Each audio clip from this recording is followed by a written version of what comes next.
and select the channels as you may need. And for those of you without the table microphones, you will have the headsets and the receivers, and the channel changes onto your left of the receivers. There is coffee and refreshments after this inaugural session on the foyer. Thank you.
A very good morning to all of you again.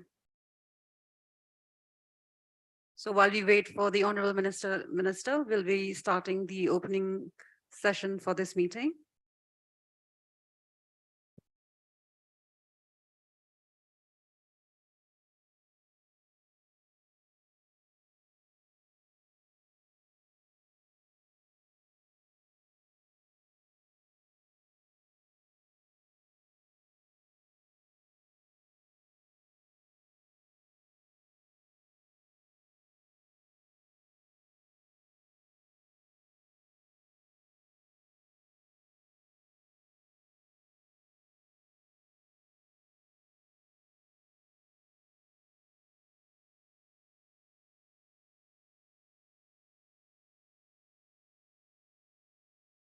His Excellency Shri R.K. Singh, Honorable Minister of Power, New and Renewable Energy, Government of India, and the President of the ISA Assembly.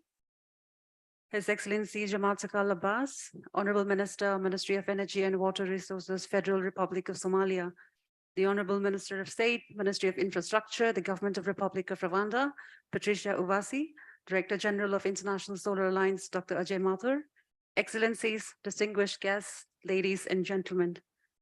Today, we stand at the pivotal moment in history, a moment that demands our attention, action, and collaboration.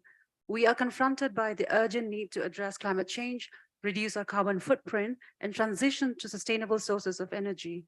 In this endeavor, solar energy emerges as a force that can shape the way we power our societies, industries, homes, and redefine our relationship with the environment.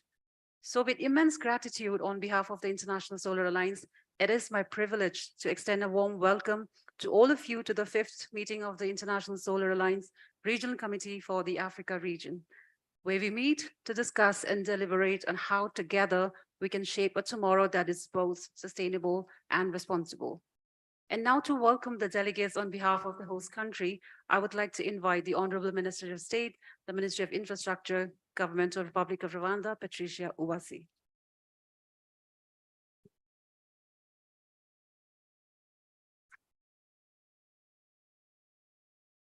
Thank you. A very warm good morning to you all once again. His Excellency Shri R.K. Singh, Honorable Minister of Power, New and Renewable Energy, Government of India, and President of the ISA Assembly. His Excellency Jamaat Sakal Abbas, Honorable Minister, Ministry of Energy and Water Resources, and Vice President for the ISA Assembly, Chair of the 5th meeting of the Africa Regional Committee, Honorable Dr. Ajay Mathur, Director General of International Solar Alliance. It's my pleasure and real honor to welcome you all to Kigali once again. And I hope that you had a first good night here. Today is quite momentous indeed, as we've already said, because it's a day that has been a long time in making. Today we gather as the Africa Regional Committee to look at the potential and the opportunities that we have to develop solar energy. And there's a lot of not only players, but also policymakers here in the room that have come together to really begin to talk and walk the talk. Today, again, being the first day of the meeting, we know that there's a very long program. I invite you all to have your energies full. And we are hoping that last night energized you, but real participation is going to require that everyone sitting around the table participates, contributes, and real tangible results come out of this meeting. So allow me to take an opportunity to thank you all that said yes to this invitation. We have a lot of ministers in the room. There's a lot of government officials in the room. There's the private sector. We can't do it all alone as governments. We need the private sector, and we appreciate that they're here. And all of us coming together really requires that we are open, we participate, but we really also look at the real results, tangible results on the ground. So mine is very easy. It's just to again welcome you to Kigali on behalf of the government of Rwanda and invite you to have a very productive first day of the meeting. Thank you very much.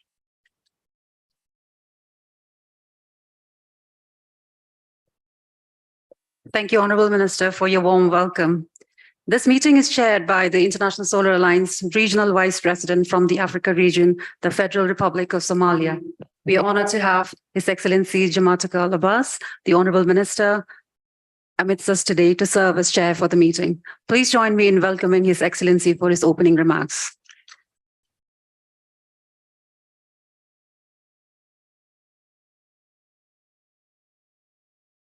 Excellencies, honorable ministers, the President of the AISA Assembly, the Director General of AISA,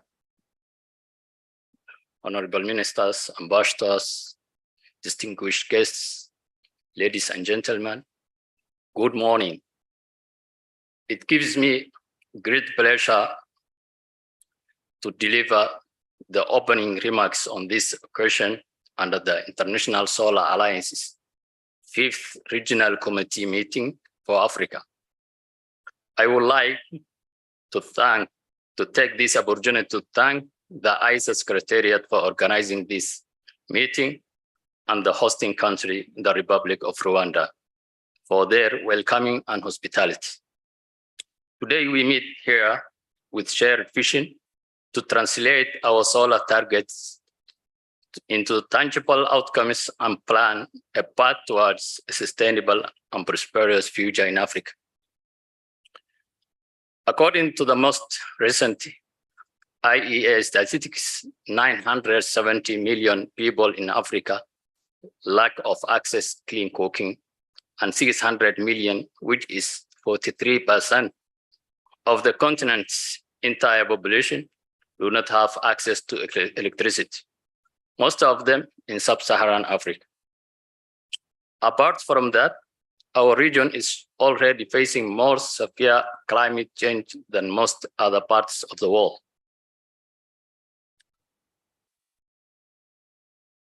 Despite bearing the least responsibility for the problem, Africa accounts for less than 3% of the world's energy-related carbon dioxide emissions to date and has the lowest emissions per capita of any region. Our populations are already disproportionately experiencing the negative effects of climate change, including water stress, reduced food production, and increased frequency of extreme weather events, and lower economic growth. Despite these challenges, Africa is blessed with an abundance of renewable energy resources, from vast solar potential, wind resource, geothermal, hotspots, hydroenergy, and green hydrogen. It is also home to over 40% of the global reserve of critical minerals, which are essential to renewable and lower carbon technologies. By tapping into these resources, Africa can not only meet its energy needs, but also become a global leader in renewable energy production and innovation. Excellencies, our governments across the continent have a crucial role to play in accelerating the transition to clean energy by prioritizing renewable energy in national energy strategies and policies, regulation, guidelines to create an enabling environment for investment and development of the necessary infrastructure, such as transmission and distribution, and development of the necessary infrastructure, such as transmission and distribution networks, to facilitate the integration of renewable energy into the grid. The private sector also has an important role to play in this transformation. Entrepreneurs and business can benefit from the opportunities presented by renewable energy and invest in sustainable projects. Also contribute in job creation, economic growth, and technological advancement. In collaboration with International Solar Alliance, we need to prioritize knowledge sharing between educational institutions, business professionals, and partners, discuss best practice, promote technology transfer, and foster capacity growth to establish knowledgeable workforce that can innovate and support the expansion of the solar energy sector in Africa. Access to finance remains a significant barrier to scaling up solar energy projects in Africa. We have to work together with our partners, domestic and international financial institutions, to establish innovative financing mechanisms that make solar energy investments more attractive and accessible. Excellencies, ladies and gentlemen, this International Solar Alliance Africa Regional Meeting serves as a platform to engage and strengthen our collaboration and partnership with International Solar Alliance. It is also an opportunity for us to share experiences, learn from one another, and collectively develop strategies to accelerate solarization of energy sector in Africa. Let us actively participate in discussions. Wish you all successful meeting. Thank you.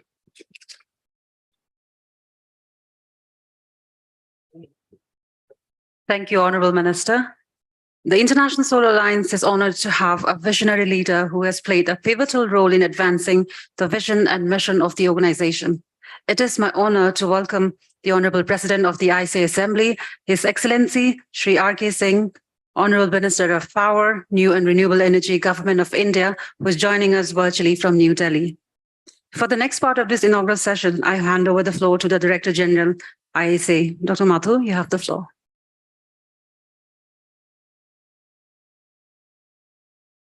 Thank you all very much. Mr. R.K. Singh, President of the ISA Assembly, Mr. Jamal Takal Abbas, the Chairman of this meeting and the Vice President of ISA for the Africa region, our host, Ms. Patricia Owasi, ladies and gentlemen. At this moment, we are at the stage where a number of the demonstration projects that we had started in the least developed countries of the small island developing states, 27 in all, number of them are completed and commissioned. You will recall that at the Assembly last year, we had the opportunity to inaugurate 3 of them. Today, we focus on Uganda, the Comoros, and the Republic of Mali, where 3 more such demonstration projects are being inaugurated. It is a pleasure that we have with us the dignitaries from these 3 countries who would share their thoughts with us. For each of those countries, I would request a short video, a 2-minute video to be played, and then I would request the senior dignitaries, the ministers, etc., to speak for a minute or 2 minutes, and then we move on to the next country. At the end of that, I would request the President of the ISA Assembly to address us and dedicate the 3 projects to the countries, to the people of the countries where they have been established. So without further ado, let me first move to the Republic of Uganda, where a healthcare center has been solarized with a capacity of 8.5 kilowatts peak and a battery of 17.2 kilowatt hours. This project has been effectively commissioned at a total cost of a little more than $48,000 through a grant provided by the International Solar Alliance. The project is slated for a span of 20 years, and there are 4 locations with small rooftops which form the project. Can I request the video of the facility?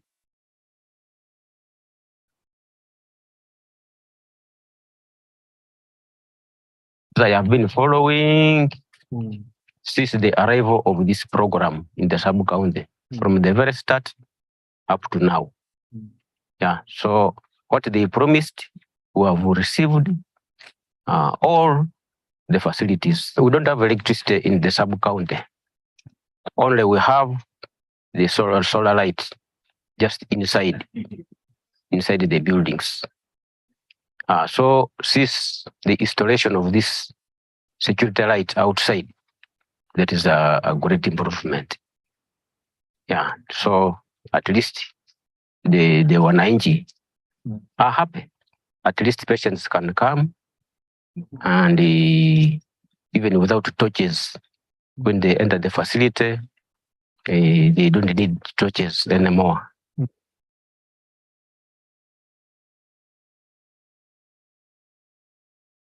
I'm Wambale Mulyangasu, the deputy head teacher Mbata Primary School, and the electricity has already brought to our school, and teachers, peoples, and the community, they are happy for the project. Accessing the health facility is hard, looking at the road infrastructure and even the means. I was transferred to this facility in 2022 February, but I found a big challenge whereby this facility is hard to reach, whereby it was very difficult for the health workers and the patients to come at this facility, being a hard to reach, no rating. It is a bit in the village, so we are challenged whereby, more especially at night, where mothers could come. We don't have rate and they have to deliver from the facility, and we're encouraging them to deliver from the facility, which is okay. So we are challenged as midwives, whereby we could use our phones for delivering, more especially at night. But when this 10 cost rate is on, whether at night, whether what, we have enough. It is adequate. You can see now, like those mothers, they all delivered at night, but I was able to deliver them with a good rate. So we have no big challenge with the rate. That one was solved. Thank you very much. Can I request the Honorable Mr. Sidronius Opolot, the Honorable Minister from Uganda, to share his thoughts with us? Thank you, Your Excellency. Thank you, delegates, for actually seeing and viewing the challenges that we have, especially in hard-to-reach areas. Those are areas either up on the hills or those areas which are remote. Solar is extremely important to improve the lives of the rural poor, improving their livelihoods. In the case of Uganda, Kasese is one of the areas which is close to the DRC border. It is on top of the mountains, it is hilly, and we have not been able to take the grid to the remotest parts of that district. And our focus is to improve two major areas with a view of increasing it to cover other aspects that can impact on the lives of the rural poor. Health is extremely important, and so is education. But through solarization, we have started with providing the light. Thank you today to the project. The intention of government is actually to now provide adequate power through solarization to enable those communities to improve their agriculture, irrigation on those hard-to-reach areas, improving the education standards of the rural poor, and also bringing in value addition to their products, processing, providing adequate power. And we are quite comfortable that with the radiation in Uganda, we can deliver through the solar power all the ambitions of the communities that are in those remote parts of the country. So I thank ISA for the intervention, and this is scalable. It can be done in any part of Africa which is hard to reach. These technologies are not very difficult, and anyone can actually take it and use it. I thank you for giving me these few minutes. Thank you very much, Mr. Opolot. We now move to the Union of the Comoros. I'm delighted that we have Ms. Najda Said Abdallah, the General Secretary of the Ministry of Energy, Water and Hydrocarbons with us. Can I request the video to be played? And then I would request Ms. Abdullah to share her thoughts with us.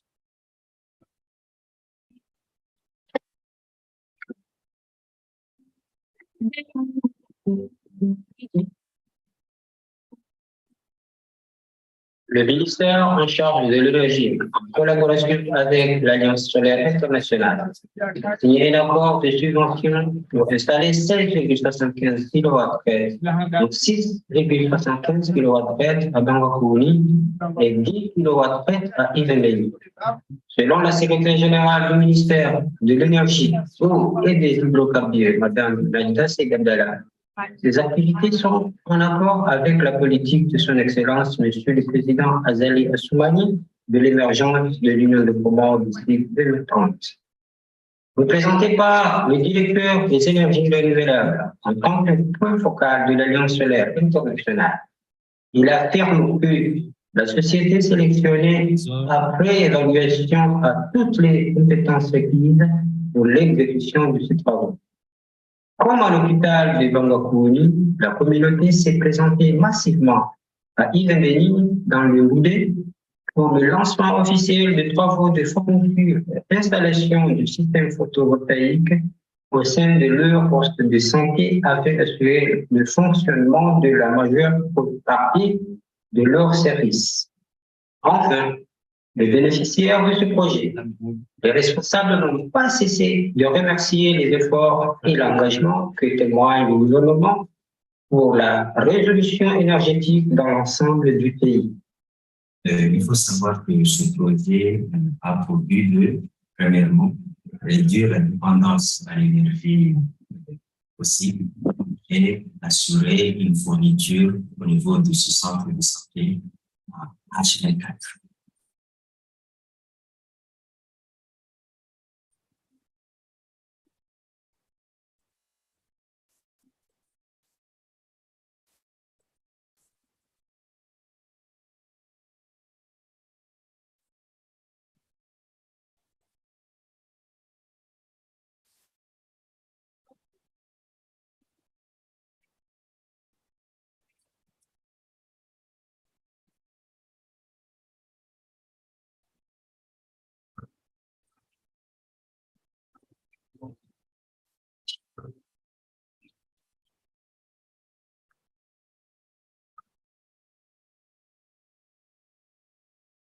Thank you.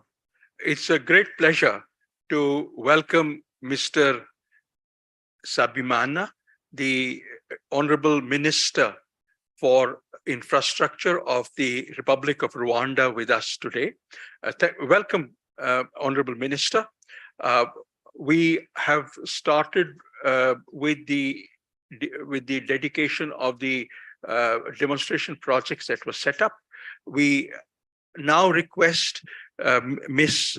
Najda Said Abdallah, the General Secretary of the Ministry of Energy, Water and Hydrocarbons of the Union of Comoros, to speak about the project. Excellences, Mesdames et Messieurs les ministres, honorable assistance, Mesdames et Messieurs, tout d'abord, permettez-moi de vous remercier pour nous avoir permis d'assister aujourd'hui à cet événement honorable. Je remercie également le pays hôte, le Rwanda, pour nous avoir accueillis aujourd'hui. Alisa également pour cette importante mobilisation au profit du développement de l'énergie dans nos pays respectifs.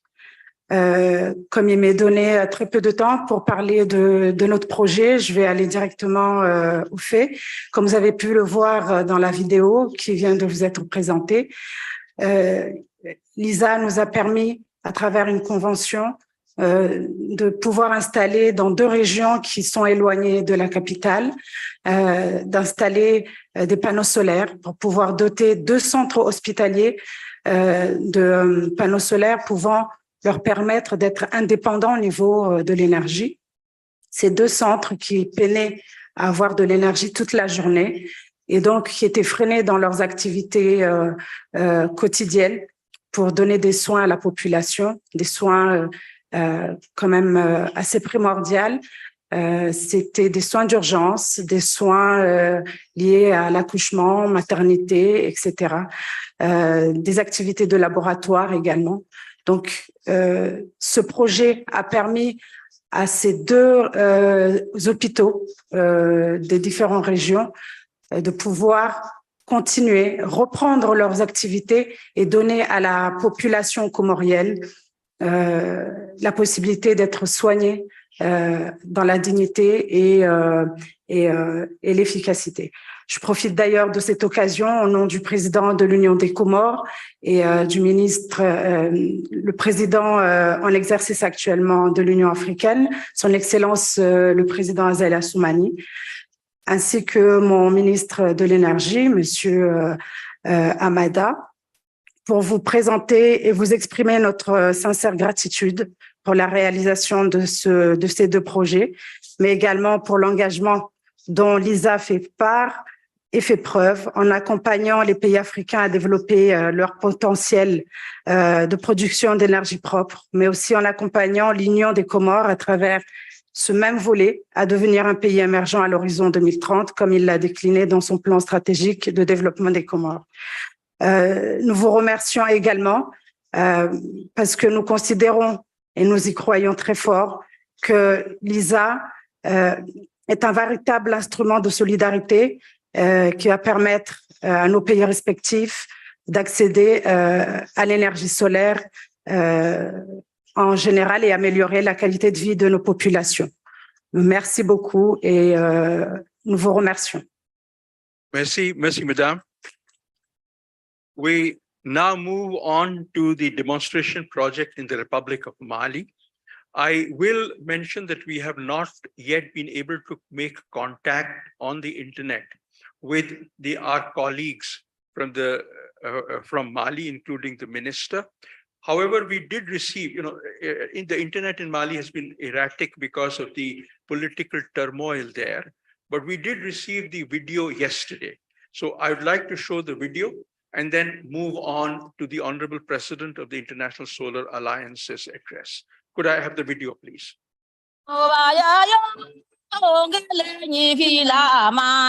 Since October 2022, the Renewable Energy Agency of Mali, AER Mali, in collaboration with the International Solarization Alliance, has been implementing the Community Health Center Solarization Project in Mali, in 3 cities comme in the Koulikoro region. These are Kula, Sinzani, and Dumba ones. The objectives of this demonstration project are to provide electricity using an environmentally friendly system to improve the quality of care for population, to provide care staff with better working conditions, and to make people's lives, to provide care staff with better working conditions, and to make people's lives easier. Tous les 3 centres ont été équipés de panneaux solaires. La puissance totale est de 13 kW et avec une production annuelle d'énergie de 2280 kWh par an. Donc, on peut estimer le nombre de carbone évité représente 10,63 tonnes par an. Donc, c'est très important pour le pays. C'est très important pour l'Alliance qui a sa mission globale de développer le solaire. Et dans nos pays membres, les équipements viendront améliorer la santé de la population, surtout en milieu rural, où c'était des milieux qui n'avaient pas accès à l'électricité défavorisée. Donc, l'électricité a apporté beaucoup de choses dans la pratique de la santé. Maintenant, les enfants naissent dans de bonnes conditions. In each community, ILF center, the project has installed solar modules, a regulator, LEF batteries, and inverter, a DC box equipped with lightning arrestor. This equipment allows the ILF centers to be supplied with electricity 24 hours a day. There are other conveniences in addition. Les revenus des recettes sont très diminués pour ces sommes pour électrifier les centres. Donc, depuis que l'électricité est venue, ça nous a permis d'économiser nos recettes et faire face aux paiements de gens qui sont liés aux sommes. Sinon, auparavant, chaque nuit, il y avait des coupures qui rendaient difficilement la tâche de l'accouchement aux sommes. Le centre est bien électrifié maintenant et nous menons nos activités telles que les accouchements nocturnes et les urgences au niveau de la médecine. Donc, je remercie l'AR Mali et je remercie aussi l'Agence solaire internationale pour ces dons. The electrification of the community ILF centers of Kula, Sinzani, and Dumba removes a big turn from the ILF workers and the population of these localities who gave birth using the light of torch or telephone. Yani kura in kana an kumbe gariya mindan an kumbe bara keri bateri de o fana nana cinye ambe bara keri torchi e supalo amano hoyere o koni o gariya kun ba feya me sisa kura yara nana sisa usera ayara ma kosabe ambe bara ke an fere ma wasu kono ambe bara chama ke kuma dora do se ka keni kuran ken kumbe biro be kono vantulo be biro be kono jigo fana geleya bana amu yoro fana fo pompe fladi be anno pompe kilin chena kilin don yere ala pompe li barado si yanno duba kono mo tani musu demsanu no fe yandu la dai mo ko robo de bina nu si jelelu pompe mu fanga tise ka ke kuma dola ko jibato yere ga wuli bi fana yere demenduma tignaya mina wati minna su fenana ka soro kura venemea o jana ya ko folo kumi baraka troshide da wati asoro kurandea kura be ya ujara. The solarization of community ILF centers has enabled the population of the localities concerned by the project to reduce expenses.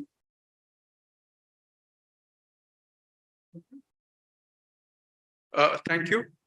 We at the Solar Alliance have been delighted by these 4 projects in Uganda, the 1 healthcare project in the 3 schools, by the 2 healthcare centers in Comoros, and the 3 healthcare centers in the Republic of Mali. It is my pleasure to invite Shri R.K. Singh, the Honorable Minister for Power and New and Renewable Energy of the Government of India, and the President of the ISA Assembly to dedicate these 3 demonstration projects to the countries and deliver his keynote address.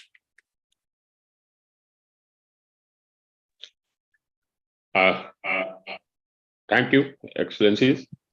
His Excellency, Mr. Jamaat Tabal Abbas, the Honorable Minister for Energy and Water Resources, Federal Republic of Somalia, also the Vice President of the International Solar Alliance, Excellency Mr. Ernest Sabimana, the Minister for Infrastructure, Republic of Rwanda, and the host of this meeting, the Honorable Ministers, Ambassadors, High Commissioners, Heads of Delegations of the ISA members, signatories, prospective countries of the Africa region, other Excellencies, Director General of the International Solar Alliance, and all the delegates present here today.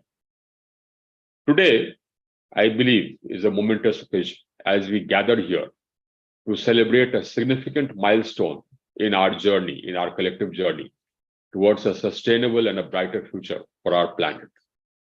It is my great honor to address the 5th meeting of the International Solar Alliance Regional Committee for the African region and dedicating the 3 projects in the Republics of Canada, the Union of Comoros, and the Republic of Mali to these countries. The inception of the International Solar Alliance emerged from a shared vision which we had aimed at harnessing the vast potential of solar energy to fuel our economies. Solar energy has remained at the forefront of the energy transition, serving as the optimal choice for enabling rural electrification, particularly when combined with battery storage to provide 24/7 electricity. Solar electricity also boasts of technical and financial maturity, modularity, flexibility in deployment across various scales, and having a potential for localized generation. These advantages, alongside the environmental and societal benefits, position solar solutions across different scales as a prime option for accelerating the global electricity access. In 2023, the International Solar Alliance has emerged as the international organization partner to the G20 presidency of the Republic of India. As a partner in the 2023 G20 process, an important message that the International Solar Alliance has been advocating is the need to promote solar energy for universal energy access and to enable sustainable energy transition. As a G20 partner, the International Solar Alliance worked with the G20 presidency in close collaboration with the Ministry of New and Renewable Energy of the Government of India to conduct a workshop and develop and launch the report on the roadmap of solar energy for universal energy access at the G20's 4th Energy Transition Working Group meeting held in Goa in July 23, with the aim of expediting initiatives for promoting solar-powered, decentralized solar solutions in rural areas. The analytical study tackles the challenges of limited and uneven access to energy, particularly in the developing countries. The report highlights that energy access challenge is more acute in the sub-Saharan Africa and in the rural areas. The report also identifies a combination of electrification approaches centered around solar energy, with an emphasis on solar mini-grids and the distributed renewable energy solutions, which can be deployed to address energy access challenges in different situations. Promoting such solutions, we believe, can lead to locally developed innovative ideas and business models coming to the forefront, which can greatly enhance the solarization of each of our country's energy generations. To highlight this potential, the International Solar Alliance conducted the first edition of its SolarX Startup Challenge initiative in Africa in 2023. And 20 winners from 10 African countries, including 7 women-led enterprises, were announced at the G20 meeting held in Goa in July 2023. The International Solar Alliance is dedicated to tackling the urgent need for affordable financing and technical expertise in the ISR member countries, particularly in our least developed countries and the small island development states member countries. Our commitment to finding innovative solutions to energy access challenges has led us to conceive the idea of developing the cases, the use of demonstration projects as demonstrating the possibilities of renewable energy for providing access where access is necessary. And we have had requests for setting up demonstration projects from a large number of countries, many of whom opted for self-implementation. And many of these projects we are rolling out in different countries, and they will also come up for inauguration. I wish to thank, on behalf of the International Solar Alliance, all the organizations which helped us to roll out these projects. But this is an ongoing process, and we look forward to rolling out more such projects in the sub-Saharan Africa, especially in the least developed countries. I wish in particular to thank the NTPC, which is a Power Sector Utility in India, as the implementing agency. And the international, I also want to mention this, that the International Solar Alliance has completed demonstration projects in 8 countries, which include the solarization of health centers, as here in Comoros, We've also done this in Guyana, in Niger, Uganda, and Mali. Of course, they were displayed here today.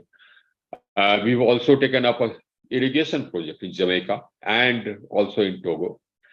And we've also taken up solarization of school buildings in Kiribati, apart, of course, from the solarization of school buildings, which was dedicated today. The fundamental concept behind these demonstration projects is straightforward and compelling. It is to showcase the remarkable potential of solar technology applications in enhancing the lives of individuals across member countries. As we witness the realization of this through the inauguration of these demonstration projects today, I am overwhelmed by a sense of optimism and of gratitude.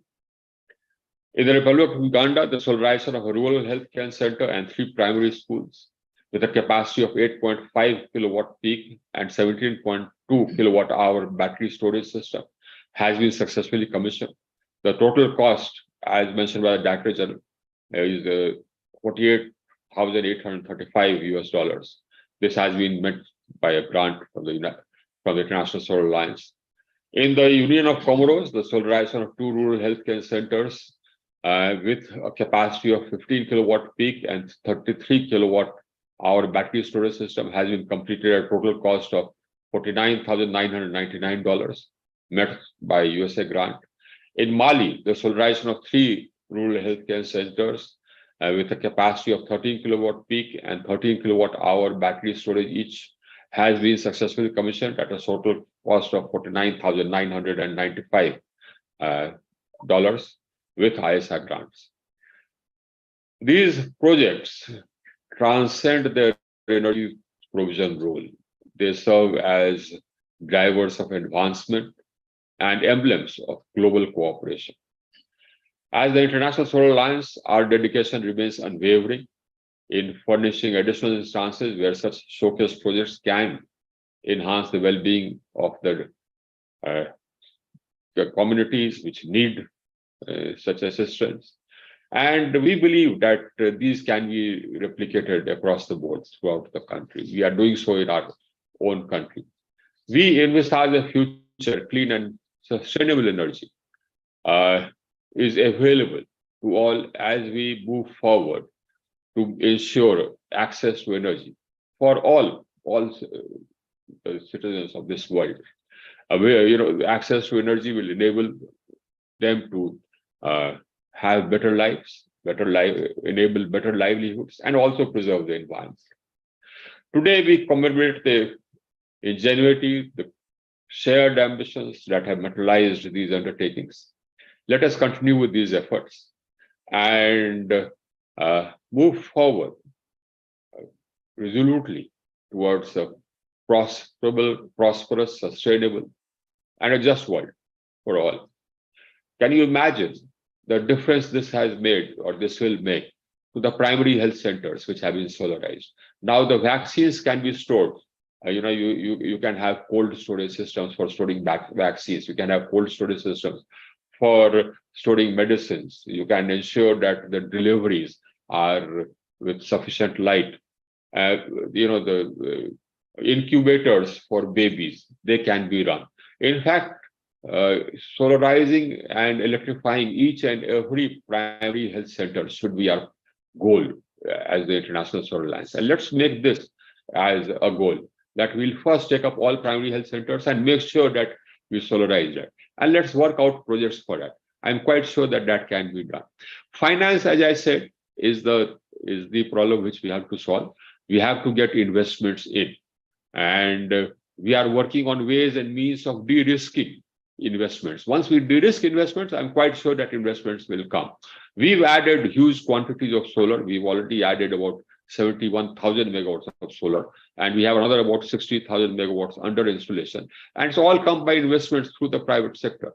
But we've taken steps to de-risk it. I think together we can work out ways and means of de-risking investments so that we have this. And as I mentioned earlier, the renewable energy has the potential to actually light up every home because of the fact that we can set it up, in the mini grids in a distributed manner. We don't have to run grids across countries. so it becomes much more affordable. Let's work together for this. The future is for us to grasp. Let's do it. And I want to congratulate the Director General and his entire team for rolling out these projects today. My best wishes to you all. I wish the conference all success. Thank you.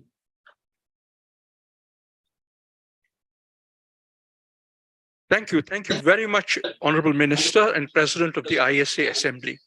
The report that the President mentioned on solar mini grids that was released at the G20 meeting is in this hard drive, which is in your bags, together with several other analytical pieces that the International Solar Alliance has carried out.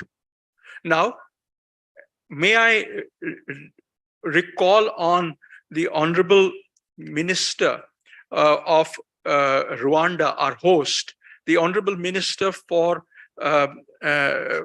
Infrastructure, Mr. Sabimana, to share his thoughts with us and inaugurate this conference. Mr. Sabimana.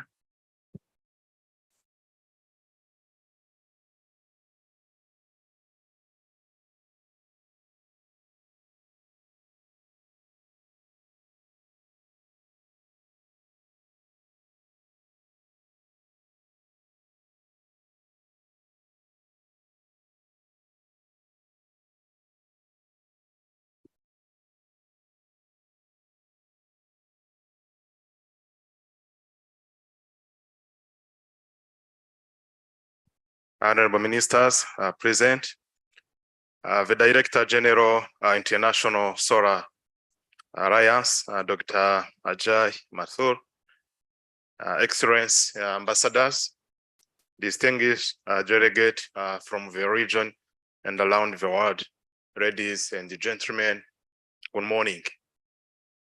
Bonjour. On behalf of the Right Honorable Prime Minister of the Republic of Rwanda, whom I'm presenting today, it is great honor and privilege to welcome you all the 5th meeting of International Solar Alliance Regional Committee of the Africa region. It is indeed paramount hosting this important event in Rwanda. This is an immense opportunity for us as policymakers, implementers, and all stakeholders gathered here to discuss the future of solar energy programs and prospect in Africa around of appraisal, the organizer. As you all know, Africa is blessed with abundant sunshine, and solar energy has the potential to transform the continent energy landscape. Realizing one grid through interconnected green grid can be transformational, enabling all of us to meet the target of the Paris Agreement and can lead the prevention of dangerous climate change, both the clean energy transition and to achieve the sustainable development goals. It is a high time for governments, international financial institutions, and all energy sector players should come up with a strategy to reveal more resources and investment in solar energy to meet 2030 goals, delivering energy access to 1,000 million people using clean energy solution and resulting in increasing solar energy capacity. This would help mitigate global solar emission to the tune of 1,000 million tons of CO2 every year. For this to succeed, we need to forge a collaborative approach, and the time is now. We all recognize there are still many challenges that need to be addressed to fully realize this potential. These challenges include lack of access to financing, inadequate infrastructure, inadequate supply chain infrastructure, limited education awareness, and technical capacity. Distinguished guests, ladies and gentlemen, Rwanda has made significant strides in the solar energy sector various initiatives have been implemented to increase access to electricity, including installation of solar home system in off-grid demarcated areas. The government has also set ambitious target to increase the country solar energy capacity as outlined in the National Strategy for Transformation NST1. NST1 aims to increase the share of grid renewable energy in the country energy mix to 48% by 2024. Additionally, various policies and the legislative structure have been put in place to reduce fossil fuel dependence, reduce the country carbon footprint, plus diversity, the energy mix and supply.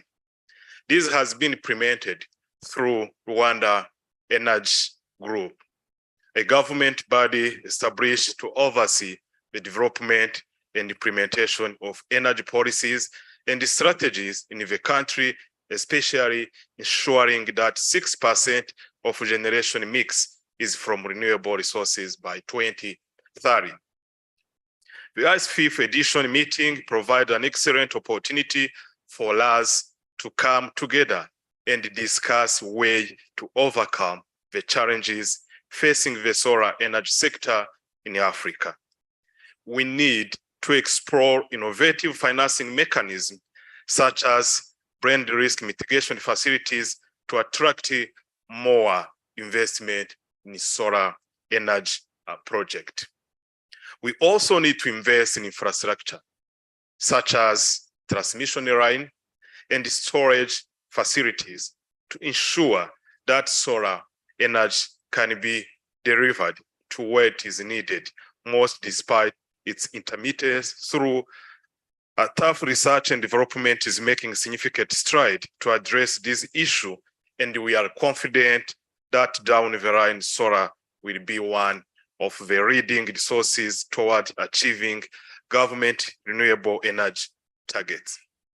It is imperative that more effort are put in building the technical capacities and awareness of our people to design, install, and maintain solar energy systems.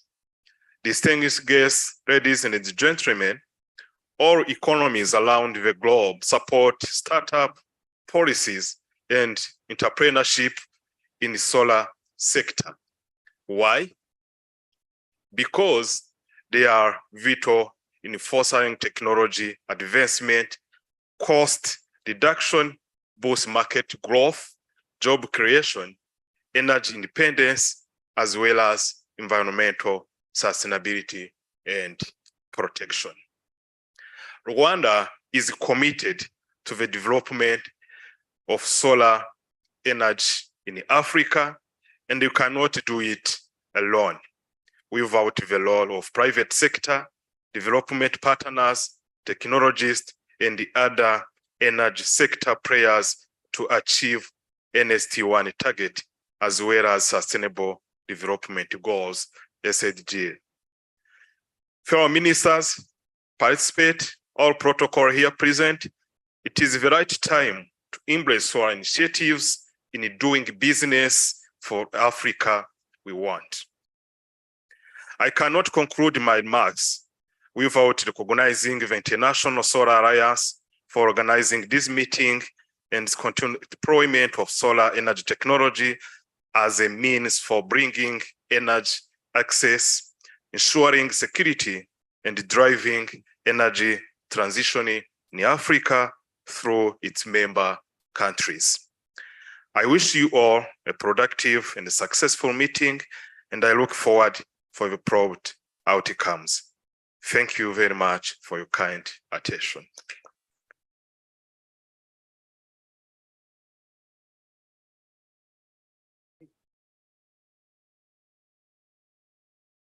Thank you, Honorable Minister.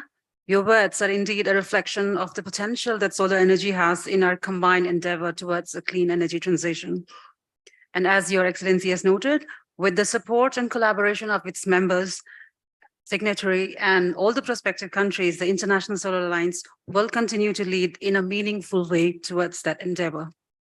And now we come to the conclusion of this inaugural session. And for that, I would like to invite the Director General IEC for his vote of thanks.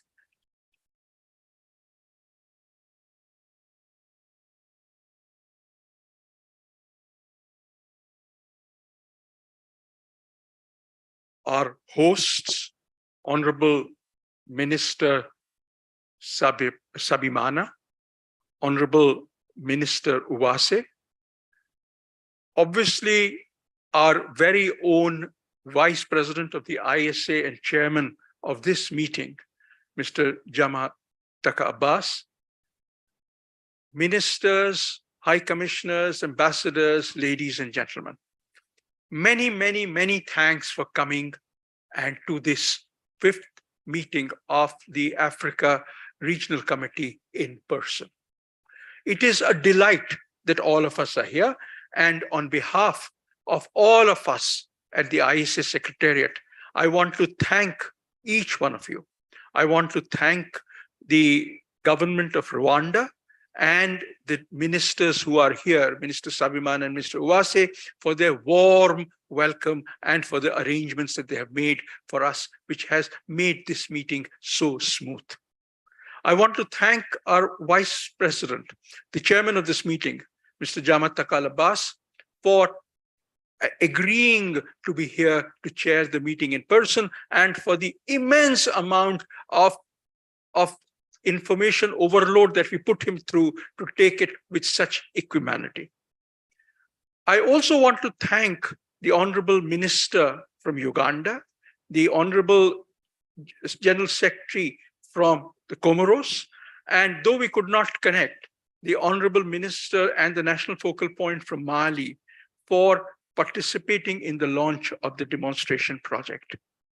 And most of all, I would like to thank the Honorable President of the ISA Assembly, Mr. R.K. Singh, for participating in this meeting virtually and sharing his thoughts with us on the demonstration projects and on the next steps regarding solarization. Ladies and gentlemen, I'm amazingly lucky to be supported by a very capable, diligent, and expert team. And I would like to introduce you to my team members who are here to support this meeting and our future endeavors. Could I request Mr. Shishir Seth? Could you please rise? Shishir manages the governance and has been in touch with most of you on this meeting. Next to him is Mr. P.C. Sharma. Mr. P.C. Sharma has been in touch with all the national focal points and is probably the best known name amongst all of you as far as the ISA is concerned.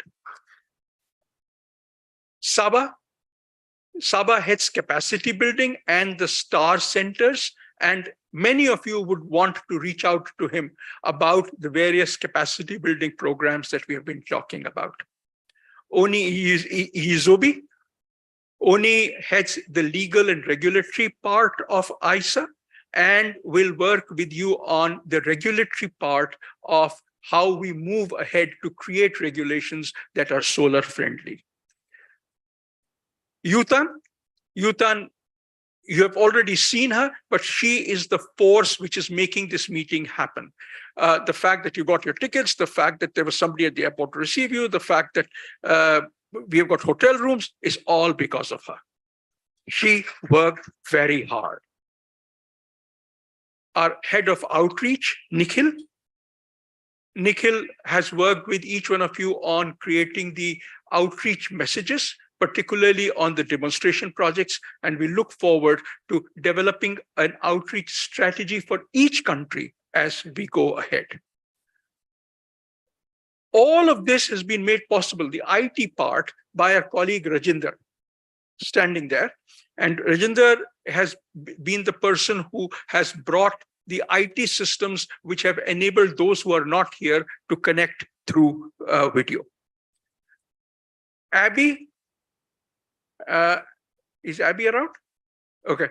Abby is based in Addis and takes care of the needs of the region and follows up on the work that is needed to be done here.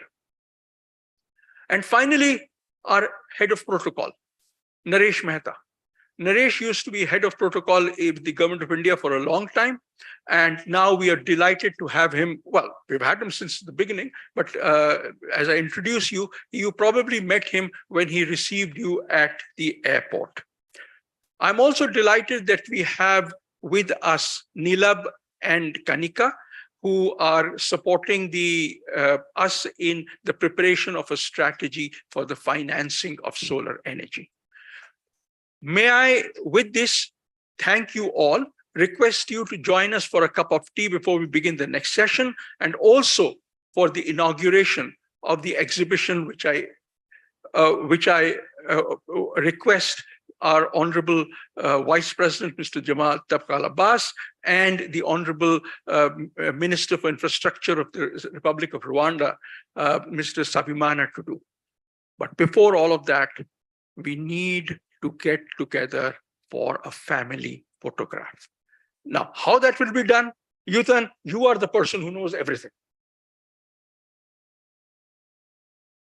Thank you, DG sir. Thank you so much for the encouragement. For the group session, we'll have all the delegates come on to near the speaker days, and we'll put chairs for the excellencies here, and all the delegates can stand in 2 rows with the backdrop of the meeting. So I invite all the delegates to please come up front. May I mention just that we have chairs, we're standing on that. You have what? Oh, okay. Well, we are open for business, and we'll try to see how we can put this together.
Good morning and welcome back. Now we will be beginning the proceedings for the 5th meeting of the ISA Regional Committee for the Africa region. And I request all the delegates to please be seated.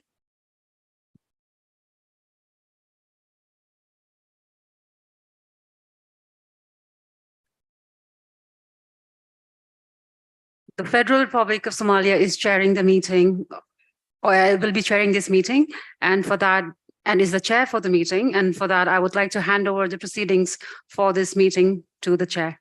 The chair, you have the floor. Thank you.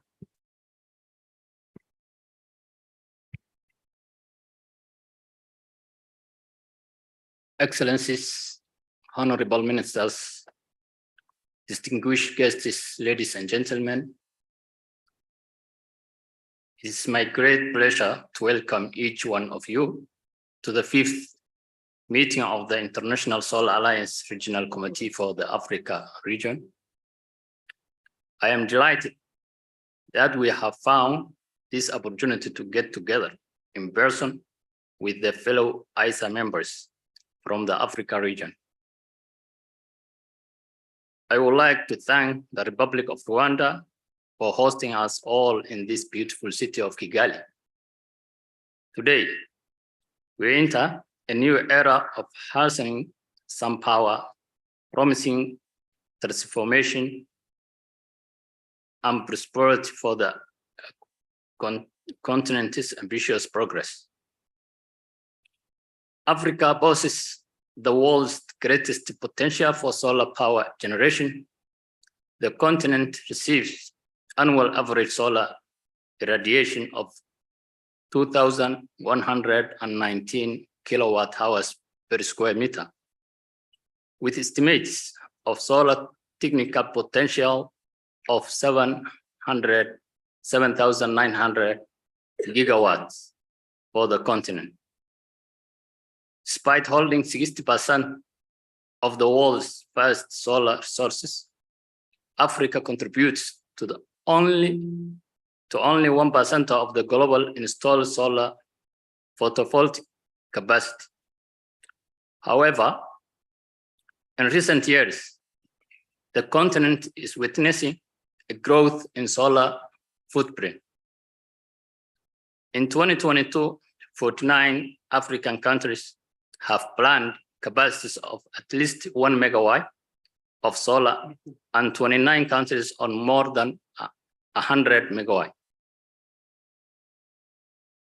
In our journey towards a brighter energy future in Africa, we must overcome challenges like financing, infrastructure, and regulatory handles.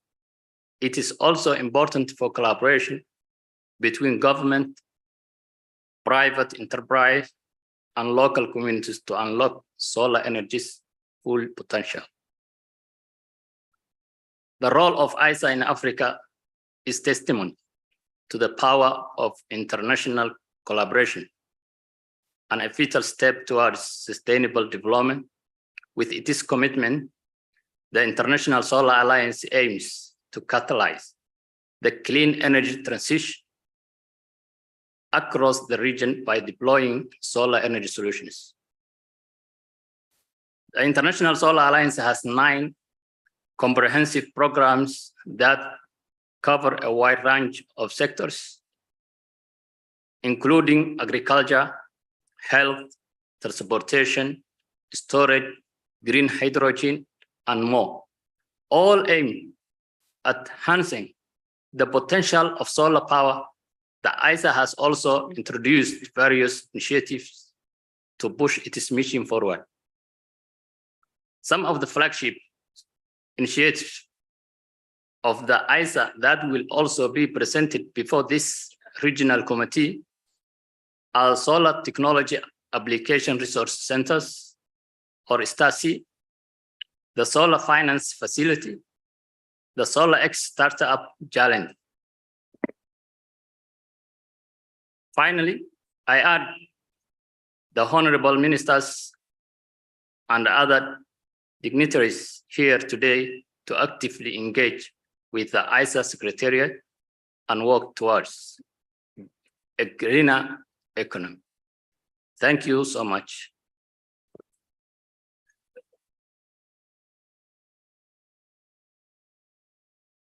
Now, I want to invite the Director General of International Solar Alliance to address the meeting, please. Thank you. Thank you very much, Honorable Chair. I again want to warmly welcome all of you to this meeting.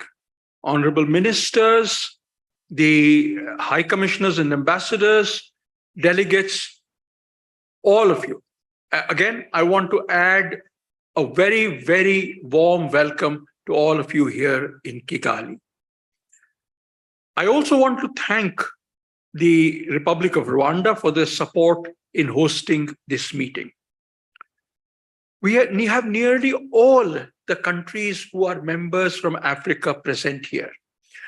We have a couple of countries who could not attend, Mali, Niger. The Sao Tome delegation actually turned back because they could not travel through Gabon. But by far and large, everybody is here. This is, for me, an amazingly delightful both purpose and experience. Because Africa, to me, is the continent which has the best sunshine that is enjoyed anywhere in the world. And the great advances in technology, whether it is of PV cells, whether it is of storage, whether it is of grid integration, they have enabled a huge transformation to occur and therefore provide electricity at prices that are lower than that of, for example, diesel systems for most of the people in their country. In other words, as the demo projects indicated, for a large number of provisions of energy service, solar now provides the most cost-effective solution. The challenge is, the first cost is high, though the cost of electricity is often less than that of other sources. Therefore, we need to find ways in which we can reduce the upfront cost of capital. I think we will need to work with the banks in our countries. We'll have to work with the international financial institutions so that these resources can be made available at a price that people can then afford to pay. What we have found is that the tenor of the loans, how long they are, and the interest rates have a huge determination in figuring out what the cost of electricity will be. We have seen that countries in this region have done extremely well. Egypt, Algeria, Morocco, Senegal, Mali contribute approximately 60%, more than 60% of the total installed capacity in Africa. Through our collaborative efforts, we would like to work with you to see that the future for billions of people within the African region, but also beyond, is one which is far brighter than we had. The reasons why we adopt solar are because it reduces energy imports, because it creates jobs where there were none, because it gives electricity to people who have never had it. In urban areas, because it lowers local air pollution. And in doing all of this, it is very, very often cheaper than the alternate sources, and it also results in zero carbon emissions. My view is that whether it is for development or for climate, solar is today a winner. We have had great experiences. I'd urge each one of you to actively participate, share your own experiences, both the positive and the negative, and therefore explore collaborative avenues of working together. We will work with you on addressing barriers to increasing solar energy adoption, promoting innovative financing, and strengthening capacity building. We stand ready to help countries create the longer term roadmaps and help in the shorter term projects that can enable the longer term roadmaps. We stand ready to help create the people, the capacity building that is needed for people who can do this. Tomorrow, we will meet with 20 startups from Africa in the solar area who have been instrumental, like some of the people outside, who have been instrumental in building up the capacity of solar. We would like to bootstrap them in attracting financing, in enabling technology partnerships, and in creating the kind of brand imaging so that a few years from now, some of these 20 become the Amazons of tomorrow as far as supplying solar services are concerned. To me, that would be a turning point. I extend my sincere gratitude to all of you who are present here, either in person or through video. We have the opportunity to make this committee meeting an extraordinary success. And as I said earlier, I want to thank the Honorable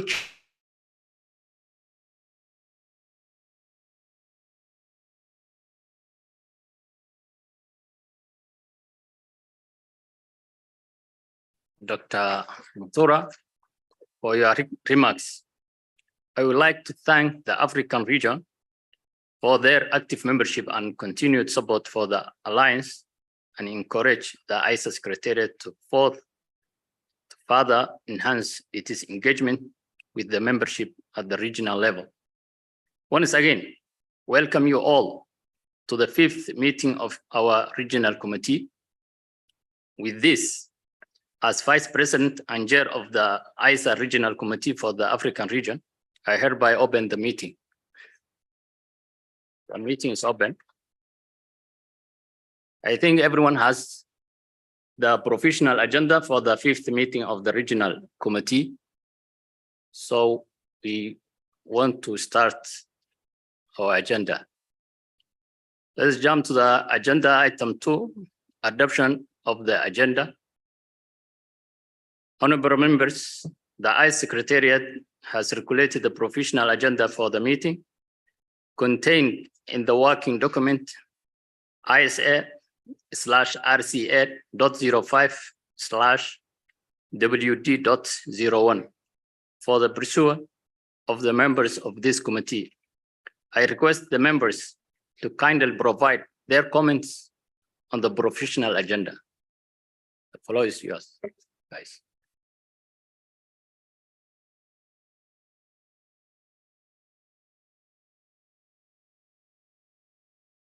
Any comments?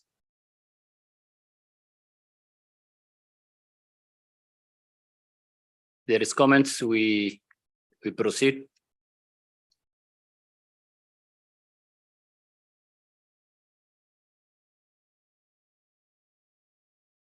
There is no comments.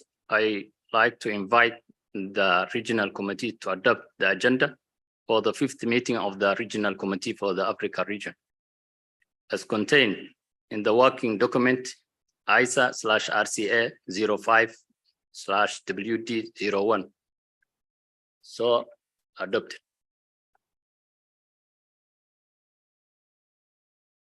Agenda item 3. Action taken report of the 4th meeting of the ISA Regional Committee meeting for the Africa region. Working document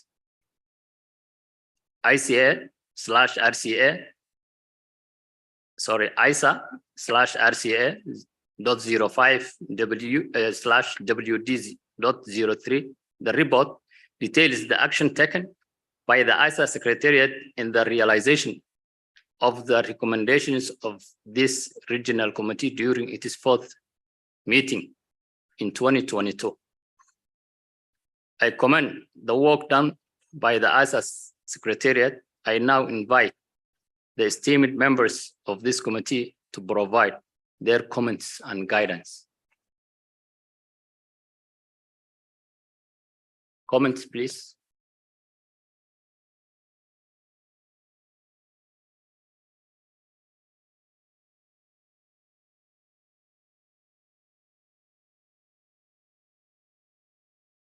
Any comments?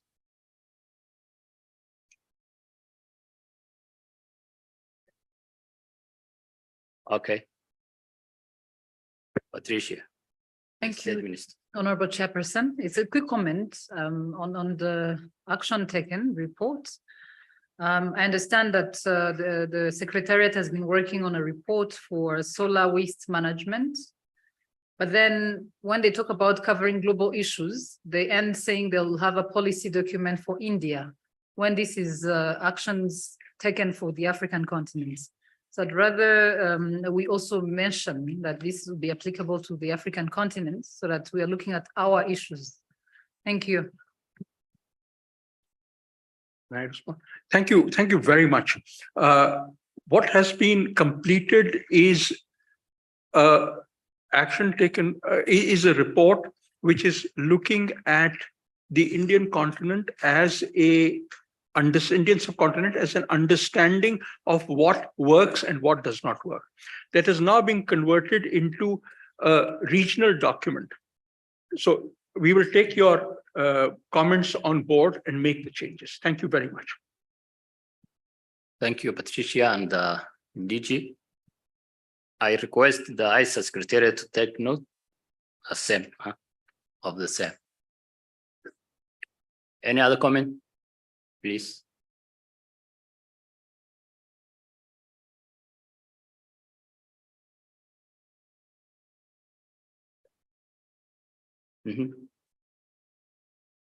Yeah, I remember in the last meeting we had in Addis Ababa, Nigeria discussed the issue of aggregating projects in various ISA member countries and then launching a common tender. And I can see that represented here.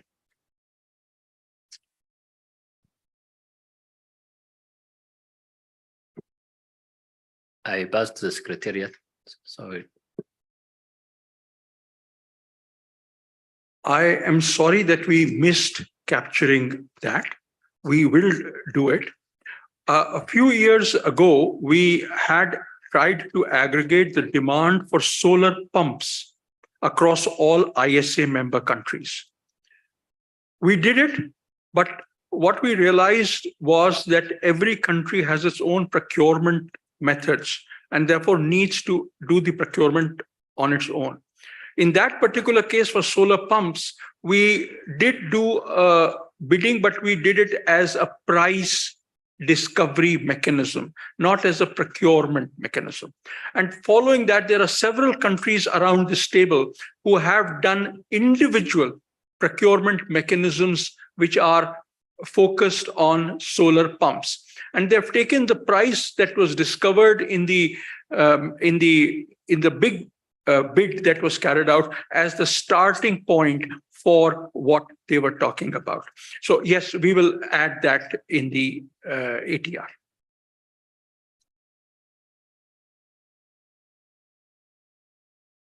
I think we shall proceed to the next agenda.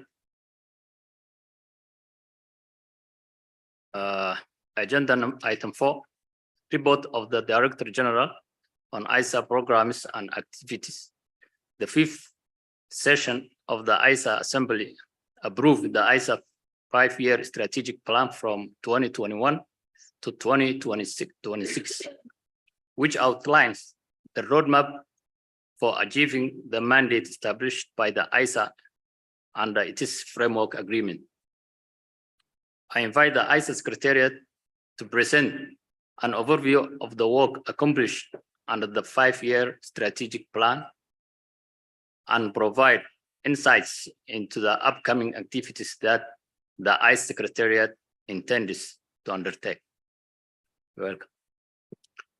Thank you very much, Chair. At the 2021 Assembly, you had approved the 5-year strategic plan for the ISA. that has been a guiding framework for us. So acting on that strategic plan, we addressed the three critical issues of energy access, of energy security, and of energy transition through the 9 programmatic areas that ISA has.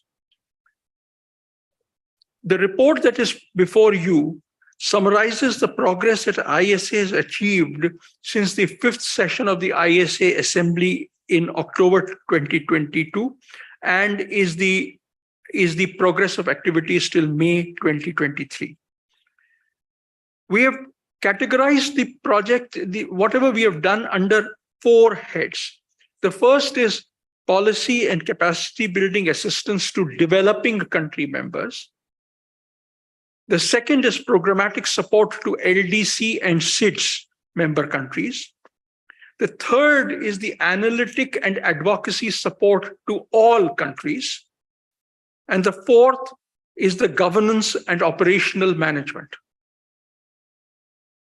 Now, my colleague PC Sharma will talk about this in far greater detail, but to give you a glimpse, as of June 2023, we had trained about 3,500 individuals. The STAR-C initiative has made significant progress, and we have signed MOUs with 10 countries. And in October last year, the first STAR Center was started off in Ethiopia, and we hope by this October, we will have it working. Together with UNIDO, we are working on capacity building activities to strengthen quality infrastructure and standards for PV and solar thermal products and services. We are also building up a digital library of information on global laws and regulations on clean energy so that these are available to all members. We are also working on a research report on existing and emerging policies relating to sustainable mini grids in Africa. And in this year, we are leveraging our corporate advisory group to bring private sector players into the solar area more and more. Under the Programmatic Support Initiative, we continue to proactively engage with members, and of the 27 projects that are being carried out as demonstration projects, 6 have been inaugurated. 2 more have been completed but are yet to be inaugurated. My colleagues from the ISA Secretariat will provide greater details about these projects. As far as analytical work is concerned, we released the Ease of Doing Solar report last month, which looked at various things, the macroeconomy, the policy enablers, the technological feasibility, etc., country to country. We have looked at 108 countries. We also last year brought out the first editions of the Solar Investment, Solar Markets, and Solar Technology report, and this year at the Assembly we'll bring out the second edition. We also launched the Solar Mini Grids report and another report on global supply chain resiliency during the July meetings of the energy ministers. Looking ahead at the COP28, we will advocate solar as the way forward for a sustainable future through collaborative efforts and accelerated solar energy adoption to drive both development change and climate change and reduce climate change, and therefore shape a greener world for the future generations. We intend to name our pavilion at COP28 as the Solar Hub, driving discussions and deliberations to advocate for solar as the energy of choice for a sustainable world. I request all member countries that any session which is focused on solar, we would be very happy to provide a space in the pavilion called the Solar Hub.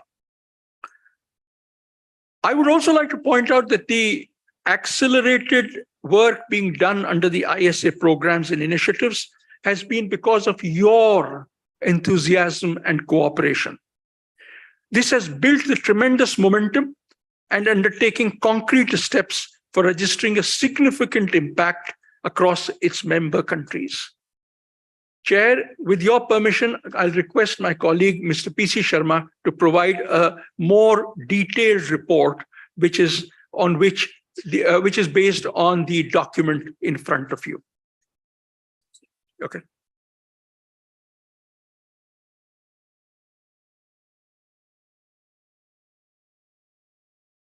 Thank you.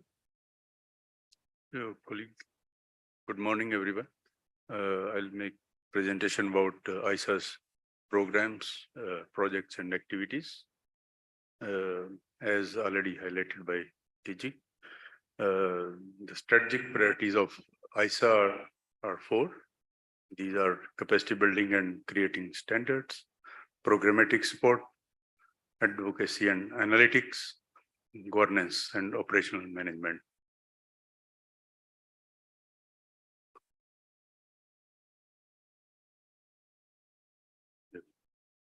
So under capacity building, bankers training 1,226 from 55 countries have been trained by ISA.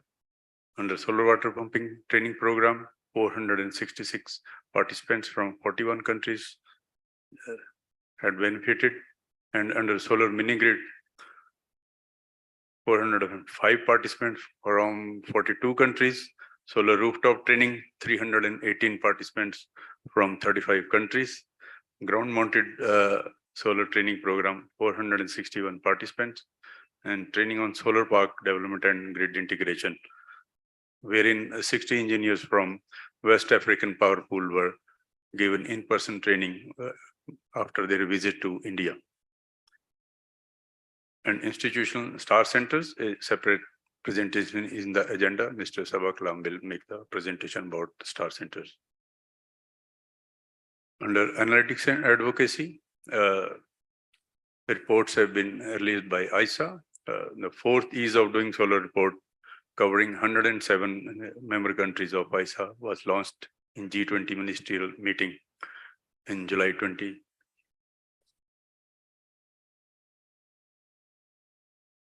Yes. And under ISA G20 report, a roadmap of solar energy for universal energy access was launched in G20 ministers meet in July 2023. Center of Excellence for Promotion of Green Hydrogen was launched in G20 ministers meeting again in July 2023.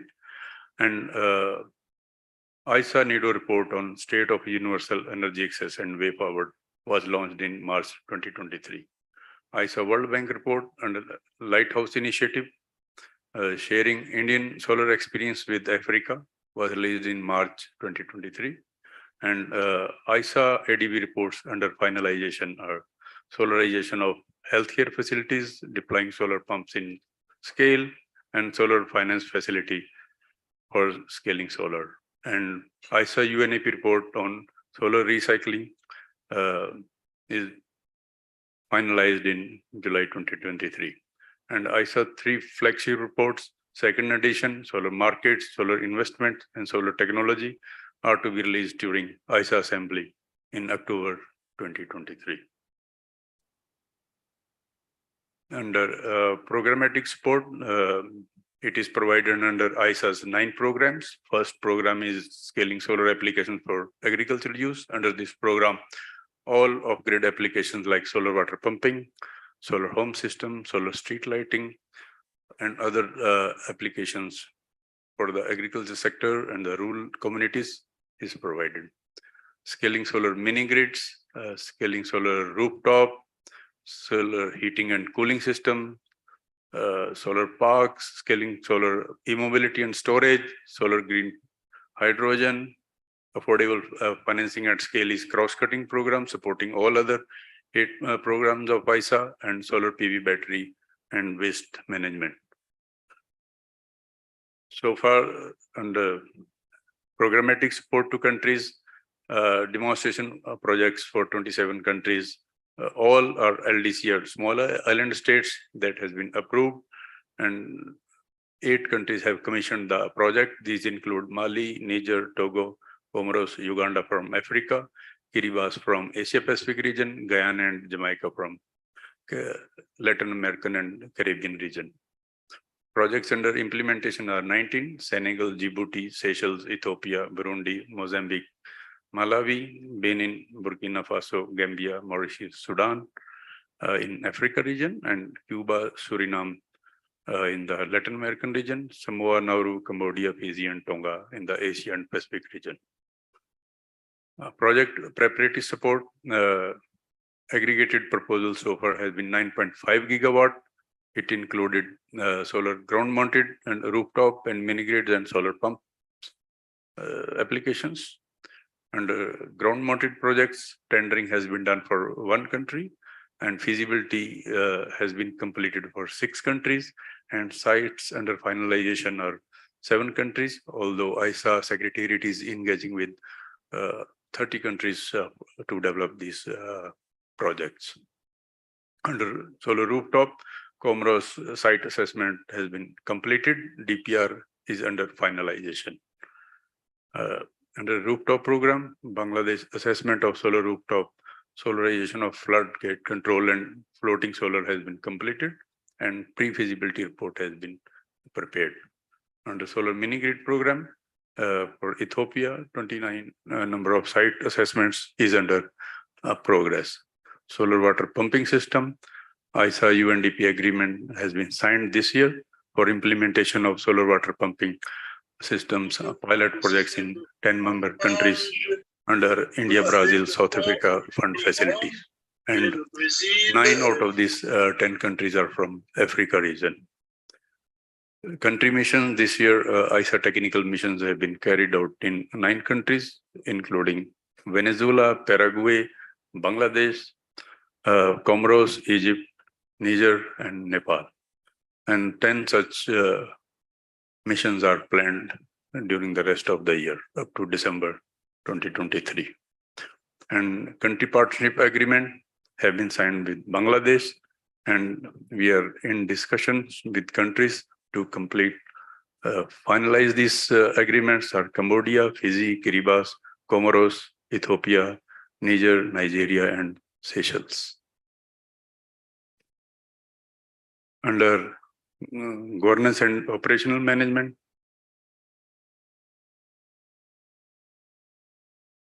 yes, the budget for 22-23 has been finalized, and the actual expenditure in 2022 was 7.68 million, which was 92% of the total budget allocated by the Assembly. And this year, 2.97 million is the expenditure, and budget is 21 million. And the rest, we expect that 16 million will be spent up to December 2023. And 30 million US dollars of grant has been released by Government of India for the year 2023. Strengthening the ISA Secretariat during this year, recruitment has been done for 21 staff members. However, 6 staff members have vacated their position since 5th session of the ISA Assembly. ISA is developing a monitoring, evaluation, and learning policy with results framework for tracking results achieved by the Alliance. Thank you.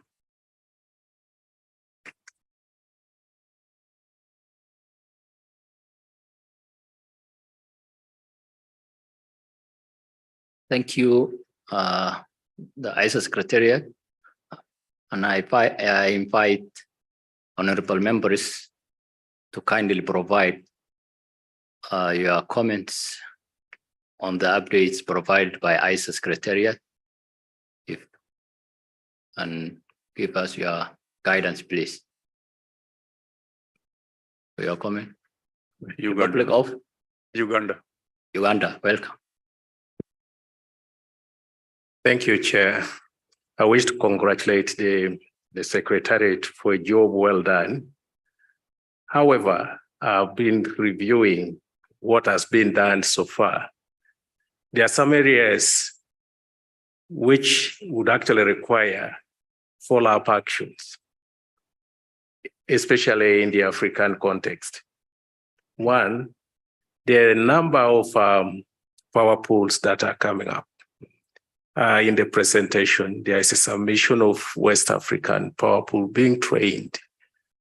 And I know we have the East African power pool, which actually runs all the way from Tanzania and is also going southwards to all that East African region in the broad sense, ranging from Zambia, going all the way to Libya and Egypt and the Horn of Africa.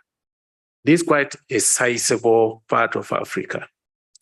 And the power pool is in creation at its infancy. I would propose there should be a forward-looking system to scale this one up. Number two, I also took a lot of interest when a submission was made on green hydrogen. The potential of Africa in the green hydrogen technology is great. And it's one thing that we should actually consider developing a way forward for it. And then finally, I look at the financing, which is critical. While we can talk about innovative financing for solar, most of the funding is actually going to get from, we are going to get it from international bodies like the World Bank. Lately, there's a talk of anti-homosexuality movement, and this one impacts on the funding to our programs. The case in question, Uganda passed anti-homosexuality law, and there is a threat to actually stop the funding from those international bodies.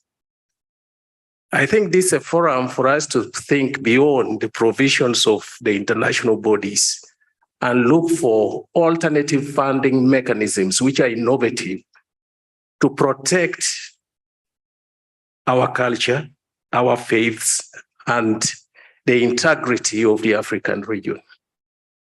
We cannot shy away from talking about this because we are one, our interests are the same.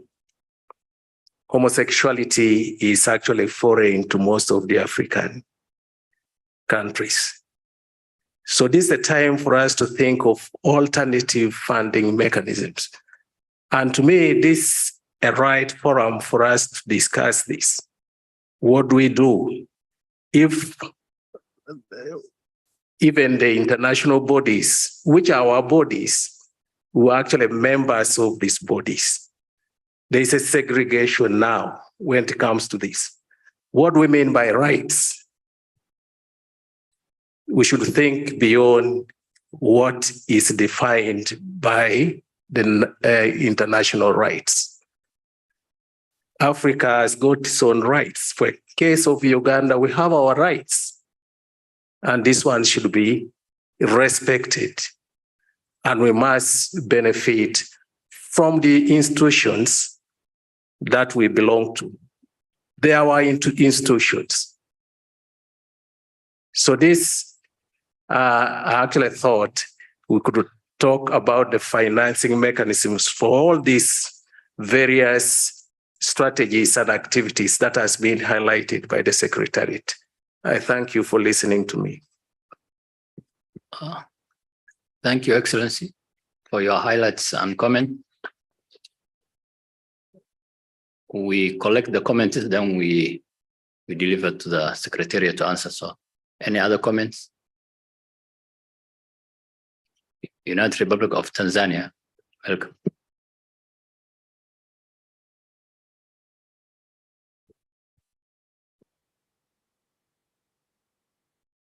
Thank you very much, Your Excellency, Vice President of ISA, and also the Minister from Somalia.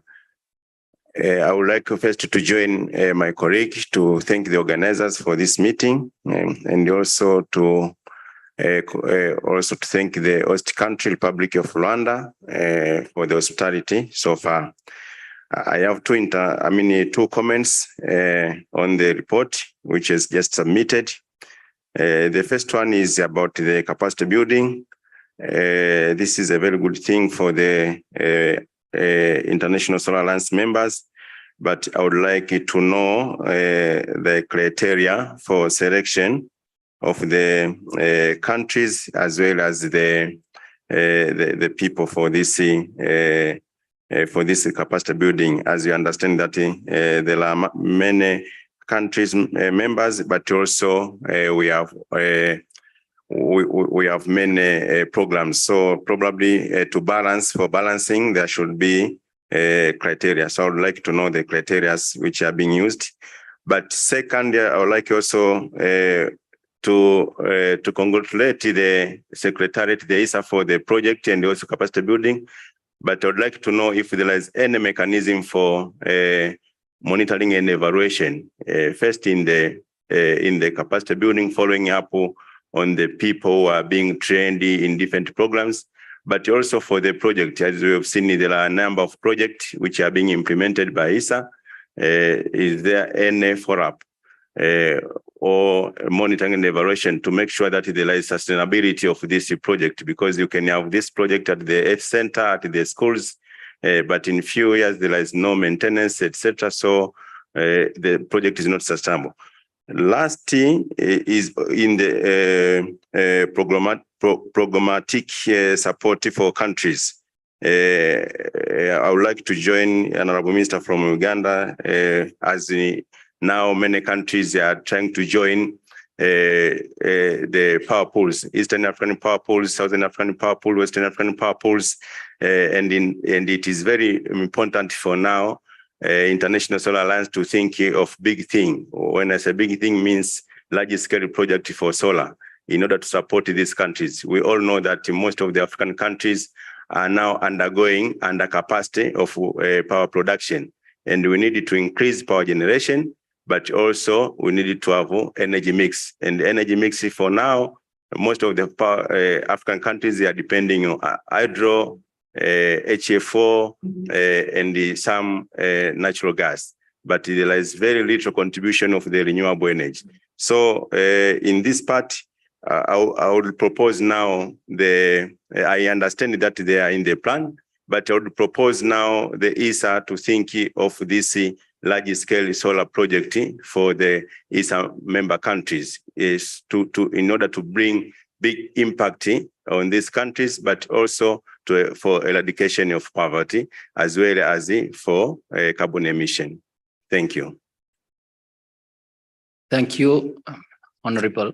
Uganda and Tanzania. Let's give the 2 minutes to the Director General to say his comment. Thank you. Very, very quickly, I think the idea of working with the other power pools is a great idea. We had visited the West African Power Pool in Benin and developed a memorandum of understanding with them. We would be delighted to do so with the Eastern Power Pool, Southern Power Pool, and so on as well. And look forward to our members to participate and to enable this movement. We will be delighted to work with them. The second issue is regarding the green hydrogen potential. We worked on the green hydrogen potential for the Mauritania-Morocco region, for the South Africa-Namibia region, and for the Egypt region. We would be very happy to do this for other countries as well, wherever it makes sense, to figure out what is the potential and what is the kind of costs that would be involved, because ultimately, whatever the green hydrogen you produce has to be sold as well. On innovative financing, I completely agree that we need to figure out ways of sustainable finance, and particularly finance that continues irrespective of policy changes. The issue of capacity building. As far as capacity building is concerned, we right now have an approach that anybody who approaches us, we will go ahead with capacity building. The problem occurs with star centers, where there is a due process of carrying out a detailed project report on how we go ahead, and it has to match ultimately with the country's own roadmap for solar.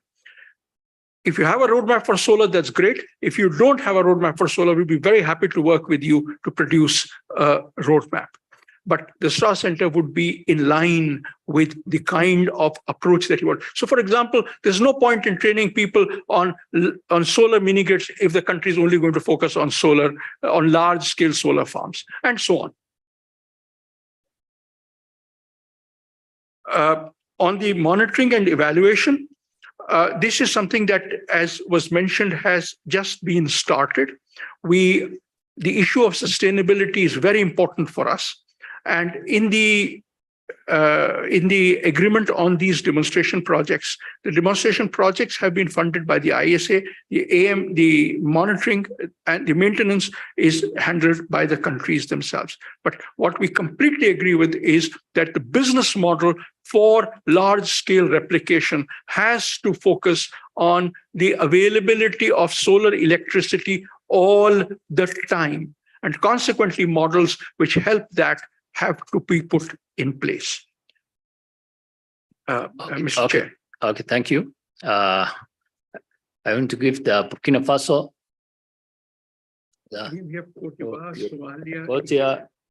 Somalia, and Egypt, and Rwanda. Okay. Yes.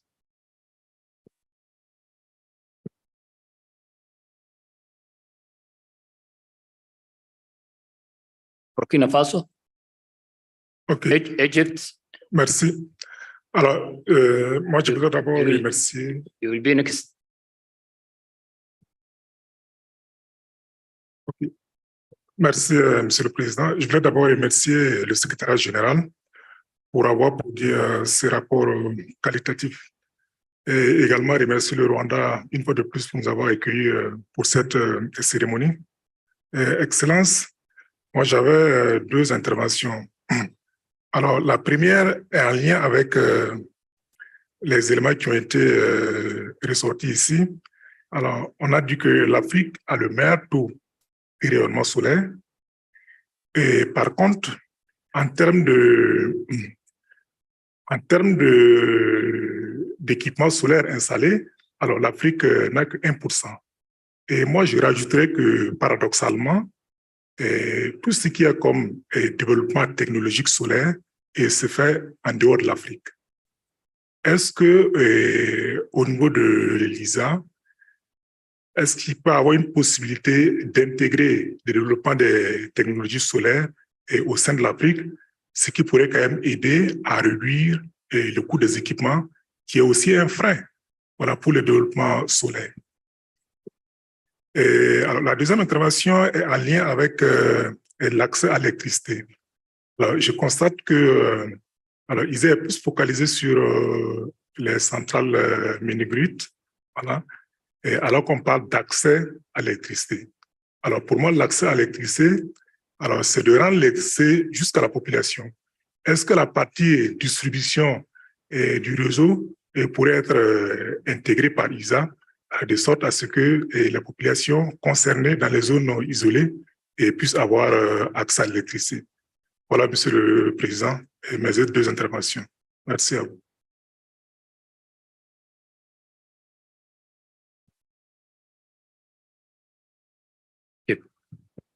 Thank you, Chair.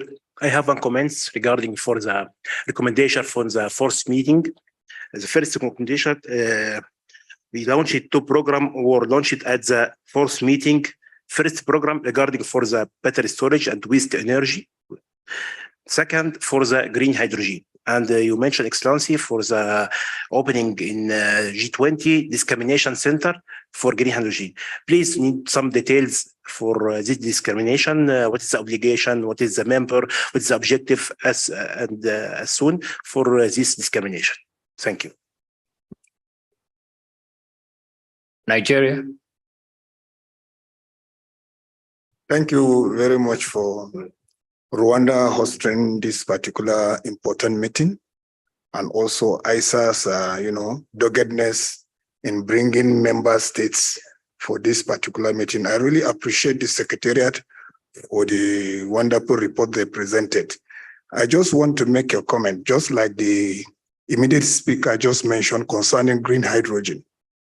I will just want to suggest that we are making too much emphasis on green hydrogen, because some other countries, they have other sources of, producing hydrogen.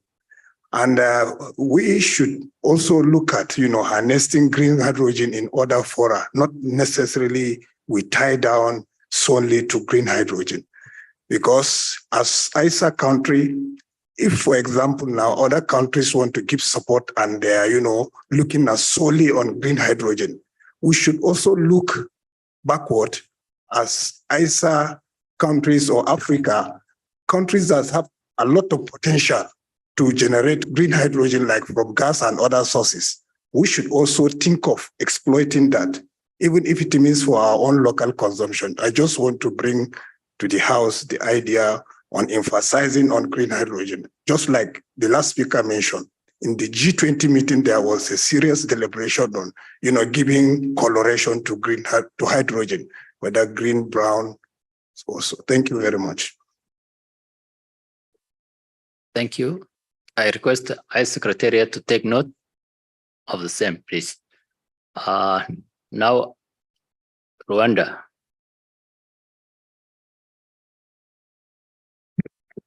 Thank you, Honorable Chair. We just wanted to quickly comment on the global solar facility. We understand this was passed last year at the COP27. And we wanted to understand, is it $1,000 billion US as it's presented? And how much of that is being proposed to be dedicated to Africa? We would like to understand where we are and how much is coming to Africa. And the same applies to the programs. For the demo projects that we saw this morning, clearly we've done a good job and would like to commend the Secretariat. But it seems to me that a lot more is going to these kinds of demos. And I wonder, I guess to echo what the previous speaker from Tanzania had said, how do we decide which facility goes where? Given the richness of the irradiation we have in Africa, like we've been saying, can we be bigger than just launching small projects for health centers and then really begin to see that a lot more is being dedicated to Africa's solar energy sector? On the contribution from member countries, that's my third and last, I didn't quite understand how much is coming from Africa. And I'd like to challenge all of us sitting around the table to begin to also, like I said earlier, to walk the talk and see us contributing to this. We can't just be receiving demo projects. I'd like to understand a bit better from you, Secretariat, how we're doing on contributions and can we do better? Thank you. Thank you. I invite the Republic of Malawi, Senegal, and Somalia.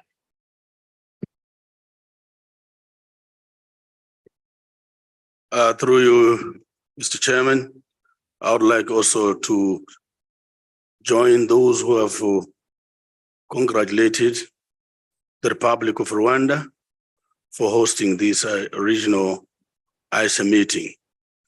But also let me take this opportunity to thank the Secretariat through the Director General for the report, well explained and detailed on the projects which are taking place. However, I have an observation on the regulatory support which the ISA is giving When you read bullet 1.3 on the regulatory support, the ISA proposes to provide the regulatory support to advance solar receptive and sustainable regulatory framework to its LCD and CIDs, member countries, in the following two broad categories. I think time has come that we should create a vehicle where all these issues of legislative or non-legislative can be championed in a regulatory way by creating a national or regional regulatory authorities. We can call them authorities, or we can call them the associations, whatever it is, the name which we can come up with. Because we are spending a lot of money in trying to bring the framework, regulatory framework, but we don't have a vehicle which would be championing those issues in terms of at the national level. We are depending only on a region, national regulatory authorities. Then they are regional regulatory authorities. For example, where I come from, the southern part of Africa, is RERA, Regional Electricity Regulatory Authority. But when we form the solar regulatory bodies, I think it will be very good, because some of these things can be dealt with at that level, disputes, and even the future plans as we are looking at the framework and the action plans. I thank you, Mr. Chairman.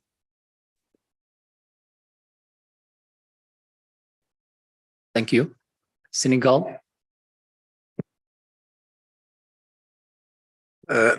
Merci, Monsieur le Président.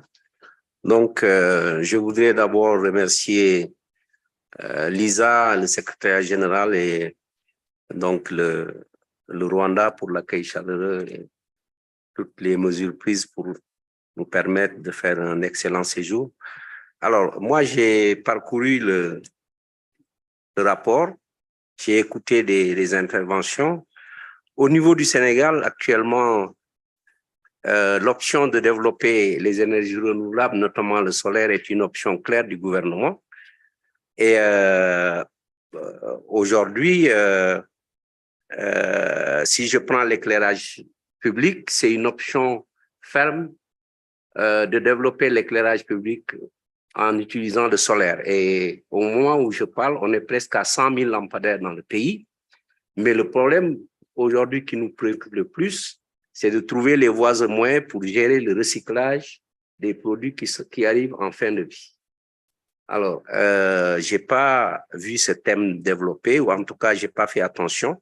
Et j'aimerais que Lisa peut-être essaie de voir avec les pays membres comment on peut pousser la réflexion pour trouver des solutions. Parce que sinon, dans quelques années, avec toutes les installations qu'on va faire dans notre pays ou dans nos pays, ça pourrait poser un autre problème. Donc, on sait qu'en termes de production, le Sénégal est en train de construire actuellement dans une région du centre du pays une entreprise de production de lampadaires solaires, mais aussi des autres produits qui entrent, des autres éléments qui entrent dans la production solaire. Et donc, cette entreprise devrait être fonctionnelle à partir de 2024. Mais c'est plus pour ça encore qu'on est plus préoccupé par le recyclage. On est actuellement en train de réfléchir sur deux voies. La législation d'abord, pour voir comment sur le plan réglementaire, on pourrait trouver un mécanisme pour que les entreprises qui produisent ou qui vendent ces produits, notamment les batteries par exemple, qu'on les oblige à les reprendre en fin de vie pour les recycler. On a vu ces genres de législation dans certains pays européens, ou alors encourager des entreprises à s'installer pour ce recyclage. Mais en tout cas, c'est un gros problème aujourd'hui pour nous et on est en train de pousser la réflexion. Donc, on voulait partager cette préoccupation s'il y a possibilité de faire du benchmarking, donc pour essayer de trouver ensemble une solution. Merci. Somalia. Thank you, Chair. And firstly, I wanted to take this opportunity to thank the Republic of Rwanda for welcoming this hospitality, and also to congratulate the work done and ISA Secretariat for the last year. So my comments is, last year and the regional committee meeting has emphasized it to organize and the training, the capacity building, and the importance of having it in physical manner. So currently, I've seen so many numbers in terms of mini grids and solar bugs training. So in this training, are there any physical training or only through online? Thank you. Ethiopia. Good afternoon, everyone. Thank you, Mr. Chairperson and Dr. Ajaya. Actually, one of the issues to deal with solving the problems we have, access to electricity, is actually solar system. And Ethiopia is one of the active countries. Therefore, I would like to say a few points with regard to the solarization. Actually, integration of solar with the main grid is very important. As we know, majority of us here are members of Eastern Africa Power Pool. One of the untouched and untapped resources we have is solar. And so far, Eastern Africa Power Pool hasn't been so considered in this solarization system. Therefore, I recommend this should be, of course, taken as a very important point. The other point which I would like to mention is about regulatory framework. We know, even though we do have a potential, however, there is a lack of regulatory frameworks in most parts of the countries, especially in Ethiopia.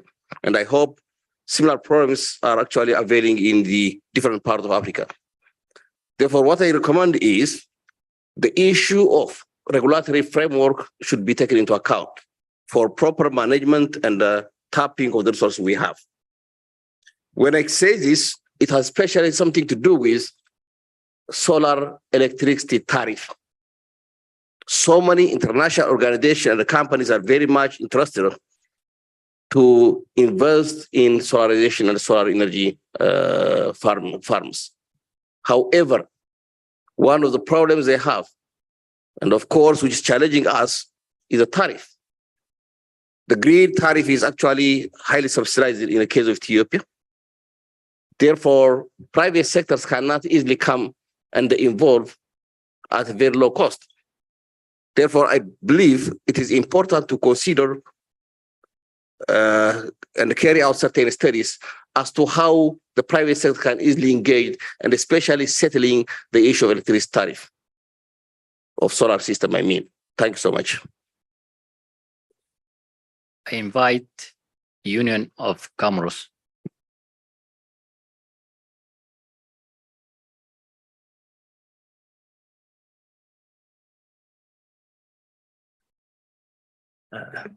Merci beaucoup. Premièrement, je tiens à remercier notre pays hôte. On est bel et bien accueillis et on est content et on est satisfait de l'accueil que nous avions été réservés. Mes commentaires se résument sur 3 points. La première, c'est au niveau de l'hydrogène verte. Il faut comprendre que cette technologie n'est pas à la portée de tous, alors qu'on a déjà une technologie qu'on maîtrise presque tous les pays ici présents, le solaire. Et je pense que l'idéal, c'est de faire en sorte que nous arrivions à vulgariser le solaire et le faire en sorte que ça soit à moindre coût et accessible à tous. Parce que nos pays respectifs et ainsi que nos régions qui ont des difficultés à servir l'électricité, je pense que c'est pour cette raison que on développe de plus en plus les mini-grids. Voilà la première observation que je voulais intervenir sur ce point-là. Au niveau des renforcements des capacités, je vais rebondir sur les propos de mon collègue du Somalie. On sait très bien que l'ISA ne ménage aucun effort sur les renforcements des capacités, mais il faut comprendre que l'aspect virtuel que nous avons connu tous après Covid n'est pas toujours palpable par rapport à l'aspect physique. Il faut aussi tenir en compte que de temps en temps, avec les occupations et les charges que nous avons tous, ainsi que les sociétés respectives de production, on a tendance à s'occuper de l'urgence qui s'y impose que d'être formé virtuellement. Donc, il faut peut-être envisager la possibilité de revoir les plannings, les calendriers de renforcement pour que ça soit, disons, majoritairement plus physique et présentiel. Je pense que c'est à ce sens-là qu'on arrivera à appréhender et à capitaliser la formation.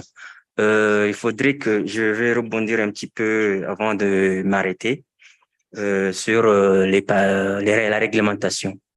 Je pense que on a tous évoqué les mêmes problématiques, que les pays ont la réglementation respective, les réglementations respectives, mais on a toujours tendance à être bloqué sur la procédure. C'est ce qui fait que ça traîne beaucoup souvent à ce que les activités puissent se réaliser dans un délai plus respectif et acceptable. Donc, je pense que soit on devrait se focaliser, comme ça a été dit ici, avoir une réglementation commune et aussi faire en sorte que tous les pays puissent être renforcés sur ce sens-là. Nous, on est toujours preneurs à ce que nous puissions avoir une facilité à l'accès au financement et que nous n'ayons pas des problèmes liés à des passations de marché qui fait que quelques activités qui devraient prendre 6 mois et au final qui prennent 1 année avant que ça soit réalisé. Voilà, merci. Thank you so much. I want to invite the Secretariat to reflect the comments, please.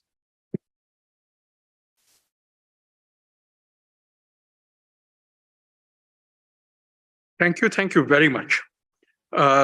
This is a very rich array of comments, and I'll try to address them to the best of my ability and request my colleagues to add in wherever we need.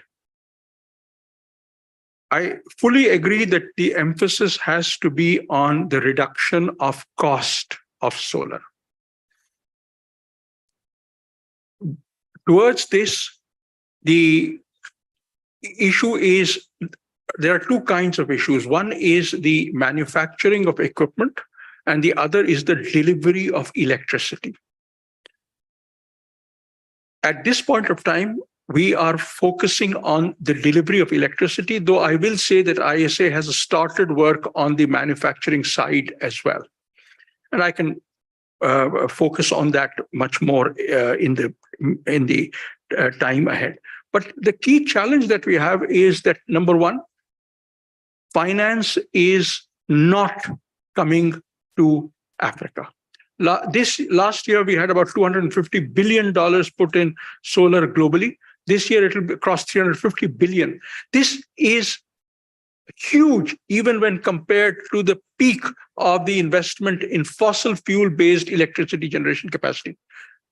But 70% of this money went to the OECD countries and China. All of Africa got about 3%. We need to address this issue.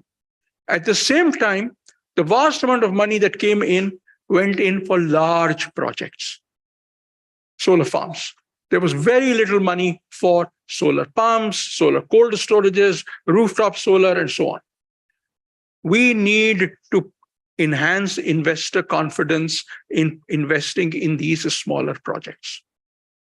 This has two parts, both of which have been referred to. The first is regulations. And the second is, how do we provide investors with the confidence that they want? We will talk a little bit later, as one of the agenda items is on the solar facility, which has been created to address this specific issue, to provide confidence to investors through the creation of a payment guarantee mechanism. And Madam Minister from Rwanda had asked about this. This is only focused on Africa at the moment. We are in the process of raising resources for this. And I'm hoping that by October this year, we would have something of the order of in excess of $50 million in this facility, at which time we can go out and do a bidding for an Africa-based investment manager to bear this out. And I'll talk more about this in the time to come. But this brings in money, it lowers the cost of capital, and it enables development of solar where you and I need it. There was also the issue raised of transmission. We did a detailed study which was completed only a month ago. It's part of the documents in the hard drive. One of the things we found out was that pulling the grid is expensive. Even today, having a solar mini grid is cheaper, provides cheaper electricity. The solar and batteries provide cheaper electricity than if the grid is extended by more than 10 kilometers. This is the situation today. I therefore see no reason at all to use the grid to provide universal energy access. And these are data from Africa. This is not from anywhere else. In my view, therefore, developing solar mini grids becomes an important issue. And this is something on which the ISA will work with you, including on regulations, to address this. The issue of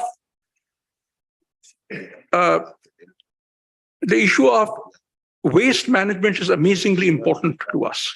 And I'll tell you where the problem lies. The problem lies that most solar becomes waste after maybe a 20-25 year life cycle. Battery becomes waste after a 7 to 10 year life cycle. Look back 25 years from now. The kind of solar panels that were produced were very different from the kind of solar panels that are produced today. And it is very clear that the solar panels produced 25 years from now will be very different from those produced today. So what are we trying to recycle? We don't even know. Therefore, the only way out is the ability to take out all the materials separately. What is possible? And how do we enable it? There was the suggestion that we should look at existing regulations. Yes, we can. Most countries have something in which can enable the creation of a extended supplier warranty, so that the people who supply it today have the responsibility of ensuring that it is taken care of. Right, but what is it that you want taken care of? Maybe we need standards today which require that the solar panels made today are dismantleable, which makes recycling easier. Well, these are the kinds of issues that we are grappling with. And we will come back to you on these issues shortly. On green hydrogen, I completely agree with the view that green hydrogen is not for everybody. It makes sense for certain countries. It makes sense for certain situations. Very clearly, a very large amount of green hydrogen has to be used within the country in order for it to be viable for sale internationally. These are the kinds of issues we would like to work with you for those countries which are interested in green hydrogen. Those who are not, that's fair. We've got 9 programs. Some of those are of interest to some countries, others are not. On the issue of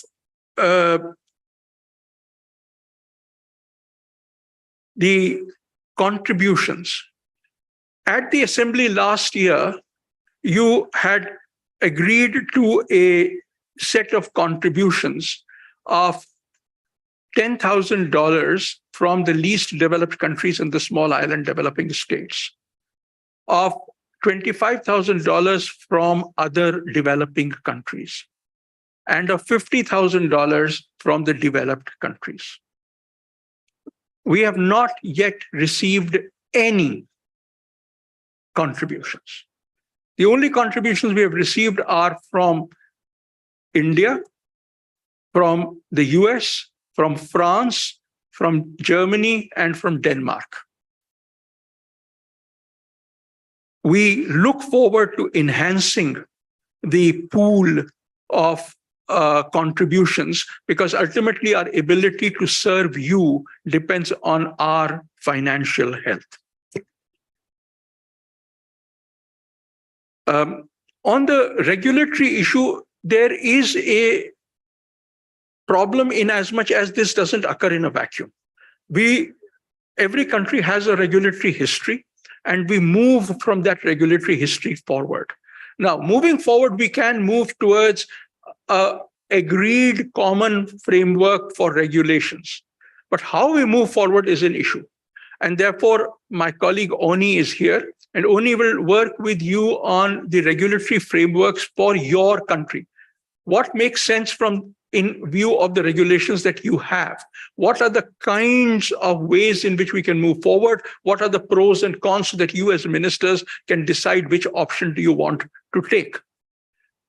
At the end of the day, let us be clear that the vast amount of solar will be invested by private sector investors.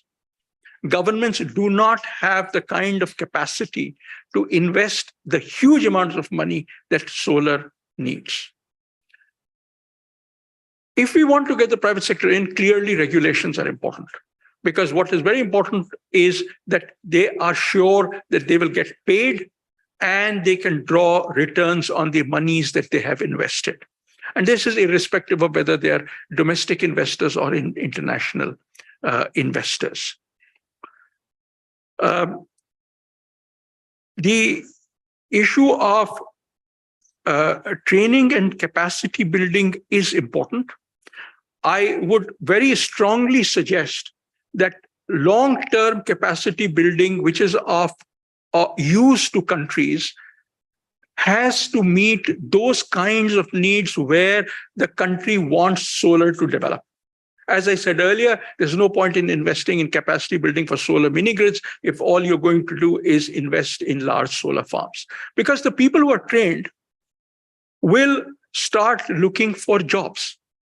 And if there are no jobs in that area, you have on your hand a group of people who are both trained and nothing to do. I have faced this situation earlier when we used to train people through the Indian Bureau of Energy Efficiency as energy auditors. There was a huge number of energy auditors. There was a huge amount of time between the time when the auditors were certified and the time when the jobs for them started. And they were very upset. But on the other hand, we also don't want projects to happen and not enough trained manpower for it. So this will therefore need to be coordinated with the solar roadmap. And as I said earlier, we are completely supportive of efforts to create solar roadmaps. We will work with you on doing so. I repeat that integration with power pools is very important. We would love to have you support us in making those relationships and therefore in enabling the grid stability with larger and larger amounts of variable energy injection to occur. When we are looking at regulation, I think it is also important to look at the issue of current subsidies. I think the Honorable Minister from Ethiopia had pointed it out that current subsidies are a barrier to new private sector investment coming in. We need to figure out ways in which we can provide electricity at the prices that people can pay, and yet ensure that the people who invest get enough return that makes their investment viable.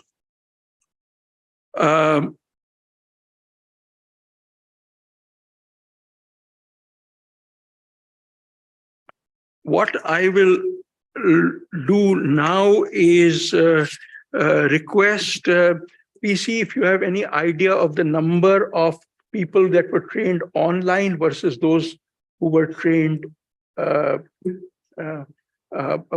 virtually. Last year, except that 60 from West Powerful, other are virtual. Virtual, okay. So this has to be in line, as I said, with the roadmaps. And we will continue to provide training, but it will have to be based on where you need to go. Thank you. Thank you so much, Mr. DG. The time is up and we have so many agendas, so we request honorable members to summarize their comments. And I want to give the last comment, the Republic of Uganda. 50 seconds, please. Thank you, Chair. I'm sorry to be coming back again. I've actually been reviewing the strategic objectives that we're discussing here. Strategic objective number 3 is critical.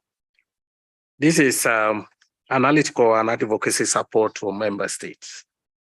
For a long time, Africa has been a consumer of technologies and knowledge. And in my opinion and my view, I think it is time for us to change the narrative and actually talk about research promotion for Africa. There are a number of things where we consume the technologies, the knowledge, without actually technologies and knowledge being generated in Africa. I would propose we change that objective going forward. We should be talking about research, getting our own innovative ideas into developing new technologies, including in the solar utilization and power generation. We have that capacity, what God has provided us in the natural resource, but we need to emphasize research. And for ISA, I would actually think we should be talking about that research, technology transfer, and innovations within Africa. Because the cost of the solar, as my colleague from Ethiopia talked, the tariffs are still high. And this provides us an opportunity to actually develop African solutions to reduce the tariffs. Most of Africa is actually rich in the solar radiation, but it has not been exploited. Could ISA and all of us discuss how we can develop this research, technology transfer, knowledge generation, which is based in Africa? I thank you. Thank you so much. I want to give the corridor. Alors, bonjour, très rapidement. Le secrétariat de l'ISA et le Rwanda étant déjà suffisamment salué, je passe directement à mon point. Alors, ma question est en rapport directement avec le personnel recruté pour renforcer le secrétariat de l'ISA. Alors, si j'ai bonne mémoire, l'an dernier à l'Assemblée, lorsque cette question avait été validée, alors, il avait été également soulevé la représentativité des pays francophones au niveau du secrétariat de l'ISA.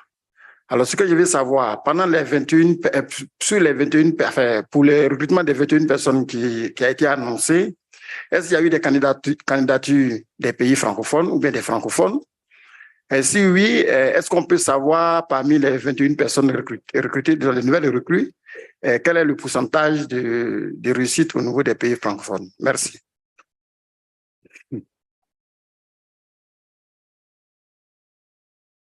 Thank you so much. We conclude, and I wanted to invite and I give to be the last country to be Djibouti, and the other honorable members, they want to raise their comments. Please, you can share with the Secretariat through the email because we have so many agendas and we want to proceed the other agenda. So, Djibouti, welcome.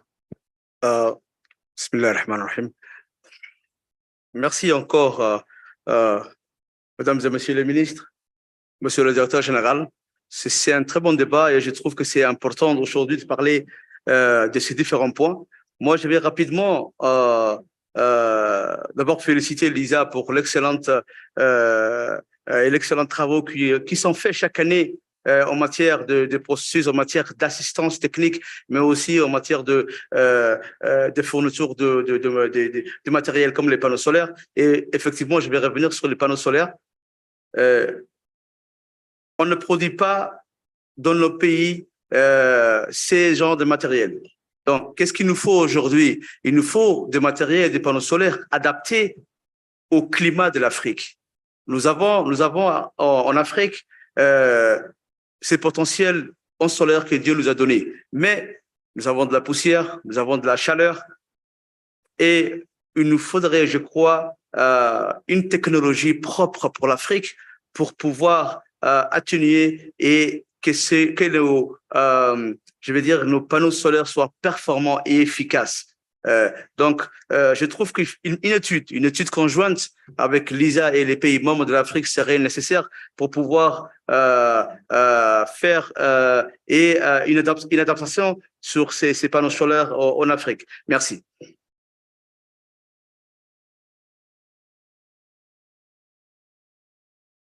Let me give the Secretariat to respond, please. Thank you very much. I fully appreciate and agree with the comments by the ministers from Uganda and Djibouti regarding the need for greater research and development, and particularly in the case of solar panels that are more viable for Africa. One of the things that I've learned over many years is that just putting money in research in our countries means that research which is for the developed countries is copied here.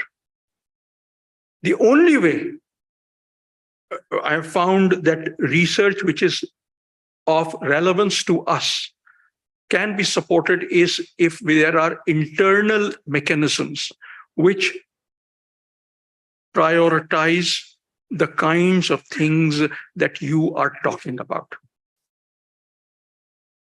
We will be very happy to share the fundings, but you will need to decide what is it that you would like to fund. Tell your researchers this is what we will provide support for.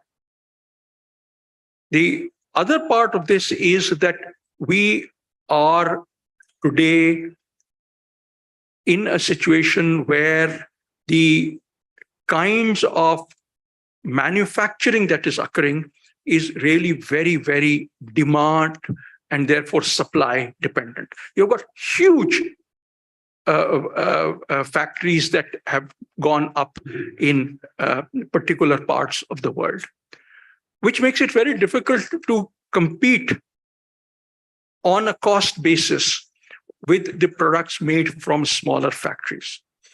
The research the analysis that we had carried out recently showed us that we will see an increase in demand of solar by anywhere between 3 to 8 times by 2030, 3 to 8 times by 2030, which means that there is a huge scope. The problem is that while the issue of going from cells to modules makes economic sense in almost every geography where there is enough demand. And I stress this, where there is enough demand, you can create the cells, you can import the cells and create the modules. It creates local jobs, the local supply chains are shorter, and it creates value added in the country itself. But the problem of cells is a lot more challenging. What we have seen is that the global cost of cells is so much. If any new plant is set up, the cost is higher. And therefore, a short-term subsidy will need to be provided in order for the cells to be competitive with globally available cells. Now, how many countries can do this? There will be relatively few countries, but I strongly urge countries to consider whether they can do this support. The US has done it through the Inflation Reduction Act and so on. So we will have possibly 5, 6, 7 cell manufacturers in the world. But we can have a lot more people who create modules from cells. This would require the countries to establish the kinds of regulations so that investments can come in. The cost of a solar module manufacture is not very large. For 10,000 megawatts a year, it will cost about $5 million. That's it.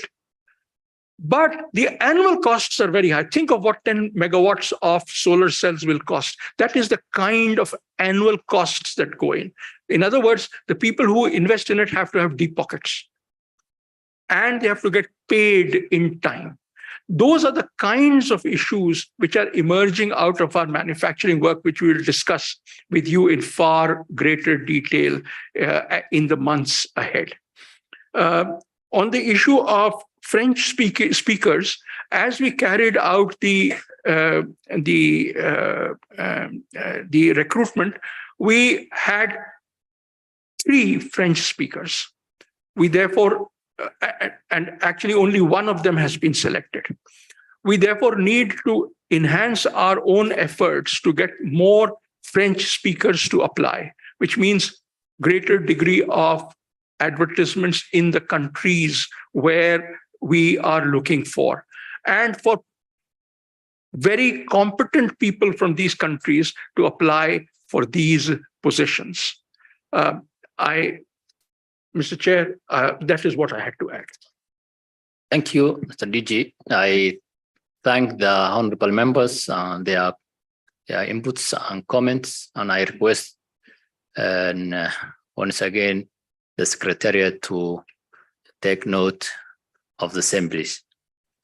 We go to the next agenda, which is agenda number 5, the ISA Star C initiative, and it's the one of the 9 flagship of ISA initiative. So the ISA launched the Solar Technology Application and Resource Center Star C initiative for facilitate technology transfer and capacity building in solar energy among member countries. The working document ISA/RCA.05/WD.05 containing details on the Star C initiative was provided to all members.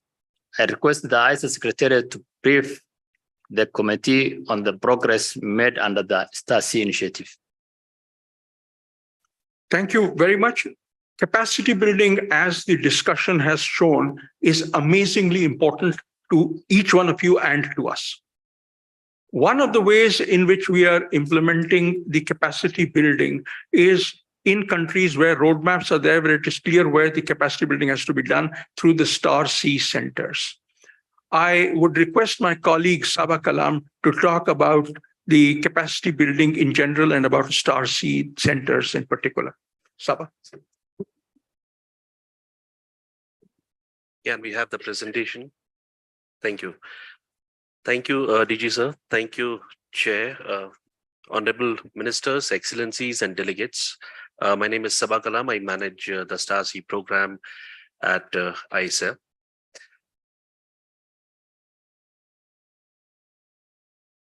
In last 1 year, we have seen exponential growth in the Star C initiative, and that has been possible because we have received immense interest from the member countries, especially from Africa. I mean, as part of ISA Secretariat, I shouldn't be differentiating between regions, but I'm really glad that the interest that we have received from Africa region has been really great. And overall, we have received about 15 official expression of interest from ISA member countries, 9 of which is from the Africa regions. And very soon we will be operationalizing 3 star centers in Africa. We are aiming to operationalize these centers by December this year. Overall, we are aiming to operationalize 5 centers, and 3 of these centers will be in Africa. Our aim is to equip ISA member countries with enough capacity to undertake solar energy transition on their own. Whether ISA is there or not after 2030, we wish that all the member countries of ISA should have enough capacity to accelerate the overall deployment of solar energy.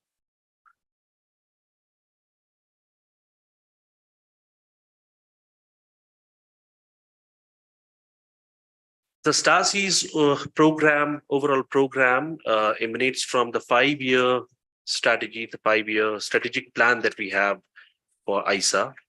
And one of the critical elements of the strategic plan is capacity building that helps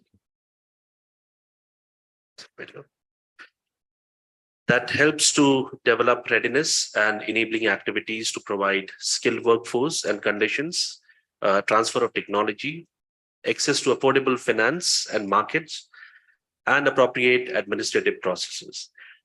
We are aiming to operationalize 10 centers by 2024. We are working with more than 10 countries right now. We have signed MOUs with 10 countries. We have also identified host institutions where these centers are going to be established in all the 10 countries. I'll also present in my slides later on how we are progressing in different member countries.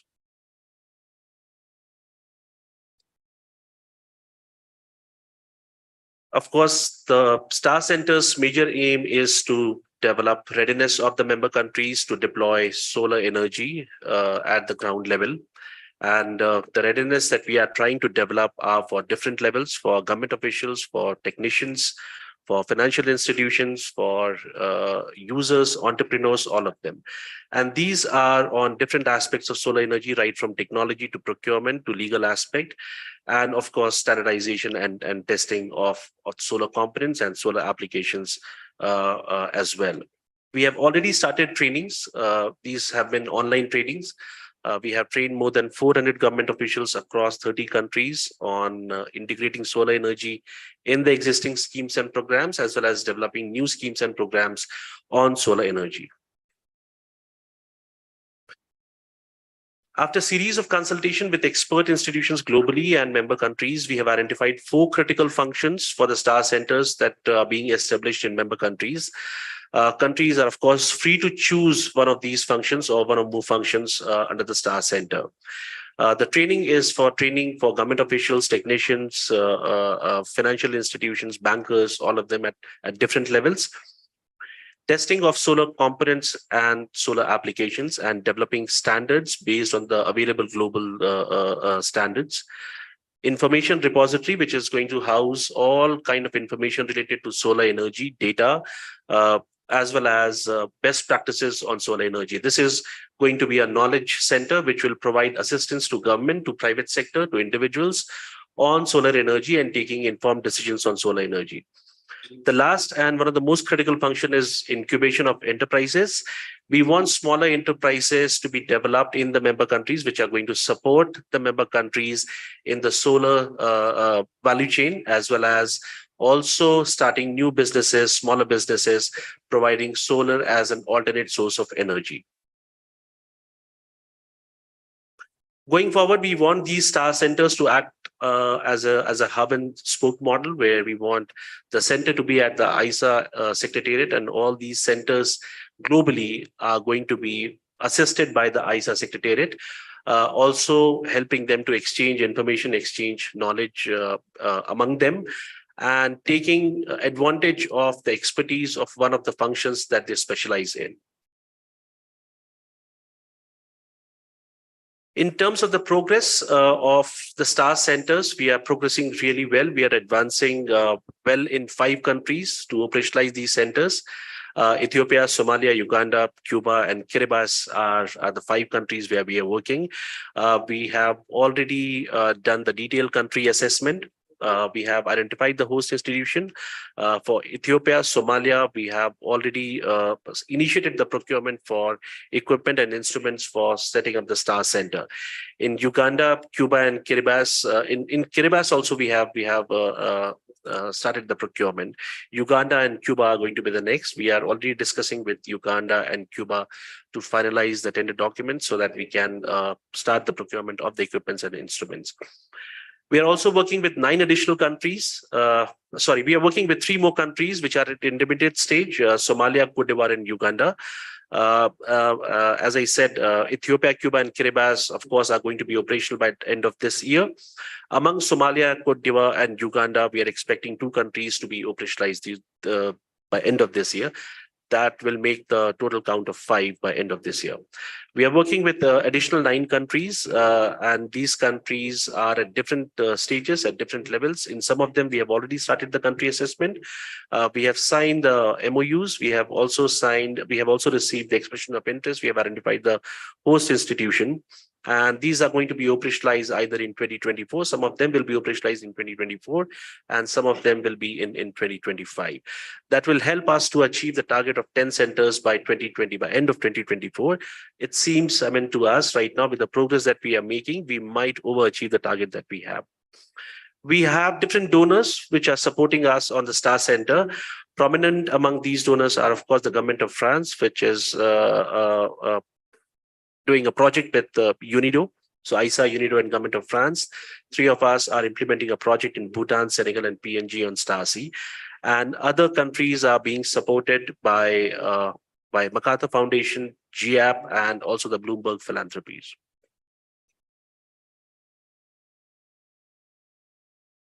In all the STAR centers, the host government plays a major role, and it is very important to recognize their contributions as well. Countries are contributing free of cost the buildings that we need for setting up the STAR Center. In most cases, these are universities or technical institutions, existing institutions.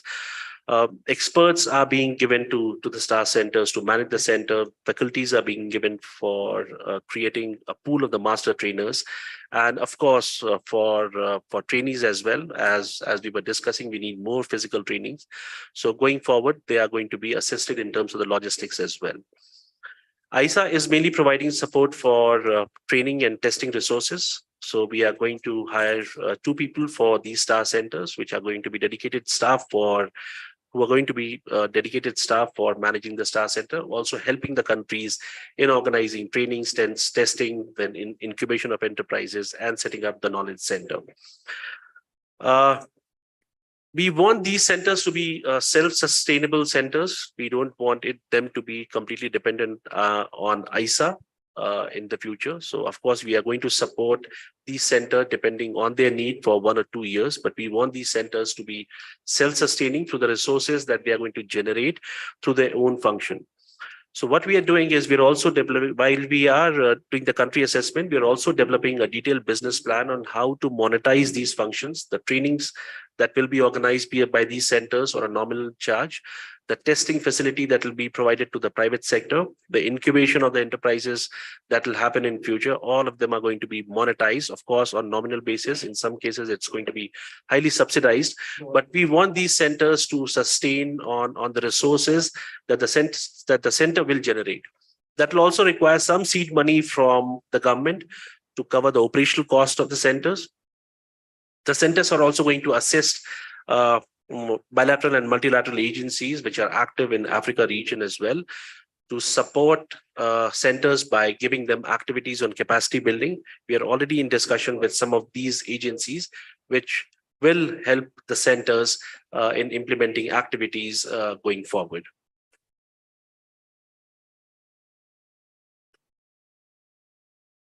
So very quickly, I mean, this is a cost-intensive affair. Of course, it requires cost to set up centers, to support centers by ISA.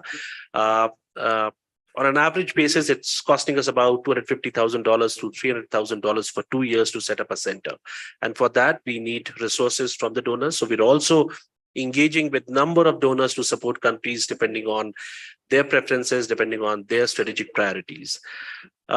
To optimize the cost, of course, we are not creating new buildings. We want these centers to be in an existing institution, either these are university or technical center. For example, in Ethiopia, we are working with the University of Havana. In Somalia, we are working with the Somali National University. Similarly, in other countries, we are working with different existing institutions and trying to leverage the resources that we already have there. Steps that we are following, we are doing detailed country assessment. We are signing MOUs with the countries. We are, of course, procuring testing and training resources. And there is a steering committee which is going to look after the activities of the Star Center. Many African countries have joined this initiative. I request countries who have not joined this flagship initiative to be part of this initiative, as this will be very critical to pave the way forward for having capacity at all levels. Thank you so much. I'm available to answer any questions you may have. Thank you.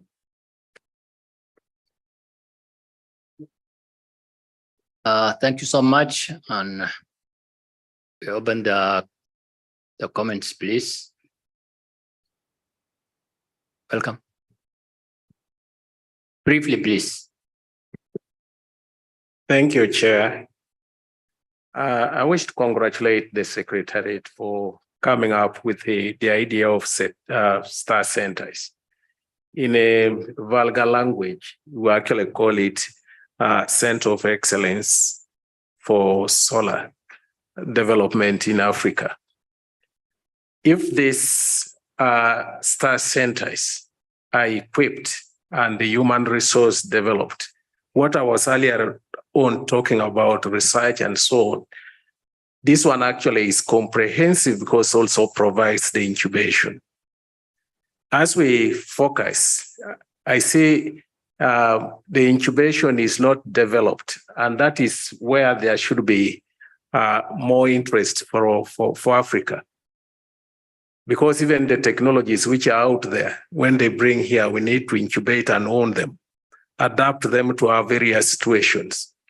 So I congratulate the Secretariat. This is an area which we need to work on to make sure that we get the best out of the collaboration that we have in this room. I submit, Chair. Thank you so much. Togo. Okay. I would like to thank the presenter for the clear presentation. My question to the presenter is with respect to the countries that, if I may say, have been selected for the pilot phase, or the countries you are progressing with respect to the creation of the Star Centers. On what basis were these countries selected? We would like to have some clarification on this. Thank you. Republic of Niger. Thank you, Chair, for giving me the floor. But before coming to my point, I would like to join my voice to my predecessors to thank sincerely the government of Rwanda for the warm welcome to us in this beautiful city of Kigali. I would also like to thank the Secretariat of ISA for the very good work done in presenting this document to us. So my point is about the Star Centers. It's just an information. I would like to inform that Niger Republic has already completed its formal expression of interest document for the Star Seas, and that the document will hopefully reach the Secretariat of ISA in the few coming days.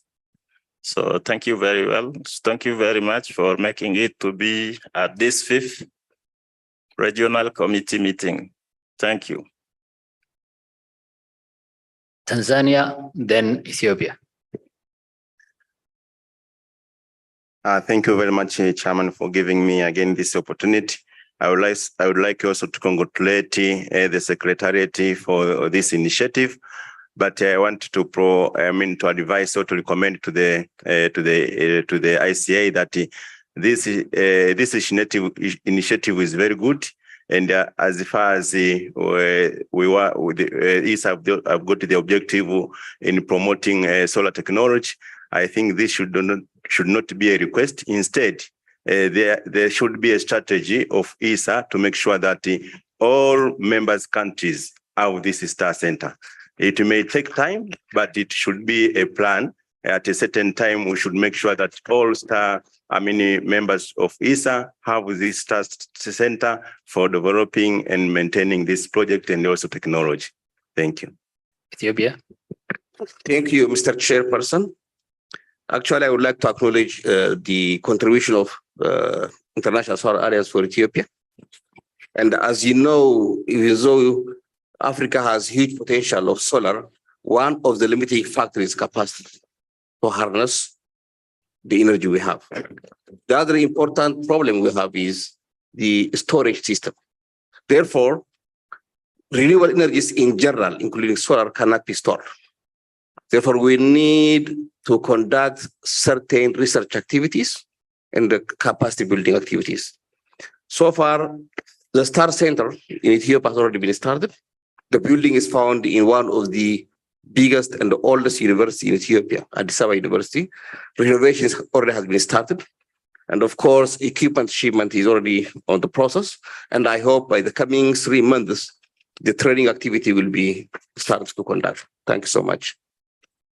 Republic of Benin. Merci beaucoup, Monsieur le Président. Je présente les excuses du Monsieur le ministre de l'Énergie du Bénin à toute la délégation de l'ASI. Je pense que le Bénin avait manifesté aussi son intérêt pour la création du centre SACE et le processus du protocole d'accord est en cours. Mais on a une petite inquiétude. Notre inquiétude, l'ASI avait mis dans le protocole qu'il va soutenir le Bénin pour une durée de 1 an renouvelable. On voudrait avoir une précision là-dessus. Est-ce que c'est 2 ans? C'est 1 an? Nous voudrons un peu plus d'éclaircissement à ce niveau. Merci. Is that Djibouti? Oui, ministère, Monsieur le directeur général, j'aimerais juste apporter ma petite contribution au centre Starcy pour dire que il y a des pays qui ont déjà installé et qui travaillent dessus. Il y a d'autres pays qui sont en process. Il y a des pays qui n'ont pas encore fait ces process pour ce centre Starcy qui est très bénéfique pour nos jeunes et cadres africains pour pouvoir développer ces technologies solaires. Moi, je propose à ce que, entre-temps, les pays qui sont en process puissent aussi participer et utiliser les centres déjà qui sont opérationnels. Ça, c'est très important pour pouvoir former nos cadres et les mettre à niveau. Merci.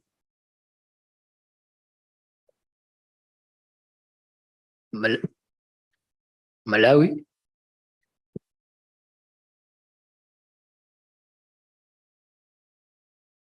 Oui, c'est Madagascar. Merci, Monsieur le Président. Sorry, Madagascar. Donc, je rejoins Monsieur le ministre de Djibouti pour ce qu'il a dit tout à l'heure, c'est mettre en poule les centres C qui sont déjà en place ou bien dans l'avenir mettre en poule sur une certaine région les centres C pour que ça puisse accélérer, pour qu'on puisse accélérer dans le sens de la formation. Et je profite aussi pour un éclairage. pour la bonne gouvernance, il serait mieux d'avoir aussi la société civile à inclure dans la liste des gens à former. Et troisièmement,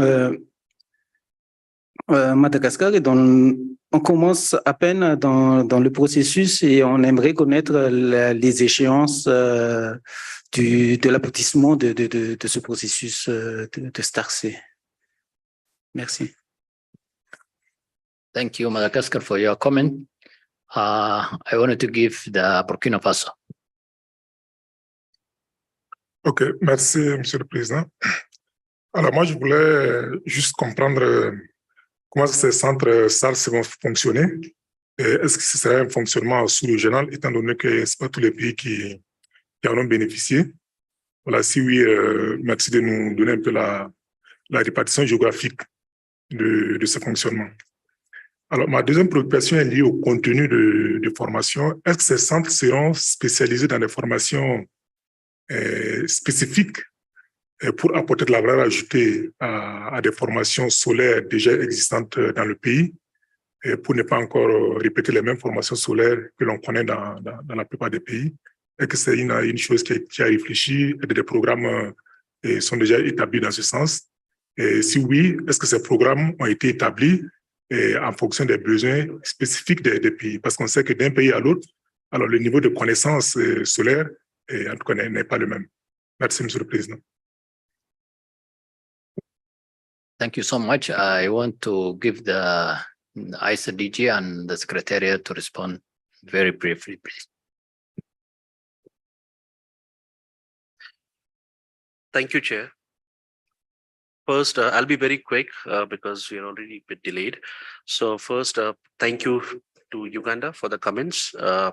Togo, the selection criteria is based on the interest that we have received. We have been making presentations on StarC from since last year. And as we are getting interest from different countries, we are proceeding with the formalities and then setting up the center.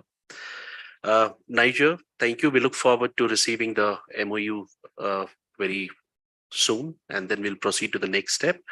From Tanzania, we completely agree. All member countries should have the STAR centers, and we are creating these centers in different phases, of course. So by 2023, we are aiming to have 5, and then 2024, 10, and then 26, 30. So it's staggered into different phases. To Ethiopia, of course, storage is one of the priorities for us, and we are working under the program, as well as we would like to work on the capacity building as well. We'll keep that as a priority for the Ethiopia STAR centers and other STAR centers, whoever wants it. To Benin, it's maximum of 2 years. We are supporting for, of course, 1 year initially, and that is written in the MOU as well. But if the second year is required by the country, then we are happy to support that as well. Djibouti and Malawi, of course, countries are encouraged to use other centers because some of the centers are going to specialize in training. Some of them are going to specialize in incubation or testing. So depending on their expertise, they are encouraged to use the centers, the regional centers that they have. To Madagascar, we will let you know the process. We'll be happy to discuss with you in detail the steps. We already had one meeting with you, but yeah, I mean, if you need more clarity, then we'll be happy to discuss during lunch or anytime during the day, today or tomorrow. To Burkina Faso, it's going to be a national center, of course. Most of the member countries will have the national centers, but there are going to be some regional centers as well, where we are not able to create the centers, especially in Pacific countries where we have very less population in countries. So some of the centers are going to be regional centers, and those are going to be accessed by different countries. And on the functions, because different countries are going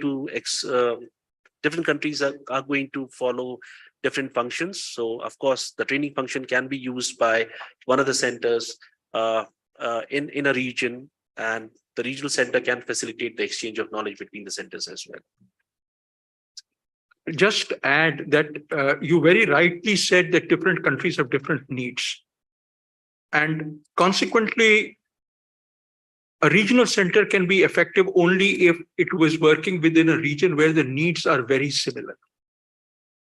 We are providing each center with curricula to begin with, but we expect that over a period of time, it will evolve to address the kinds of needs that that country has.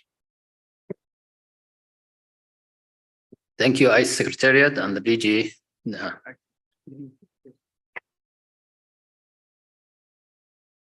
Guinea? Okay, Guinea.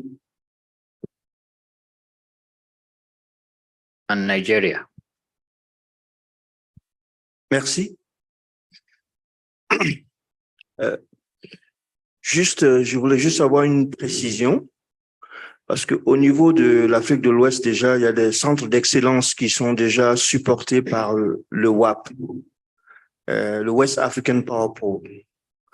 Aujourd'hui, ces centres de formation vont essayer de mettre sur le marché des éléments, comment on appelle, des gens qui ont une certaine compétence. Nous avons déjà des grandes écoles, c'est-à-dire les écoles de formation professionnelle qui existent déjà dans nos pays. Et ces écoles de formation professionnelle aussi développent des formations sur le solaire.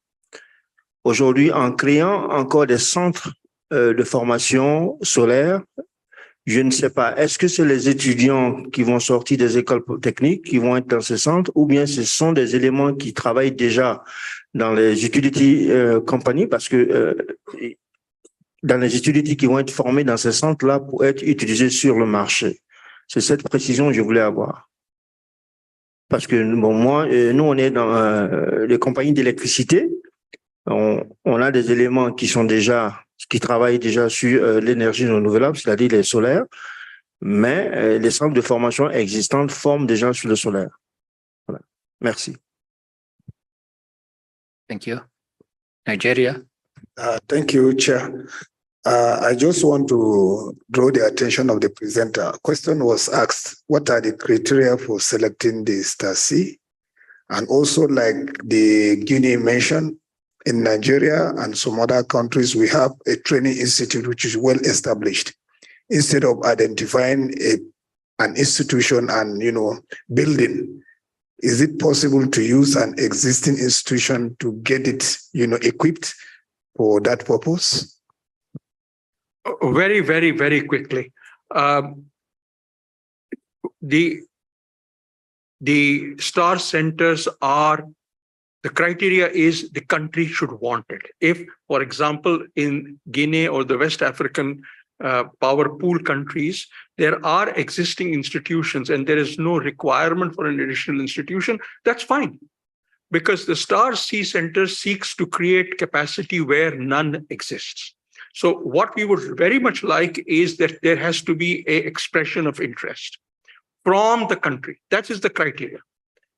Now, if you want to build it there, or because Nigeria is a large country, you want to build it somewhere else, it's up to you to make the case.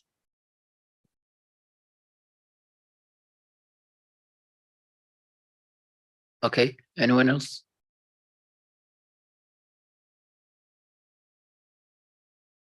Okay, so we proceed.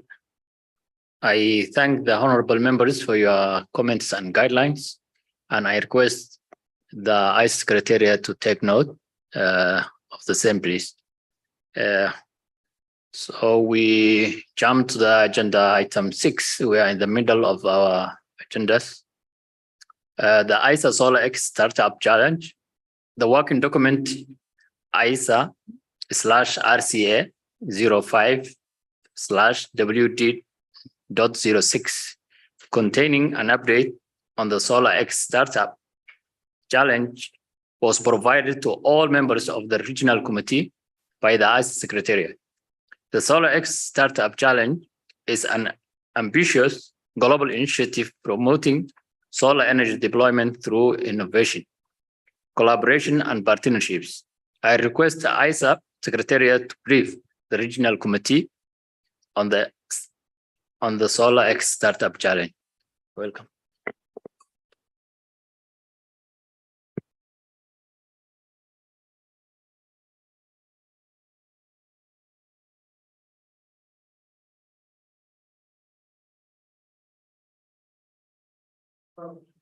there it is.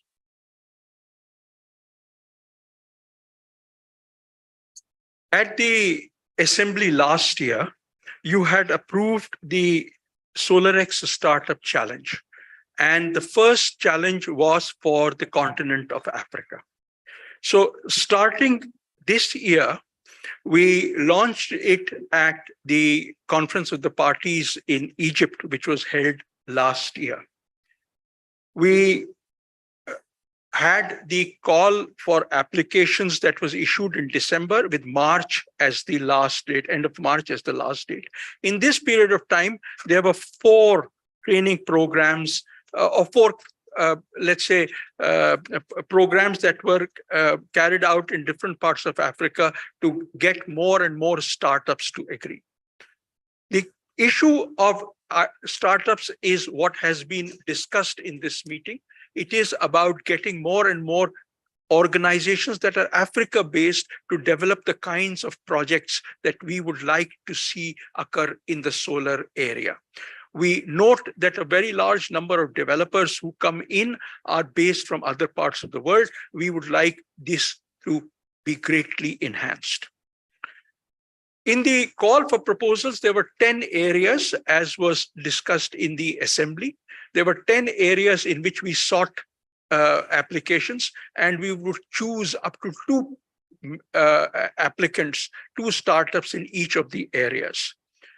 We shortlisted these. We got 180 applications. We got these, and the 20 winners were announced last month in July. Tomorrow, you will meet with them. And day after tomorrow, we will have the first bootstrapping camp to build up their abilities to attract finance, to develop technological partnerships, and to build up their brand images. This is the capacity building programs that were carried out between February and March. This is the proposals that were received from under the various categories, the 10 problem statements. We went from 180 that were received. Getting them to 50 was relatively easy. Getting the final 20 was amazingly difficult. These were announced at the G20 meeting in Goa last month. We note that they are from various countries, but some countries have more than others. We look forward to working with all of them in the years to come. These are the winners. You have Musana Cards and Hello Solar Technology, who are in the first category. In the second category, we have Kuza Coolers and Ecobora. In the third, you have Centennial Power and InnoNeat Energy Solutions. In the fourth, Urban Greens Limited and STES Group Limited. In the fifth, the Green Scene Energy PLC and the Salpa Energy Limited. In the sixth, Off-Grid Box Rwanda Limited and Paco Motors Limited. Arinifu Technologies and Moment were the choices in the seventh category, and in the eighth were Noor Nation and Asakov Global Nigeria Limited. In the ninth, it was Photons Energy Limited and Northlight Solar Limited, and in the 10th, it was Uvana Energy and EG Platforms Limited. As I said, we will meet with them tomorrow. We will discuss with them what is it that they need. And day after tomorrow will be the first accelerator workshop where we are focusing on 2 things. One, remember there were 3 things that we would focus on. The first workshop is on 2 things, which is on finance raising and on on brand image creation. We will then have a number of other accelerator workshops in the coming days to focus on the key areas that we are talking about. What we hope is that these companies develop the kind of expertise and the kind of knowledge that is needed for them to branch off and create all kinds of interventions in the continent, not only in the continent, in the world, as time goes by. We will launch the next program. So this year we launched it for Africa. This year we will come to the Assembly and seek your approval for a similar program for the Asia Pacific region, and next year for the Latin America and Caribbean region. And then we come back to Africa.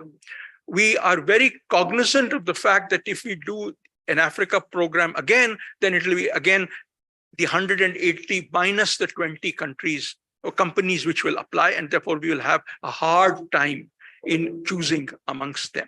But we look forward to work with these companies to be able to create the demand side of the equation. These are the companies which will seek the resources, the supply of the resources, and therefore provide the solar electricity. Thank you very, very much. Thank you so much, Dr. Ajay, the Director General of ISA. I wanted to invite the honorable members to provide their comments and guidelines. And welcome.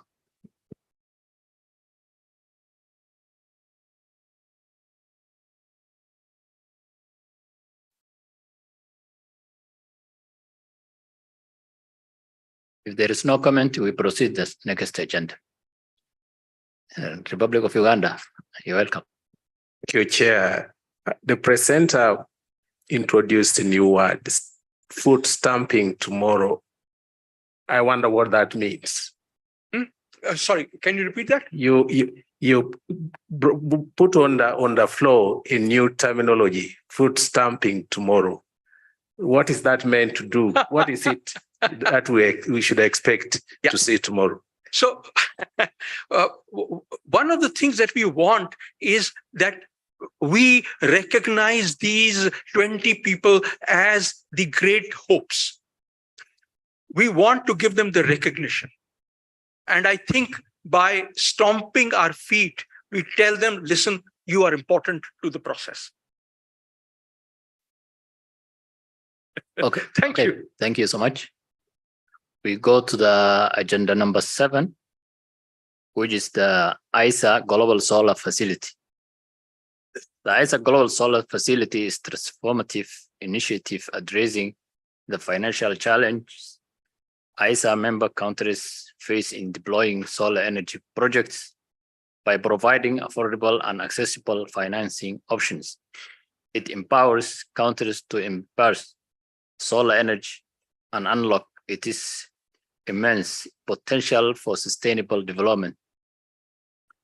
Further details are provided in the working document ISA/RCA.05/WD.07. Circulated to all members, I invite the ISA Secretariat to brief the regional committee on the progress in operationalizing the global solar facility. Welcome. Thank you. Thank you very much. You know, the Global Solar Facility is a facility that you approved at the last assembly, which was to create how to create confidence for investors to invest in developing countries. We started with Africa, and therefore this the first leg of the Global Solar Facility is for Africa. Let me quickly move on. One of the things that you had approved was that the solar facility would consist of 3 funds. The first and the most important is the Solar Payment Guarantee Fund. And as I said, the goal here is very simple. Of the $250 billion that were invested in solar last year, only 3% came to Africa. But when you look at the amount of non-repayment on solar loans that occurred from Africa, it was less than 2%. Why is this problem? We see this as a problem of perception. And because we see this as a problem of perception, we thought that the best way would be to pull in the investors by providing them with a degree of confidence. And how do we provide that confidence? We provide them confidence that you will get your return on investment, even if there is a delay in payment by the developer to you. Remember, this is focused on investors, not on developers. And what this would do is, if the repayment is late, then part of the repayment would be provided by the facility. When they receive the repayment, they give it back to us. And therefore, the facility continues to roll as a whole. Other things to provide confidence to investors are the solar insurance fund, because we found that in a number of countries, after you had paid for insurance, the projects were not viable. And therefore, what we said was we would provide part of the insurance payment. We have worked out a deal with MIGA. So MIGA provides the insurance, and we provide part of the payment of the insurance premium to MIGA as a low-cost loan. Once the main loan has been repaid in 7 years or whatever, the company provides this money back to the solar insurance fund. So again, there is a way in which this will go on. The third is the solar investment fund. This is a pool of funds which is of lower cost capital. This is from most of the development banks of the developed world, where most of the banks provide resources at about 2% interest rate in real terms, in hard currencies. Most investors put in money at 4% or 5%. When you blend the two, you get a lower amount. You're able to pull in private money, which is far more than the amount of public money that is available with the development banks. This effectively lowers the rate of interest. So these three things, the solar payment guarantee fund, the solar insurance fund, and the solar investment fund, together provide the confidence to the investors to invest in solar projects in Africa. We are also focusing that these are small projects. These would not be large projects. So we are looking at solar pumps, solar rooftops, solar health facilities, solar cooling storages, and so on. That is where the focus will be. As I said earlier, the focus is on Africa. We have developed relationships with AFDB, with Africa 20, with the BOAD group to get the additional financing that is necessary for these solar projects. We will later replicate it in other regions, not this year, but once we have learned enough from this facility, we will come to you in the assembly for the raising resources for the next amount. What will be the size of these funds? We are looking at the guarantee fund having an initial amount of about 50 million. The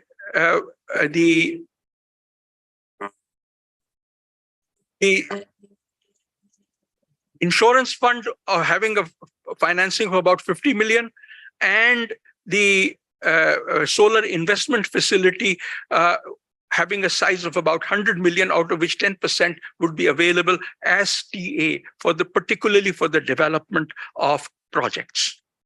Where are we now? India has in principle committed to support this fund through a grant of $25 million. We have got various other donors who have kind of pledged. It's an in principle pledge of something of the order of $15 million. So we are at about 40. We are once we reach the level of 50 million, we are looking at then calling for tenders for a Africa-based investment manager to manage this facility.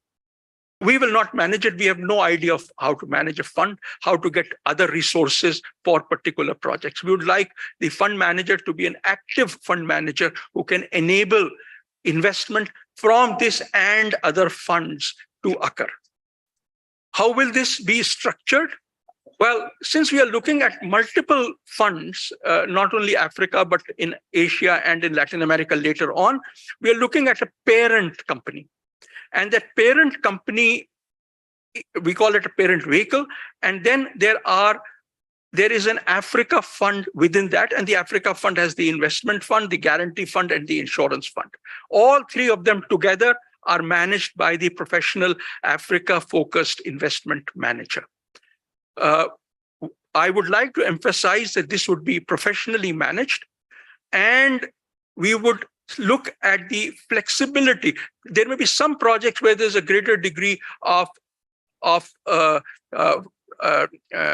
partial risk of the fund of the payment guarantee mechanism that is needed. There are others where insurance may be needed. There are others where low-cost finance may be needed. So this fellow would create the blended fund, which would make those projects take off. So we are looking at creating a global steering committee consisting of the donors. And the donors to this fund would then decide on this would be the donors to the parent company. And then the everyday function is led with an executive board, which consists of the Director General of ISA and the CEO of the global solar facility. That means the CEO of the parent company. And then they look at the issues. The parent company looks at issues of risks and compliance across all the funds. It looks at issues of strategy and business development. It looks at technical assistance and investor relations. And then you have the various investment funds for Africa, later on for Asia and for Latin America, which would come up later, managed by the investment funds. We expect that this, being primarily a guarantee fund, would have a huge leverage. And the leverage would be of the order of 7. When I had raised a similar fund when I was in the Bureau of Energy Efficiency, we had got a leverage of something of the order of 15 or 16. So I think 7 is a very conservative leverage that we would get. But we are looking at, therefore, enabling the investment of something of the order of $1,400 million into solar projects as a result of these guarantees that are put into place. Where do we locate this? Well, there are two things to be located, remember. There is the parent company and the Africa fund. And they could be in the same place, they could be in different places. We looked at various places which have been used over the years. Luxembourg and Netherlands have been. The great advantage is that they have large number of tax treaties with a number of other countries. But they are expensive places to locate the people in. Therefore, we are looking at Mauritius, we are looking at Singapore, we are looking at the Gift City in India to locate both the parent company as well as the Africa-based fund. It will depend on the kinds of tax holidays that are given to the fund being located in the country. So we are in active negotiation with these governments about the kinds of tax benefits that they give us. And obviously, it depends on what are the kinds of tax treaties that they have with the countries where we will be investing money. Let me end by saying what the next step are. We are, as I said, the key step is securing the monies. We have secured a commitment pledge of 25 million. We have also secured a kind of pledge of something of the order of 15 million from other donors. We are looking for 10 more before we start moving with the selection of the investment manager. We request countries, even if there are small amounts, $1 million, do contribute to this, because ultimately you are the owners of the fund. You are the steering committee of the fund. And therefore, even small amounts coming from the various sovereign funds in the various countries who are around this table would help this fund to take off. We will finalize the structure and the location of the facility and the recruitment of the staff for the management of this facility would occur. It would occur after, say, October. So by 2024, early 2024, we would announce that those people as well. So this is where we are, and I look forward to your comments on both what has been done and what we plan to do. Thank you very, very much. Thank you so much. I want to give one or two comments to the honorable members because we have taken a long time to this agenda. So one or two, please. If there is no any comments, we proceed. We go to the next agenda. So Djibouti and Uganda. Djibouti, welcome. Yes, I put up my flag. I would wish to congratulate the director on that innovation and then securing the Anchor Fund, $25 million from India. And then the others who have pledged to contribute another 15. I would wish to follow up on the earlier submission by the Honorable Minister of the Republic of Rwanda, where she said, yes, what about the contribution by member countries? I think this one has got a justification to actually for us to seek for member contribution because it is implemented in our various countries specifically. In the case of Uganda, we are running a similar facility through the funding that was provided by the World Bank, where we are putting the guarantees, insurance securities to leverage the private sector funding. And that program is actually successful, especially on solar, because it enables the rural poor to get a soft landing and purchasing power for the solar technologies at that level. It is something that we could consider in this forum for funding. In the case of Uganda, we have paid our contributions to a number of international bodies, like the international. We have a budget for international organizations, including ARENA, where we have put money. If this one is communicated officially, I think it is something that can attract support back home. And I do believe even the various countries, if you read the successes and how this facility is useful in addressing the challenges, the purchasing power of the rural poor. Thank you, Excellency. Thank you. It will receive the funding. Thank you. Thank you. Djibouti. Oui, mes félicitations d'abord pour le directeur général pour cette plateforme, je vais dire, des facilités solaires mondiales. Mais c'est très bien de faciliter pour tous les investissements en cours en Afrique ou à venir, pour préparer des projets bancables, pour assister, mais aussi assurer. Mais je vois que, pour ma part, avec ces fonds, nous avons les fonds de garantie, les fonds d'assurance et les fonds d'investissement. Nous savons très bien que chacun d'entre nous, pour être honnête, nous pouvons aussi, nous avons déjà des liens et des collaborations et des partenariats avec toutes ces entités, la Banque mondiale, la MIGA, la Banque africaine et la Banque européenne d'investissement et ainsi de suite. Le rôle aujourd'hui que va jouer l'ISA sera bien sûr efficace, performant, mais ne sera-t-il pas aussi lent dans la procédure? Ça, c'est un. Et de deux, peut-être des pays vont vouloir aller directement discuter avec les investisseurs ou passer par l'ISA aussi. J'aimerais que ces débats soient ouverts et discutables par tous les pays ici présents aujourd'hui africains, parce que c'est bien d'avoir cette plateforme, mais c'est bien aussi que nous contribuions à cette plateforme pour aller plus vite, pour faciliter, mais pour aussi un échange de nos différents projets et dans les procédures de chacun de nos pays. Enfin, j'aimerais conclure pour dire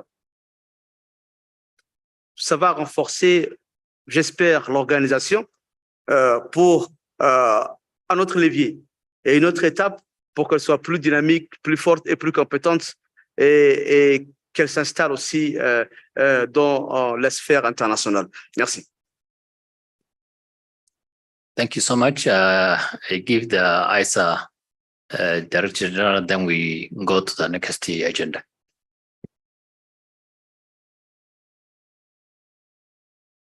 Thank you very much. Minister, this is something that bothered us greatly because each one of you has existing relationships with these. And we were also afraid of exactly what you said. Will this slow things down? So consequently, there are two things that are under discussion. I will emphasize they are under discussion, and your comments would help us resolve it. The first is, this has its own decision-making mechanism. That's why we took the development bank money out of the development banks and brought it into the fund. So it's the investment manager alone, a private sector investment manager who's used to working fast. That is where the decision-making about the monies will be carried out. MIGA works with the private sector. They're very, very fast. We have seen this in the past 6 months as, while we have been waiting for resources, they've already done 2 projects in this period of time where we could have participated. The other issue that I wanted to focus on was the key issue of the availability of resources. See, I believe that you need to make these resources available, and you need to make this as anybody who wants it, the investor who wants it, should pay a premium for getting to be a member to get this guarantee. He should not get a payment for nothing.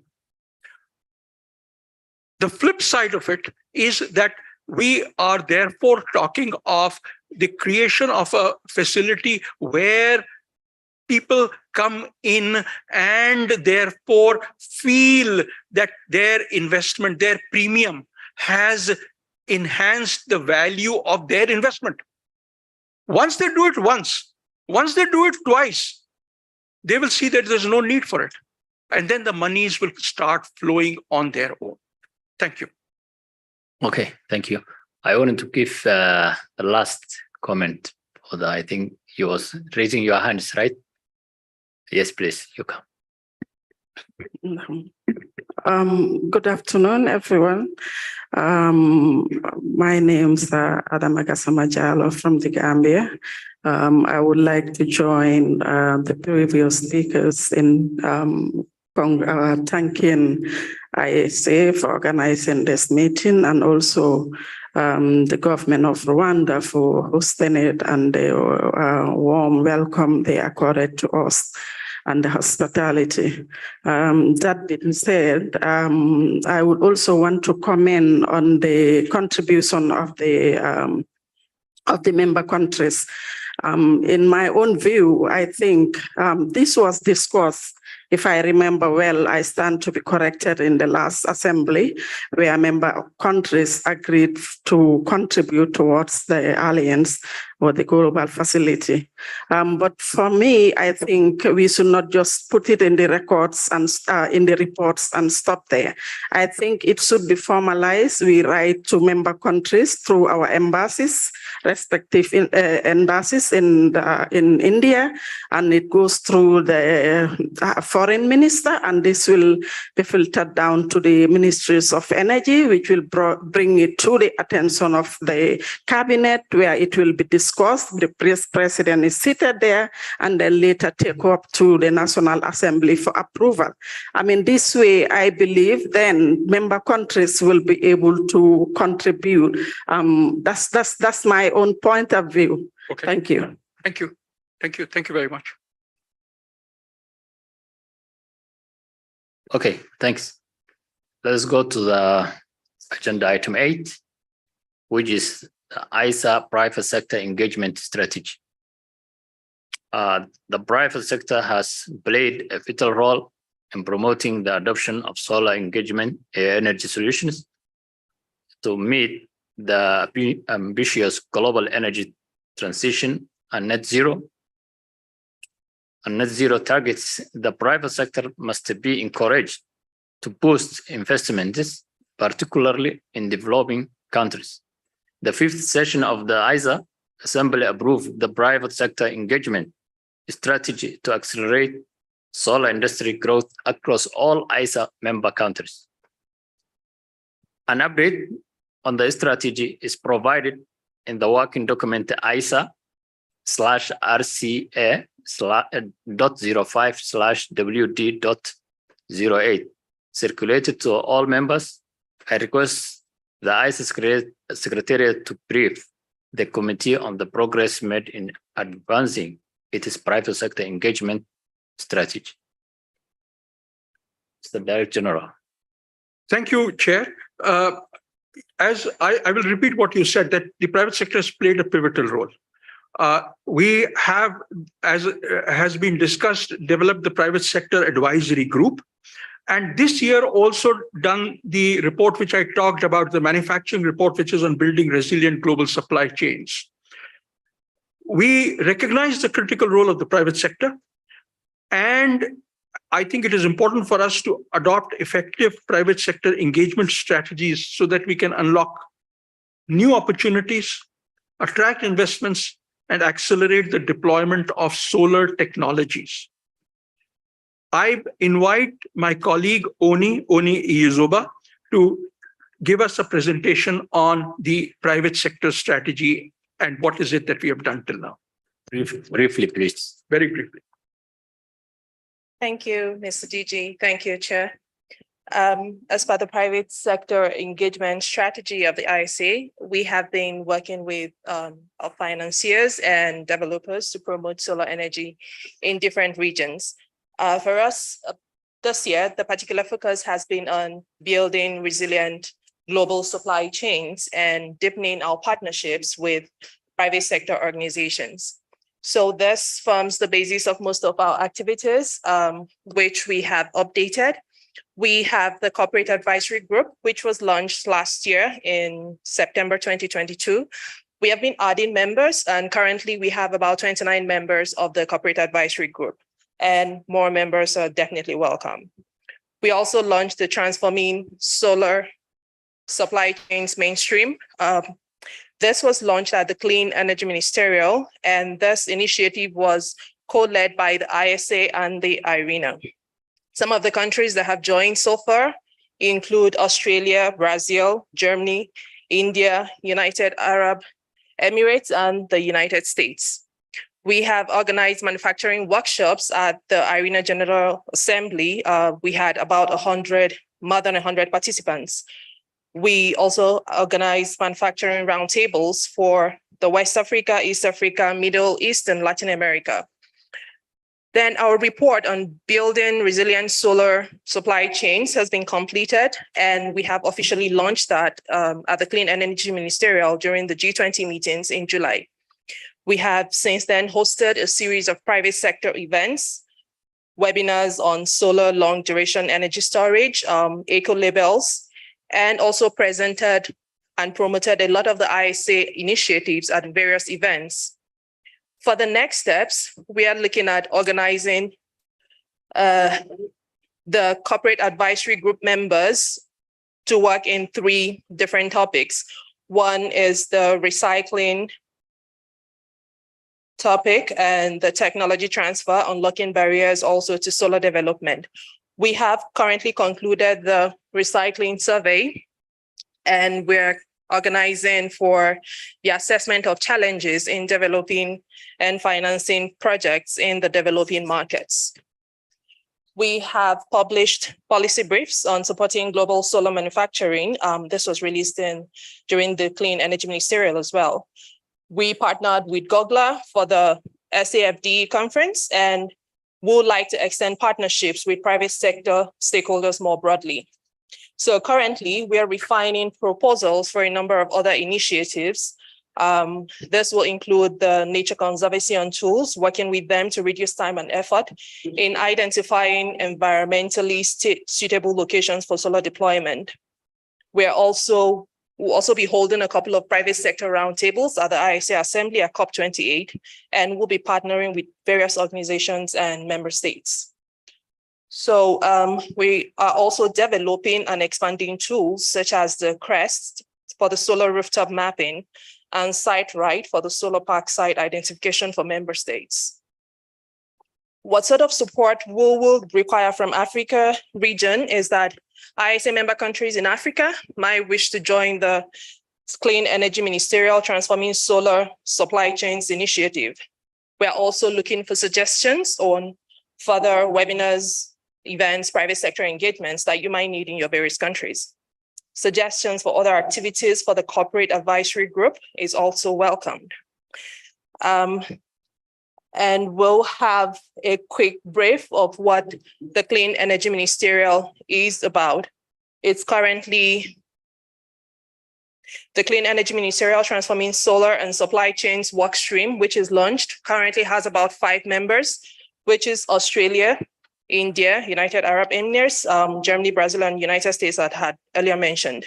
Some of the co-chairs now are Australia and United States, and the secretariat coordinators are IRENA and the ISA. The work stream has been divided into 3. The first subgroup is on diversification, the second one on innovation, and third on standards and transparency.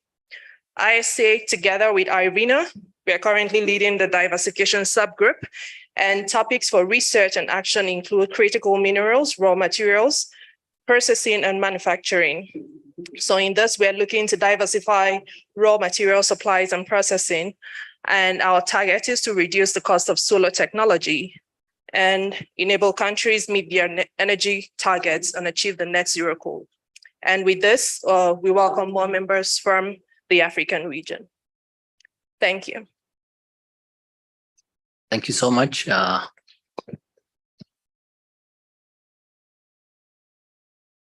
One or two. Ethiopia. Thank you very much for the brief explanation on the private sector engagement strategy. I would like to say a few points with regard to the steps that have been taken place so far by Ethiopia. One of the good things we have done so far is for private sector involvement, we do have very good example. Like we do have huge energy capacity in Ethiopia. However, our generation capacity so far is very, very, very slow. That's because of in the process of power generation, transmission, and distribution, only government has been involved. That's why we couldn't reach as we have planned. Therefore, to ratify this problem, what we've done is we revised our energy policy, whereby private sectors can come and involve in the whole process of power generation, transmission, distribution. The other good thing we've done is public-private partnership programmation has been already issued in Ethiopia, which of course invite and create better environment for the private sector to come and involve in the whole process of power. The other important thing we have done is Actually, that's not only for energy, but also for the whole development activities. We have revised our investment policy that will create a better environment for the private sector to come and participate. Mainly, so far, we have been supplying power through solar through different organizations. Now we are looking for also create better environment for solar manufacturing as well as solar assembly. Thank you so much. Burkina Faso.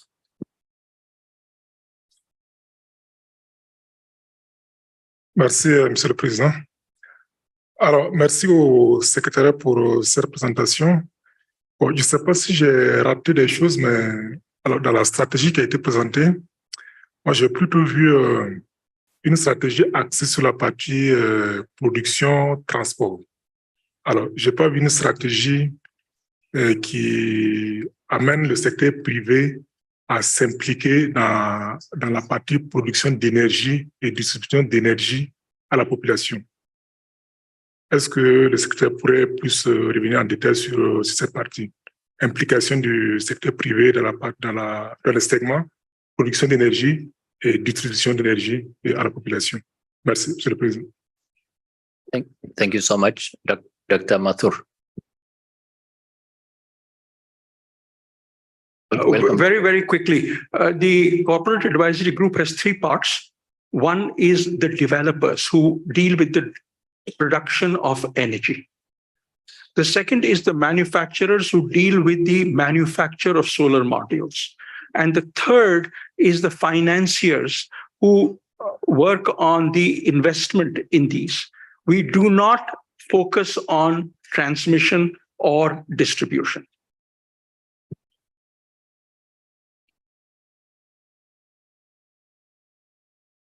Okay, thank you so much.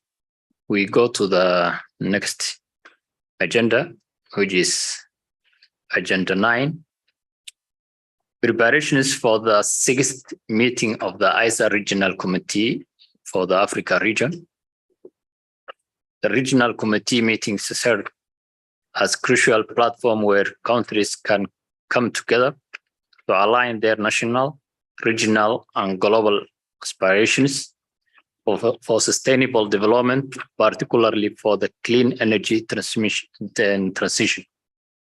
I request the honorable members of the Regional Committee to extend their support to the ISA Secretariat in hosting a Regional Committee meetings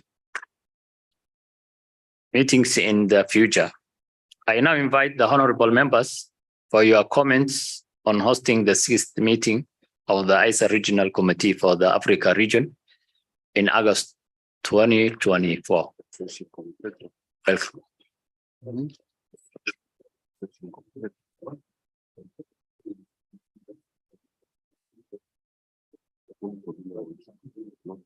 Anyone? Raise your hand. Okay, go ahead. Whatever.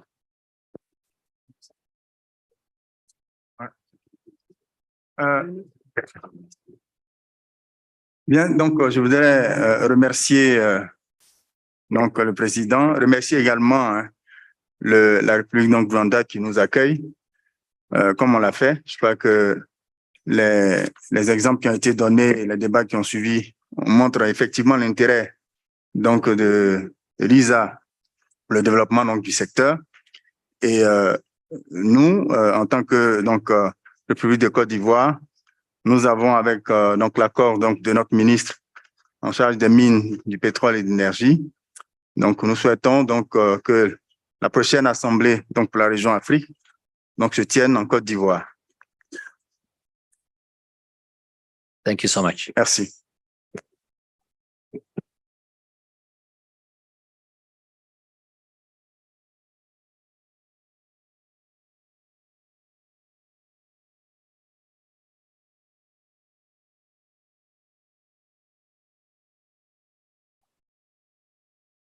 We have Côte d'Ivoire.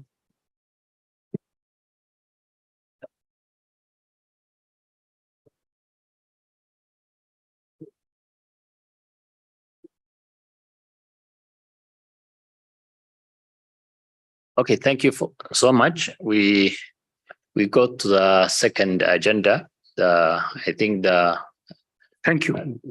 For the interest of the Kosovo, we shall leave the ISA Director General and the Secretariat. Then we'll respond. But we go to the next agenda, which is agenda number 10, and it's already we have taken the interventions. If you agree with us, we want to jump this one, or anyone can want to raise something, it's better to share with the Secretariat. So I would like to go to agenda item, agenda 11, which is other business. I now invite the honorable members to raise any other matter of urgent importance for the consideration of the committee or the General Assembly of the ISA. Welcome. Any other business for the ISA?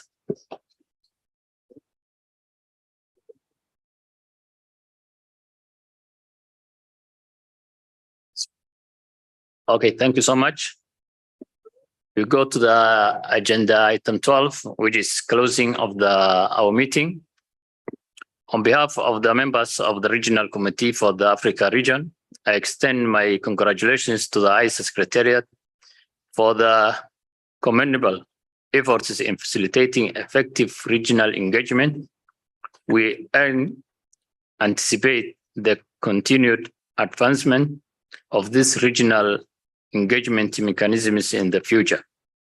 I express my gratitude to the national focal points from the Africa region for their formidable collaboration with the ISA Secretariat on significant initiatives and milestones, and for facilitating this meeting.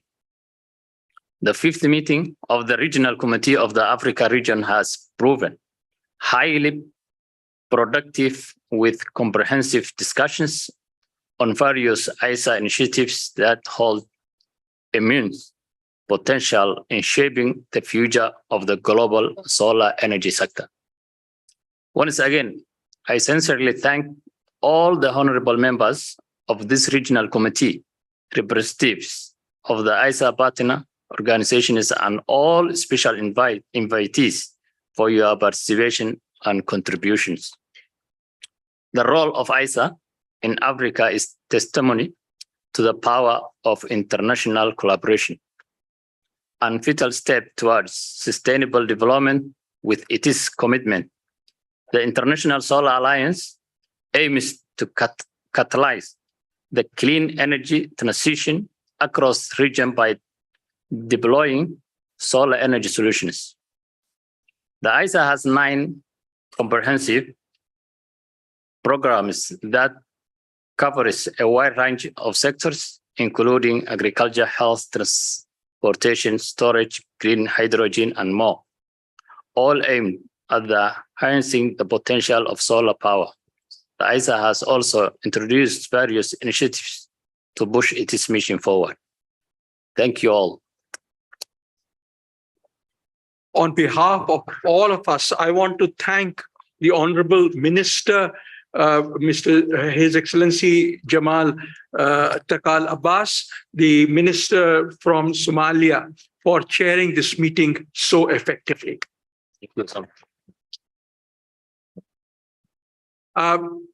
We break for lunch, which is what Houston will tell us, but I should note that we had a press conference immediately after lunch. We overshot time.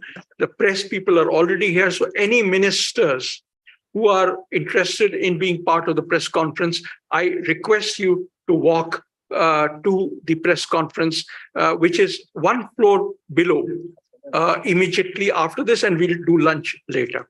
Jizan, all yours. Thank you, sir. This was indeed a very productive meeting with a lot of deliberations and very substantive. So thank you all.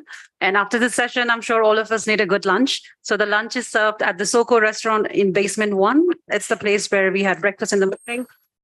Please ensure to carry your please ensure to carry your meeting badges so that the ushers can show you to the lunch area. And after lunch, I just want to say we have 2 sessions. One is on the Solarizing Africa, Building a Sustainable and Skilled Energy Workforce for 2030, and the launch of the guidance document in collaboration with the EU. So we request you to head back here after the lunch. I would also like to take this opportunity to invite everyone to a networking dinner today at the Ubumwe Hotel, which is 10 minutes down the road. And the cars will be available for all the delegates at 7 p.m. at the Marriott lobby. So thank you, everyone, and please join us for lunch.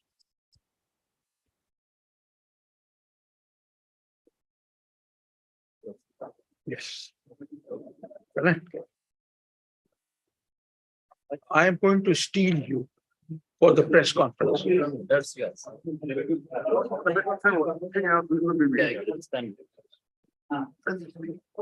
Sometime?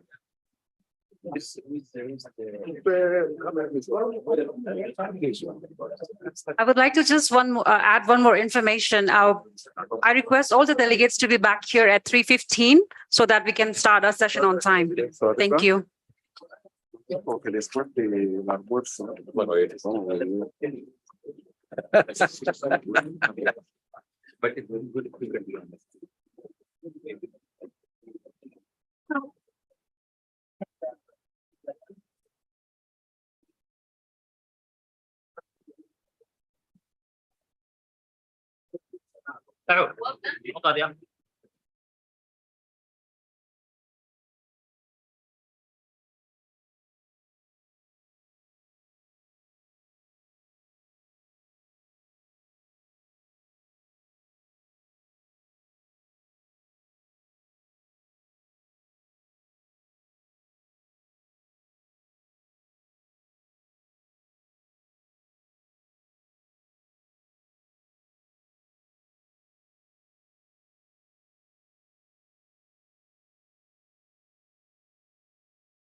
Yes. Hope I was spending almost 12 hours.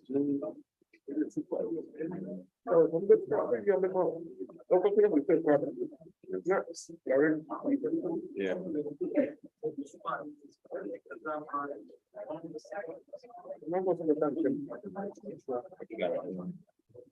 But you know, yeah. My 8 hours, that's 6 hours of sleep.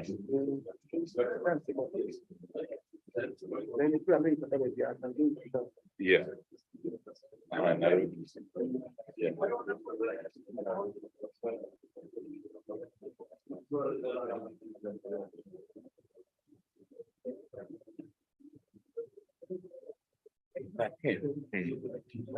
Yes, it can. What is surprised how so maybe one more out. Maybe.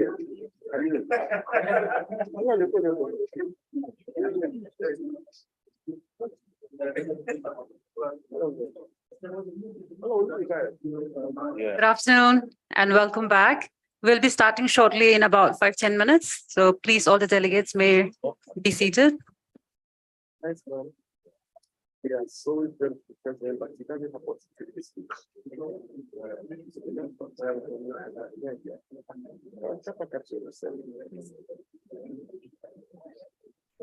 everything in the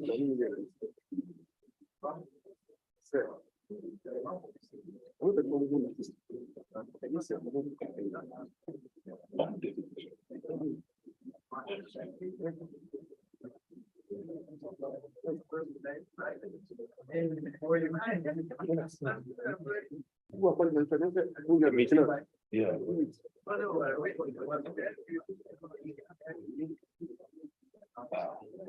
The easiest would stay inside.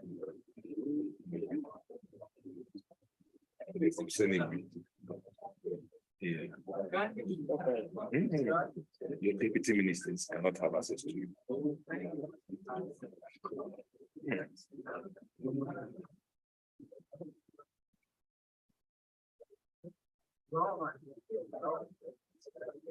So pretty surprised, but I was thinking, you see during the time of them, and then you can ship us to China. They came to the hotel I was lodging. I didn't go for it. Don't pay any place.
When I saw the red code and I said, why they have copied? I'm a flag. No, looking for a whole for second after. Yeah.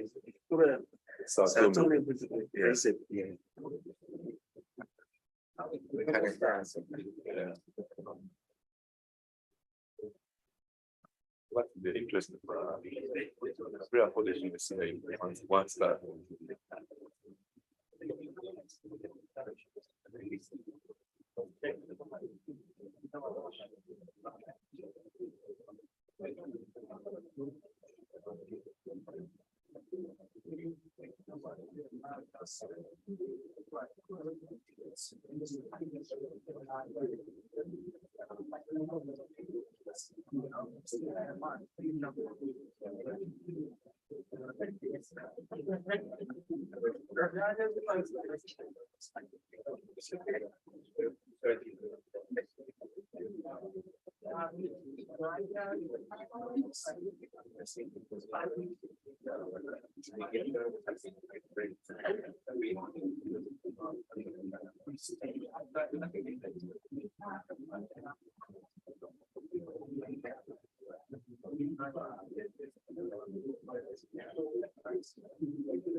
Good afternoon, everyone, and welcome back from lunch. We are going to start the post-lunch session on solarizing Africa, building a sustainable and skilled energy workforce for 2030.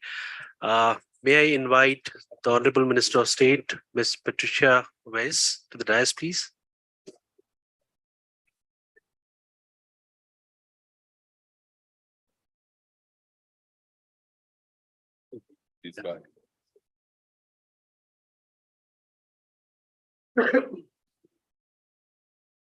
Thank you. In the morning session, we discussed extensively about the need for capacity building, especially for people who we want to be involved in the solar energy sector.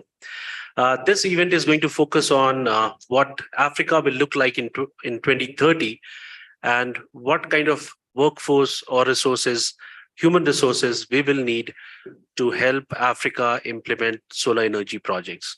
I would like to invite Dr. Ajay Mathur for his brief remarks before we start the discussion of the session.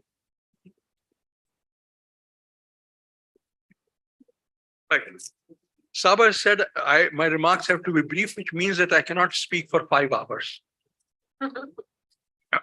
Well, colleagues, we have had a lot of discussion on capacity building. And as Sabah said, this is important because you need a workforce that is ready for tomorrow. I mean, by you, I mean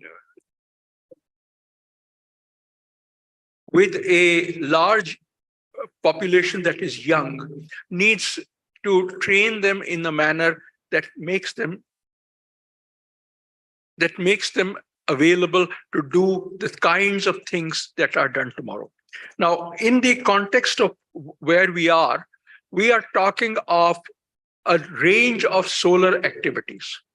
And consequently, what is important is that we also divert from the goal of large scale solar, not divert, but also have a side stream which focuses on building the kinds of human capacity to meet that larger goal. So for example, if we want a privately owned solar mini grids, well, we will need to build entrepreneurs, we will need to build the people who manage these.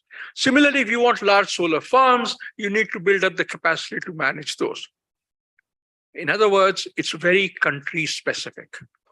As we go from country to country, we also had the discussion this morning on the Star C program, where the country level focus on the capacity building is built upon, and we focus on the kinds of issues that build up the human capacity and the institutional capacity. So institutional capacity may be as simple as what is the place which says now we need to build more capacity and where.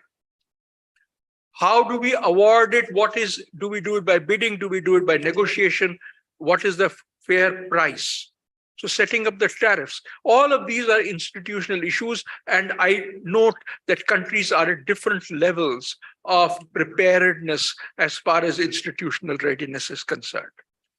We look forward to this discussion to focus on the kinds of capacity, human and institutional, that we would need in the years to come.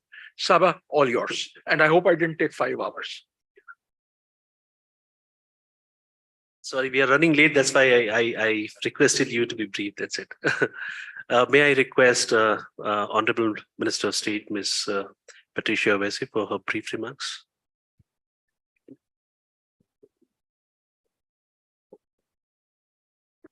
Thank you very much. And as brief as can be, I think we are all aligned on the fact that we need capacity so that Africa is an active player in the solarization journey that we've undertaken. And we understand that in as much as this is the new sector, a nascent sector that's promising, we are left behind in so many ways. So let's hope that today's discussion is going to set the pace that we need for us to begin to see that active participation of the continent, of all the countries represented here. I won't take so much time. I know there's going to be a lot of good discussion, and I thank you for inviting us. Thank you. Thank you. Capacity building is something which is required for everything, whether it's about investment, whether it's about technology, whether it's about creating market, or even expanding markets that we already have. Solar energy expanding very fast globally, and it is now expanding in Africa as well. Earlier, we had only a couple of examples from Morocco, Egypt, mostly from the North African countries. But now we have a number of examples coming from different parts of Africa. And that shows that the demand for solar energy is growing. The understanding for solar energy is growing. And that will require, of course, a skilled, a capable workforce in the years to come as well. While we are working on the star centers, it's also important for us that when we do the assessments, when we talk to the countries about what is required for them to train or what is required for them to enhance the capacity, we just don't think about this year or next year. We should be prepared for years to come. We want this to happen for next 5 to 10 years, so that by 2030, I mean, we have just taken target of 2030, considering the fact that NDCs are also aligned to 2030. And many countries have given their NDC targets, renewable energy targets, till 2030. So it's very important to think how we can prepare the countries as a responsibility of the star centers, how we can prepare the countries to develop a skilled workforce, develop a pool of skilled workforce for solarization of Africa by 2030. I have a very short presentation and then we will get into discussions. I have few questions as well. So the format of this roundtable will be that I'll make the presentation, then I'll pose questions one by one, and we would like to have inputs from different member countries. That will of course help us in the StarSea initiative, as well as what we are preparing for countries for 2030. Next slide, please.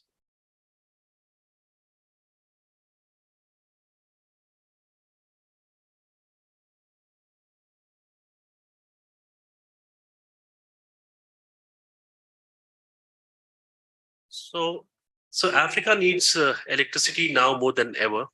The economy is growing at 3.7% throughout the continent. More than 600 million people are without access to electricity. Electricity demand is growing faster than the demand for renewables in the entire continent.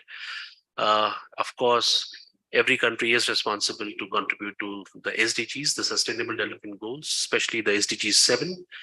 And if we don't have enough renewable energy projects, we don't meet those targets, then that will become an enormous challenge to meet the SDG goal 7 as well.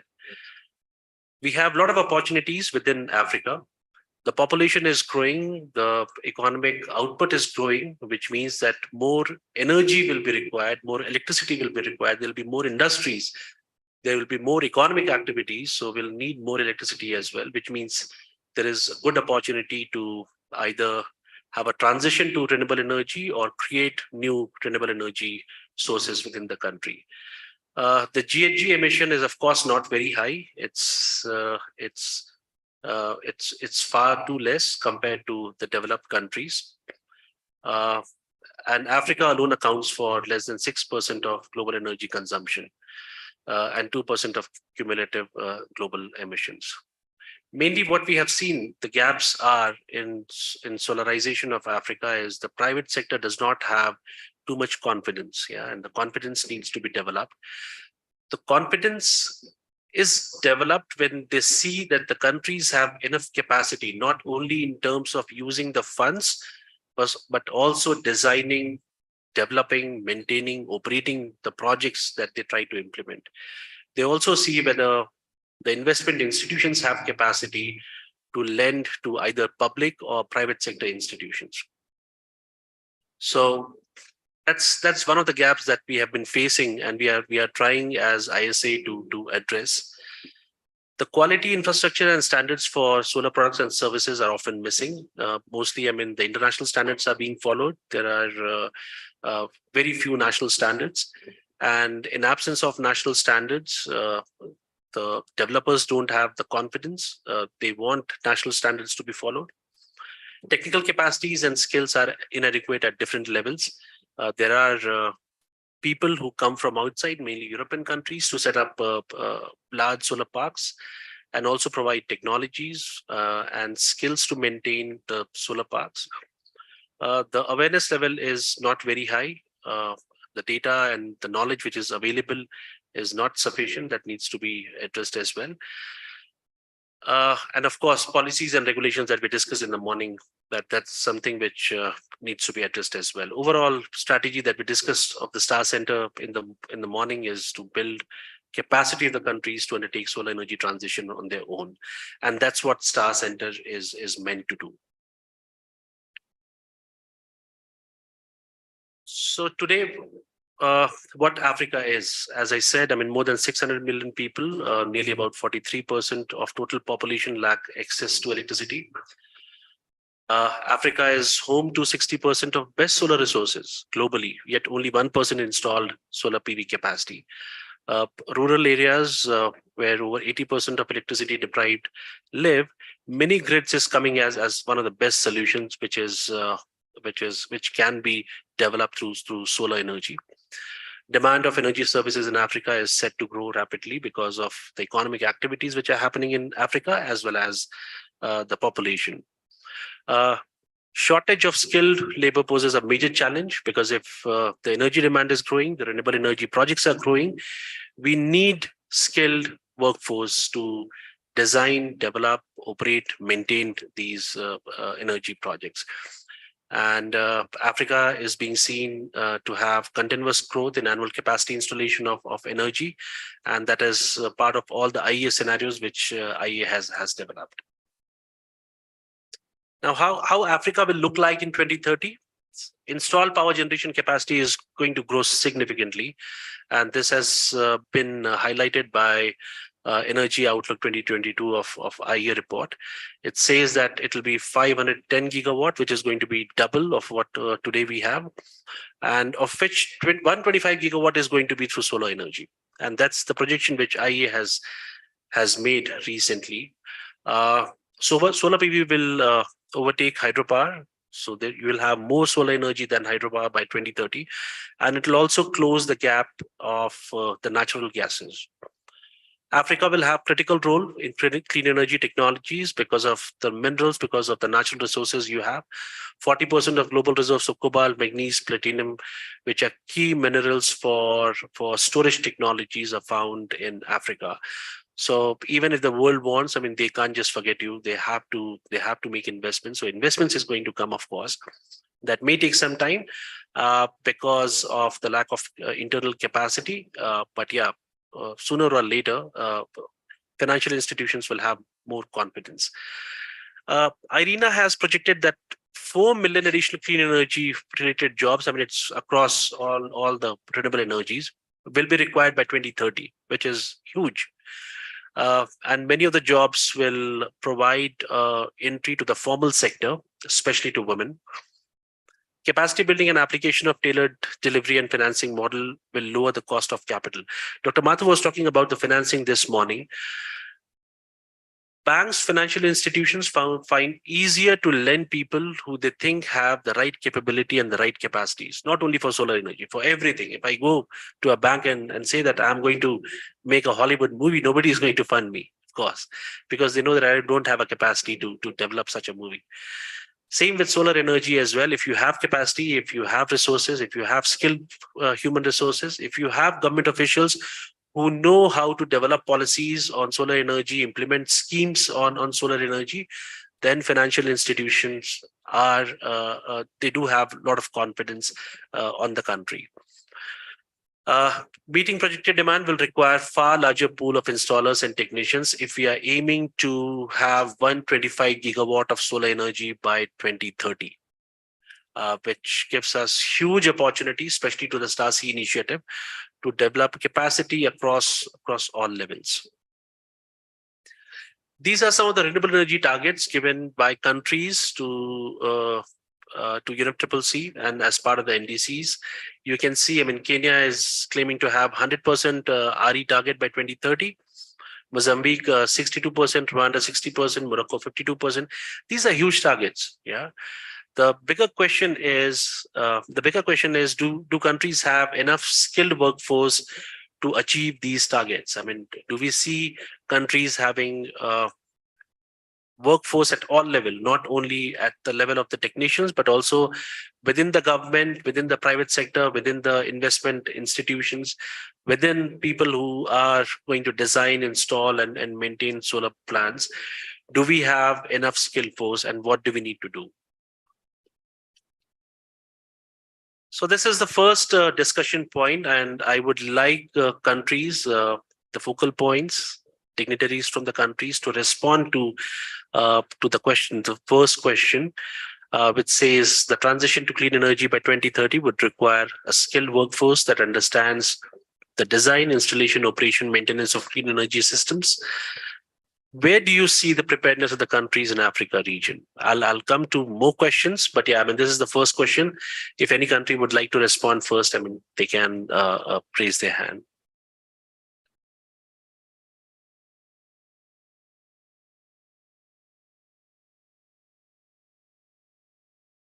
It seems the lunch was very heavy.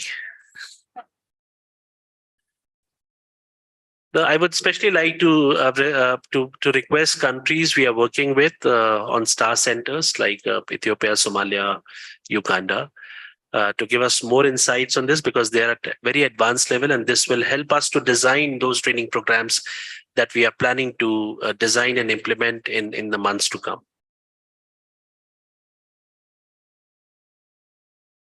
Please, Dr. Framework. Thank you. Actually, the very need of a star center is simply arose because of the lack of preparedness. The important task of these task centers is to prepare different levels, from the top management level down to the skilled person, the technicians. So we need to have proper capacity, and obviously the preparedness is not there. That's why. And by maybe within the next 2-3 years, if the star centers work hard, then we may achieve at least 50% of the desired capability. Otherwise, I would say, in my opinion, we don't have the preparedness. Thank you. Thank you, Dr. Framework. You can. In the case of, to answer this question, at the basic level of training, Africa has created a base which we can actually use to jump where we want to go. But it requires hands-on training, that experience. It is not a classroom lecture that Africa requires. It is actually getting the technicians who are easily available in Africa and reorient their thinking to renewable energy. Otherwise, Africa has got the basic education that's required. It's reshaping them to get focused to specific areas, to deliverables. Thank you. I think Nigeria has a point to make. Thank you very much for this inciting, topic. And we thank ISA for bringing all of us here to talk in the course of solar in the continent. Like in Nigeria, we have an electricity vision 30-30-30 to generate 30 gigawatts with 30% share of renewable by the year 2030. And we have built a lot of mini grid projects. Issue of design and installation from Nigerian side, I don't think is much problem, because over the years, we have trained reasonable number of, skilled workforce through the National Power Training Institute of Nigeria, NAPTIN. Our main concern is low interest funding on renewable energy. And also manufacturing is key, because most of these panels, as rightly mentioned before, they were produced outside Africa, some Europe, Asia. And when you look at the solar radiant potential and also the humidity and also the nature of climatic conditions, most of these panels, I don't think the design is so much optimal to suit the African nation. If we have our own, manufacturing based on research and development, then we can now build an optimized solar equipment that can be manufactured here to suit our climatic condition. So the issue of, research and development is key. Also issue of, getting low interest fund for us to invest in renewable energy is another critical factor. So I think based on the experience we have in Nigeria and the number of mini grids we deployed across, private sector participation is key. For private sector to participate, definitely if there is a low interest, funding around within, then it will be easier for private sector actually to get those monies to invest and also run it as a business entirely. When you look at in Africa now, it's hardly to get a very low interest financing or loan, or I can see a financing. That's what I mean, to invest in this. So I think these are the critical, elements I've been looking from the Nigerian context. And I believe it may apply to other, sister countries also. Thank you. Thank you. Côte d'Ivoire and then Burkina Faso. Alors, merci beaucoup. Pour répondre, pour donner des éléments de réponse à la question posée, je pense que mon intervention va s'articuler autour de 4 points.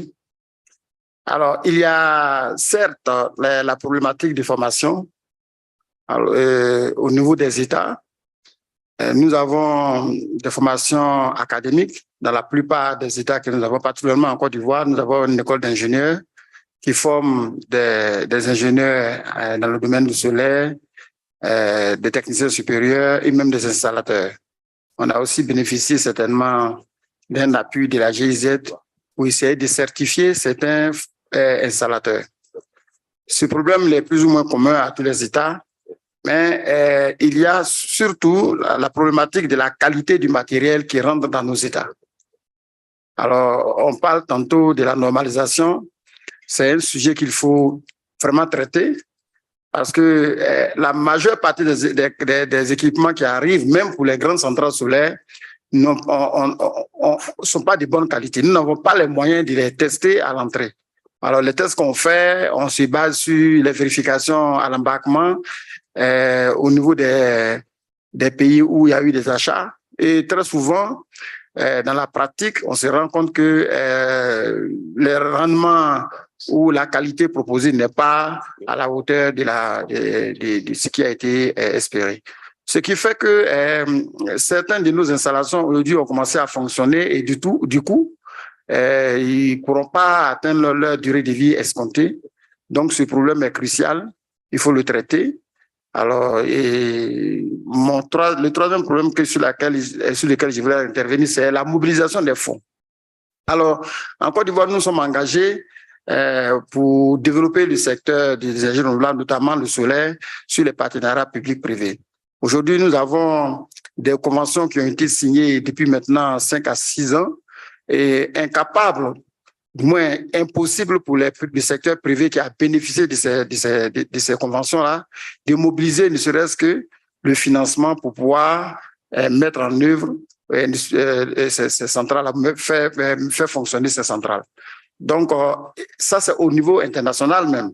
C'est-à-dire même les institutions qui essaient de financer, ils ne savent pas si ce sont les projets qui ne sont pas suffisamment bancables ou bien ce sont les promoteurs qui sont peut-être des vendeurs d'illusions qui se donnent certaines carrures et qui n'ont pas.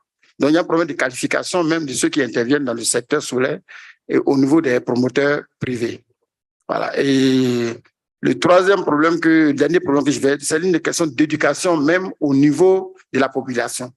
Parce que quand nous regardons, on parle aujourd'hui plus ou moins aujourd'hui de mini-grids, mais il y a aussi les kits que les populations achètent beaucoup. Et il se trouve que ces populations ne sont pas suffisamment éduquées pour comprendre ce que c'est que le solaire. Et donc, il y a lieu d'éduquer non seulement l'État et tous les autres acteurs, mais particulièrement la population qui bénéficie de cette énergie venant du solaire. Et la plupart de ces populations-là préfèrent même aller payer du matériel moins cher dans une boutique à côté, certainement, des fois, des panneaux qui viennent, qu'on appelle communément en France au revoir, des panneaux reconditionnés qui arrivent dans l'État, qui sont plus ou moins chers, que d'aller acheter des panneaux qui sont de qualité supérieure, parce qu'ils ne sont pas suffisamment éduqués pour comprendre. Au niveau des installations encore, ces populations préfèrent aller chercher des bricoleurs au lieu de prendre des personnes qualifiées. Mais quand bien même qu'on doit faire les éducations et qu'on doit des personnels qualifiés, il faut aussi éduquer les bénéficiaires, non, les clients, pour pouvoir utiliser ces personnels qualifiés, mais aussi mettre un mécanisme en place pour que les grands promoteurs de projets puissent utiliser ce personnel qualifié. Sinon, ce sera encore de plus former du personnel qui sera sur l'État. Je vous remercie. Thank you. Burkina Faso. Merci pour la parole. Alors, parlant de formation, Moi, j'ai l'impression qu'on isole la formation solaire de la formation en électricité. Alors que pour moi, la production solaire est une forme de production d'électricité. Donc, il est important de remettre la formation solaire dans son ensemble, dans le bloc de formation qui est le segment de l'électricité. Parce que l'expérience a montré que le plus souvent, quand on forme les gens seulement en solaire, alors ils se retrouvent sur le terrain, ils ne savent pas comment placer un disjoncteur, ils ne savent pas comment équilibrer un réseau, et même pour injecter dans le bâtiment, ça cause problème. Donc, il est important de recadrer cette formation pour qu'elle soit globale, même s'il faut mettre un accent sur la partie solaire. Alors, pour revenir aux formations en tant que telles, alors je dirais que pour le cas du Burkina, il y a quand même pas mal d'universités et d'écoles qui existent. Les universités existent, les écoles existent et qui forment les gens dans la matière. Mais ce qu'on retient le plus souvent, c'est plutôt la formation pratique. Alors, quand les entreprises arrivent sur le terrain, nous en avons fait le constat, on a quand même un certain nombre de centrales solaires actuellement qui sont en construction, de l'ordre de 20 mégas, 30 mégas, 45 mégas en construction au Burkina Faso. Quand les entreprises arrivent sur le terrain, ils veulent vite faire, vite finir. Alors, vite faire, vite finir, de sorte qu'ils n'ont pas le temps, en fait, pour embaucher des gens pour apprendre. Donc, ça, c'est la problématique. Donc, pour moi, il va falloir y avoir un peu de textes pour contraindre les entreprises, en tout cas privées, à recruter local. Et pour moi, recruter local, c'est recruter à un certain niveau. Parce que quand on dit aussi recruter local, qu'est-ce que ces entreprises font? Alors, ils vont faire un recrutement de bas échelle. C'est que c'est les gens qui vont aller nettoyer les panneaux, ceux qui vont aller serrer les panneaux. Donc, de sorte qu'en bout de ligne, alors, quand vous arrivez sur le chantier, alors, vous vous rendez compte que, effectivement, le personnel local est de trop, mais quand vous rentrez à l'intérieur, que vous fouillez en détail, alors, vous allez vous rendre compte qu'il n'y a même pas d'ingénieur, mais s'il y a d'ingénieurs, il n'y a qu'un sur 5 dans le groupe. Donc, cette partie également est à revoir. Alors, au niveau de ISA, alors, la solution que moi je vois, c'est de voir dans quelle mesure est-ce qu'on pourrait avoir un mécanisme de transfert de compétences pratiques dans les différents pays, de sorte à ce que quand les gens finiront leur formation théorique, qu'ils puissent avoir l'occasion d'aller faire des essais du début jusqu'à la fin en termes d'installation d'équipements solaires. Donc, pour moi, en tout cas, ce n'est qu'en construisant qu'on devient maçon. Sinon, toute la théorie, elle y est déjà en Afrique. C'est la pratique qui nous manque. Merci. Thank you. Egypt. Good afternoon. In Egypt, we have a target to reach 42% by 2035, and now we accelerate to reach it by 2030. Our strategy, including to implement or add about 30 gigawatt from solar PV. So it's a huge challenge for us, for each one, because here we are concentrating on small, medium, and large scale project. For large scale project, yes, and depend on the private sector, and the key for that, and he will implement his project based on the financing, and we already reached to tariff $2 per kilowatt hour. I think it's one of the lowest cost worldwide after Saudi Arabia and the United Arab Emirates. So it's no problem now for large scale, but when we're talking about medium scale and small scale, for small scale is a big challenges for the small companies to work, how to train their staff to work. Yes, we appreciate your initiative to train starting from design, but before design, how to prepare the document itself. How to enable the staff in these small companies to prepare the document, the feasibility study, the economical study, how to obtain the financial from. This is very, very important to convey the customer this project is feasible or not. This is big challenges for us. If we talk about small scale, mini grid, remote area for pumping, for solar, it's very, very competitive now, challenges now for them. how to obtain the financing, how to convey the customer this project solar PV is cheaper than for you or sustainable for you more than conventional power plant otherwise. We appreciate your collaboration with your staff. And also, as maybe my colleague from Cote d'Ivoire talking about the quality itself for low quality for PV. Yes, all of countries suffered from this. Maybe some people prefer to use lowest, or maybe you used before from solar modules, and they make negative impact for the people who already working with that. So the standard, solar standard, how to connect, it's easy in Egypt. We put standard for the connection with the grid. He must have the license or certification. This is standard. But the challenge is in the remote area, in the pumping and the solar, no one can control this issue. One of the big issue, how to protect the solar PV deployment from the lowest material or the lowest PV modules. Thank you. Thank you. I don't see any more hands. I'll just quickly respond to some of them. Oh, Comoros. Yeah, Comoros, please.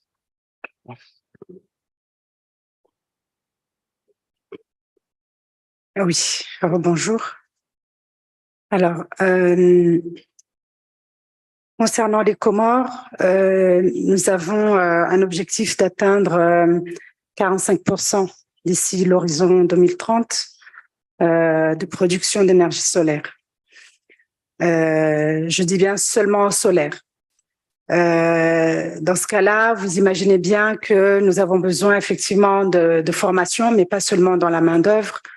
Mais pour notre cas, c'est surtout au niveau de la négociation, par exemple, des contrats, parce que comme vous l'avez si bien souligné, il y a une certaine difficulté à trouver des financements. Nous, particulièrement, parce que notre marché est petit. Nous sommes 3 petites îles au milieu de l'océan. Nous n'avons pas un grand potentiel au niveau du marché. Donc, ça n'intéresse pas beaucoup de monde parce que c'est un petit marché. Donc, on se retourne beaucoup vers le privé. Mais même quand il y a des personnes qui sont intéressées, nous n'avons pas assez de cadres qui sont formés dans la connaissance des contrats dans le secteur au niveau de l'énergie, notamment dans les contrats d'achat d'électricité. Ce qui fait que nous butons sur pas mal de problèmes qui se répercutent après sur le prix et donc sur l'accès à l'énergie. Nous avons un coût qui est après beaucoup plus élevé. Et puis, nous avons aussi ce problème de la qualité parce qu'effectivement, nous ne connaissons pas vraiment ce qui est mieux au niveau de la qualité des produits. Donc, la formation serait aussi à ce niveau-là. On en aurait fortement besoin. Et donc, ça serait l'une des choses que l'on pourrait vraiment apprécier si nous pouvions être assistés sur ce plan-là. Merci. Thank you, Comoros. Tanzania. Yeah. Thank you for International Solar Alliance for coming up with this initiative. But specific to the question, maybe one I would urge to expand the scope. And as one of my colleagues said, we need to do the assessment of what do we really offer in Africa. For instance, there are countries, if now you go to the let's talk of Tanzania, the universities, even technical college, they are offering the renewable energy courses, including the solar. So we need to assess on what do we have and establish the gap which we really need to close. And again, probably while we are looking for the technical aspects, we should also think of the police training you see the presentation here, there were some targets. So if you go to some of our government institutions, even coming up with the target, which is the law of the policy, it's an issue. So if we really want to come up with the policy and the strategy which will influence the adoption, we need that training as well. And again, on the some of the training, we can even concentrate on the manufacturing. And going by your presentation on the energy minerals, we are really endowed with these minerals. But now, how do we, if we have that training, we can be even processing the solar batteries within, even the panels using our resources we have. So the issue of also we should be thinking bigger. If we really need to have that impact. So the training on how do we integrate the variable renewable energy sources into the grid, they are also important, not confining ourselves into installation and the other. Thank you. Thank you, Tanzania. Republic of Chad.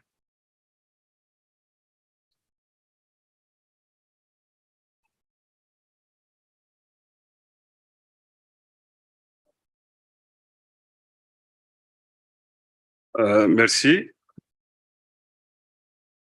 Alors, je voudrais apporter, discuter, d'amener aux échanges un point relatif au contrat dans le secteur de l'énergie. Ce sera peut-être même un échange d'expérience. Nous avons toujours eu à discuter des contrats. Pardon, ça dérange. Alors, nous avons eu à discuter sur des contrats de centrales électriques, solaires ou thermiques, mais le plus souvent basés sur le contrat FIDIC, sur la Fédération internationale des ingénieurs conseils. C'était le contrat type dans le domaine de construction clé à main, des installations clé à main. Et je crois que c'est au niveau international, je crois que c'est un des contrats les bien connus.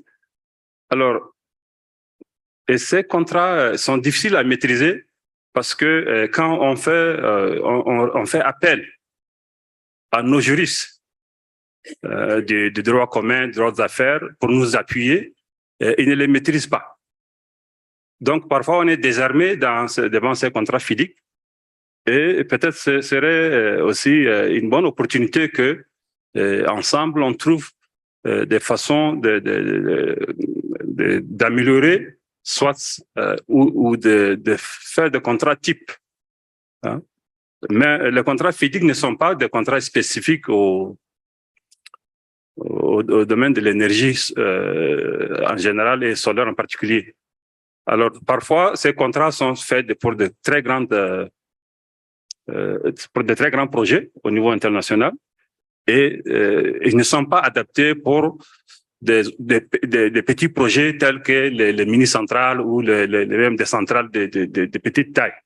Oui, n'est-ce pas? Alors, je crois que l'occasion, peut-être, c'est l'occasion pour à ce que le secrétariat général de l'Alliance aussi tienne compte de ces aspects. Merci.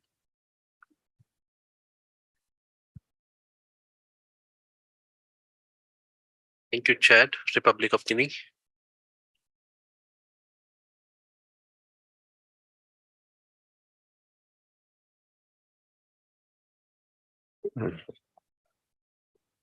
Allô?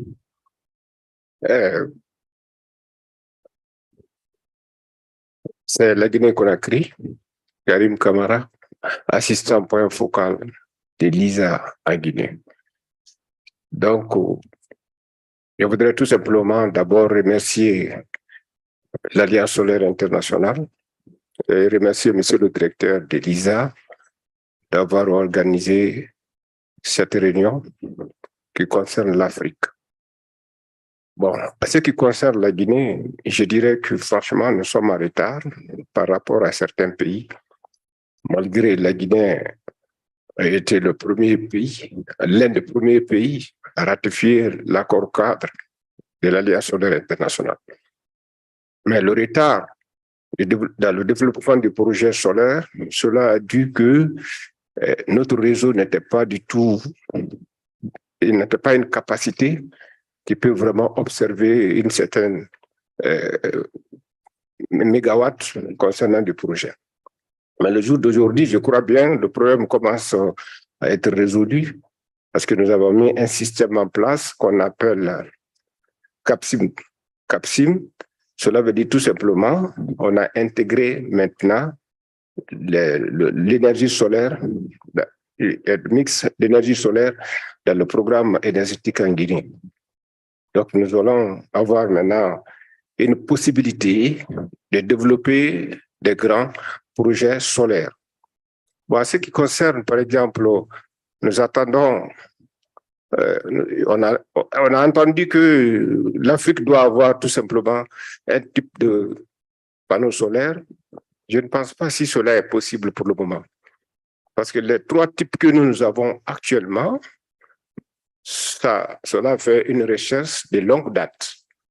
Il y a eu effectivement des savants qui ont travaillé sur ça avant que nous avons aujourd'hui le type qui existe sur le marché. En ce qui concerne la qualité, cela a dû les différents fabricants. Parce que souvent, il y a certains qui prennent des panneaux en Chine, certains qui prennent des produits en Europe, en Asie, ainsi de suite. Donc, il n'y a pas de contrôle strict au niveau des fabricants. En ce qui concerne les pays membres, il est nécessaire de trouver soit un laboratoire ou bien mettre un mécanisme en place de tester des équipements. Parce que sans quoi, vous savez, en Afrique, tout ce qui est moins cher, on aime toujours aller vers les choses qui sont moins chères. Or, souvent, quand le produit est moins cher, dites que ça ne répond pas aux critères, il n'y a pas de qualité, c'est clair. Donc, en ce qui concerne maintenant la qualité, il faudrait que nous, les pays membres, nous-mêmes, nous mettons un mécanisme en place pour pouvoir vraiment tester avant qu'on accepte le produit dans le marché. Sinon, on va continuer toujours à avoir des problèmes ici. Sinon, l'énergie solaire, c'est quelque chose, c'est une initiative qui peut vraiment assurer le programme énergétique, c'est-à-dire le programme énergétique à long terme. Je vous remercie. Thank you, Republic of Guinea. Malawi. Thank you for recognizing us. There was a member that he raised an issue with respect to system integration that needs to be looked at. We just wanted to add something to that because in recent years, Malawi has introduced a number of large-scale solar farms. And one of the problems that we've encountered has been a system stability issue because these solar farms feed into our national grid. And we think as through the platform of ISA, as information is being shared, maybe other member nations can also share the experiences they've had as they're feeding power coming in from the solar farms that they've had. We are looking at this more because of the projections that you've presented, which say that by 2030, you expect much more solar farms to come in. And if indeed that happens, that means there will be need of more stable feeding into the grids that we have. Thanks a lot. Thank you. Benin. Merci beaucoup. Je voudrais remercier l'ASC pour cette initiative. En ce qui concerne le Bénin, je pense que le Bénin a un cadre réglementaire assez favorable pour attirer les investisseurs dans le domaine des énergies renouvelables. Mais en ce qui concerne le renforcement des capacités, nous avons eu à bénéficier l'appui de l'Union européenne pour un projet de renforcement des capacités des acteurs du secteur de l'énergie. Qui tire vers sa fin, ce projet avait permis de former beaucoup de cadres du gouvernement, le secteur privé et d'autres, et quelques étudiants dans le domaine des énergies renouvelables. Je pense que l'initiative de la création du centre pour les applications des technologies solaires vient aussi à point nommé pour nous permettre de doter des renforcements des capacités aussi dans ce sens. Il y a un point que je voudrais également souligner, c'est la formation en présidentielle. Si on lance des formations en ligne, vraiment, il y a un petit souci. Beaucoup ne participent pas comme on le souhaitait. Et on voudrait également compter sur l'ASI pour développer des formations en présidentiel. Et aussi dans le domaine des énergies renouvelables, en parlant des mini-réseaux et autres là, des kits solaires, il y a nos électriciens qui sont souvent en contact des ménages. Ces électriciens, la plupart ne sont pas formés dans le domaine. Donc, il serait important de développer aussi des formations dans ce cadre. Merci. Thank you, Benin. We have shortage of time. I had actually 4 questions, but I'm stuck in the first question, and the next presenter is prompting me to finish it early so that we can. I mean, it's going on as a very good discussion. I'll say very valuable inputs. I think there are 2 more speakers. I request them to be very brief if you can, because we want to finish this session in 5 minutes to start the next session. Chad. Je m'excuse de revenir encore sur le même sujet. Je n'ai pas entendu ici évoquer ou nous rappeler de la Commission africaine de l'énergie, qui est au niveau de l'Union africaine. Cette commission aussi, nous sommes une grande partie membres de pays africains de l'Union africaine, et cette initiative, nous disons cette agence spécialisée de l'Union africaine, je crois que l'AIA, s'il n'a pas de contact, doit prendre contact avec pour aussi un peu harmoniser ou mettre en commun les énergies dans le domaine politique, dans le domaine d'échanges techniques, dans le domaine de mise en commun des ressources. Merci. Thank you, Chad. Republic of Guinea. Merci. Je voulais juste dire que le monsieur a évoqué le problème de réseau, c'est-à-dire l'impact du soleil sur le grid. Donc, il y a la possibilité de faire une étude de faisabilité pour voir l'impact du soleil, la quantité de soleil que tu peux injecter dans, comme on appelle, sur le système existant. Donc, il faudrait essayer de développer cette étude pour voir dans quelle mesure on peut ajouter la quantité de soleil que vous pouvez injecter dans votre système sans que cela ait un impact négatif sur le système. Maintenant, les contrats quand je prends le cas de la Guinée, nous avons négocié beaucoup de contrats de solaire avec des développeurs qui sont venus avec des projets solaires et jusqu'à date n'ont pas réussi à mettre en place réellement une centrale solaire de capacité importante sur notre grid. On est resté en des discussions. Le problème, c'est toujours le financement qui pose problème parce que le développeur vient vous présenter quelque chose et après que vous signez les PPA, après la signature du PPA, le projet est mort. Parce que la concession, vous signez la concession, après vous allez discuter le PPA, ensuite, après la signature du PPA, le développeur, il disparaît. C'est pour cela que j'ai beaucoup apprécié aujourd'hui le mode de financement qui a été proposé par ISA ce matin pour qu'on puisse en discuter davantage, pour voir le mécanisme de mobilisation de fonds pour que les pays en lui-même, on essaie de développer notre propre centrale solaire pour injecter sur notre grid et qu'on attende que des développeurs viennent ou des bailleurs de fonds viennent dont le processus est très long. Si vous souhaitez avoir le grid pour un projet de 1 an, vous allez faire 3 ans, 4 ans, la mobilisation financière tarde. Donc, je pense que ISA, si nous travaillons sérieusement sur la mobilisation des fonds pour nous aider à mettre nous-mêmes en place, financer nous-mêmes les achats des panneaux et l'installer par les entreprises existantes sur place, on pourra gagner de l'avant. Maintenant, les contrats d'achat d'énergie, je pense que ce côté, si c'est le pays lui-même qui finance un projet, des petits projets de développement de 5 mégawatts jusqu'à 10 mégawatts, je pense qu'il n'y a pas de contrat d'achat d'énergie. Dans ce sens-là, ce serait un contrat financé par le propre pays.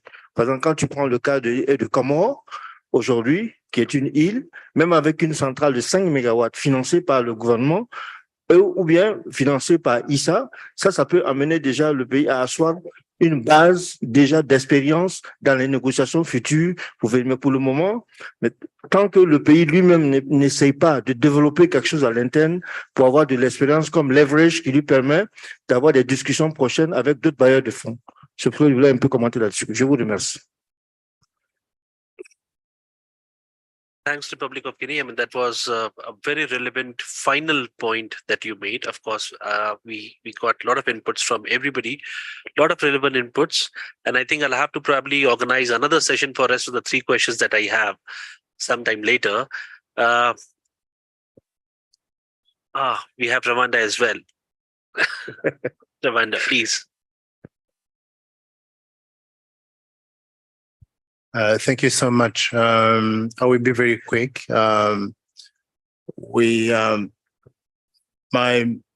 thinking is that a major shift also should be considered, not only in the area of bringing our countries with more capacity in maintenance, in installation, and design. I think some of the speakers also raised it. Manufacturing is something that would bring solutions locally, and we could get quick solutions when it comes to solarization. So the manufacturing side, it's something we should, in my view, also sort of focus on. A second gap maybe that I would raise here that is also connected to this shift, the extensive need to have solar systems in the countries in Africa is also an issue that is connected to the environment.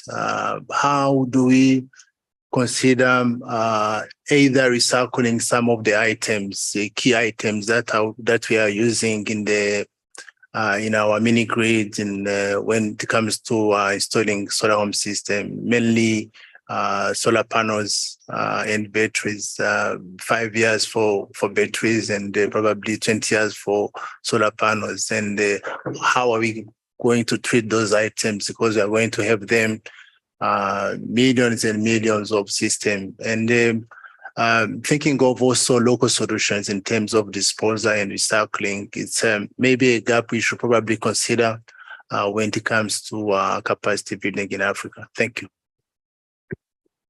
Thank you, Ravanda. Very quickly, I mean, in terms of the inputs that we have got, and that's very important for the STAR centers to take those inputs and respond to those inputs in terms of the actions. First is, of course, the training that you have talked about, training at all levels. It's not only about technicians. And that's what you have emphasized. You all have emphasized. Trainings for government officials to develop new policies, new schemes. Training for technicians, of course, to develop, design, and implement projects. Training for documentation right from the beginning. Training for general public, awareness for general public, which is good in a way that that is very much aligned with what Star Center wants to do in most of the countries. We want to train people at all levels, not only to technicians and operators or maintenance staff. You have also said the cost of capital is reduced when you have enhanced capacity, because the risk reduces when you have capacity. Financial institutions become more interested when you have capacity. You also talked about the qualification of who should be trained. The trainee should not be from every domain. These should be from the electricity background, who essentially understands how solar application works, how the solar components are used, and that's very important. We also want to use a qualification framework for our training courses, so that we just don't do trainings for the sake of trainings. We do trainings to employ people. We want to do trainings to get them jobs at the end. And that also follows up with the local recruitment. If somehow the government can emphasize on making local recruitments not fully but partially mandatory for the solar developers, that will also help to enhance the capacity and make local workforce more in demand, and that will eventually help us to develop the capacity of the local workforce. Government also needs to devise policies for local capacity building, so more schemes and more programs, more donors need to be required for developing capacity of the local people, so that you don't need donors from every outside every time. You can have people locally who can build the projects, who can design the projects for you. I would like to stop here and would like to give the floor to Honorable Minister of State for closing remarks. Thank you very much for leading us in a very lively discussion on skills and how we build them. I think one thing that has really transpired across the room is that there is absolutely need to have these skilled populations, and we need to work with you intentionally to develop them. Now, one thing that I think we need to align on, because we are talking about 2030, which is less than 10 years, 7 years, you know, down the road, is urgency. There's a lot of good ideas on what we've done and what could be done better. But the idea that whatever we do needs to be done now, actually yesterday, should be on top of our minds, because we also need to begin to see that we transition to cleaner sources. We see this on the ground. We see solar taking up the spaces on our rooftops and everywhere else. So I just wanted to really say that in as much as we've seen that there are multiple initiatives, especially the STAR, the Solar Technology Application Resource Centers coming up, we also need to understand that it's imperative that these happen very quickly as a foundation, and then we take off from there, and we do this very fast so that we can benefit from whatever is being offered in terms of building the skills to see now results towards transitioning to clean energy. The other thing that I think I should bring back to our attention is the fact that there's a lot of investment going into this. We've already talked about the facility itself and what's in it for Africa. So we can't afford to continue to be at the back of the queue, figuring out how do we train people only, because training, like you said, is not an end in itself. It should be the foundation we set so that we are ready to embrace all these technologies and the investments that come with them. So I really wanted to urge all of us to understand that it's really highly urgent, and I'm glad that the ISA is aligned with us on building this capacity very quickly. Thank you. Thank you. Final comments, sir? Anything from you, DG sir? Okay. Thank you so much. Thank you so much, everyone.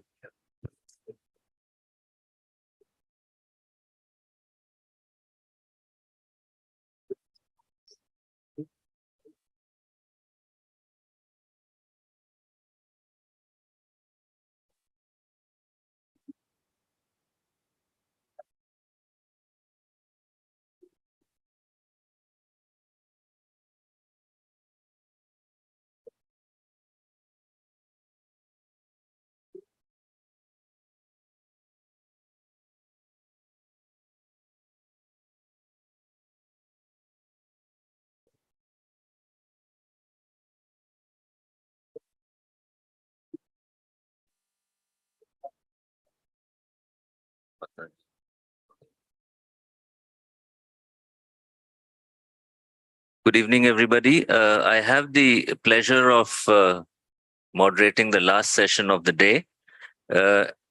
May I have the honor of inviting His Excellency Mr. Sidronius Wakasai Opolot, the Minister of State for Energy, Ministry of Energy and Minerals, Mineral Development from Uganda, on this stage, please. His Excellency Honorable William Aido, Deputy Minister, Ministry of Energy from Ghana. May I request you to kindly join us on the stage. Dr. Ajay Mathur. And of course, Her Excellency Ms. Patricia Uwesi, Minister of Infrastructure from Rwanda. I beg your pardon, Minister of State from the Ministry of Infrastructure, Rwanda. Come, sir.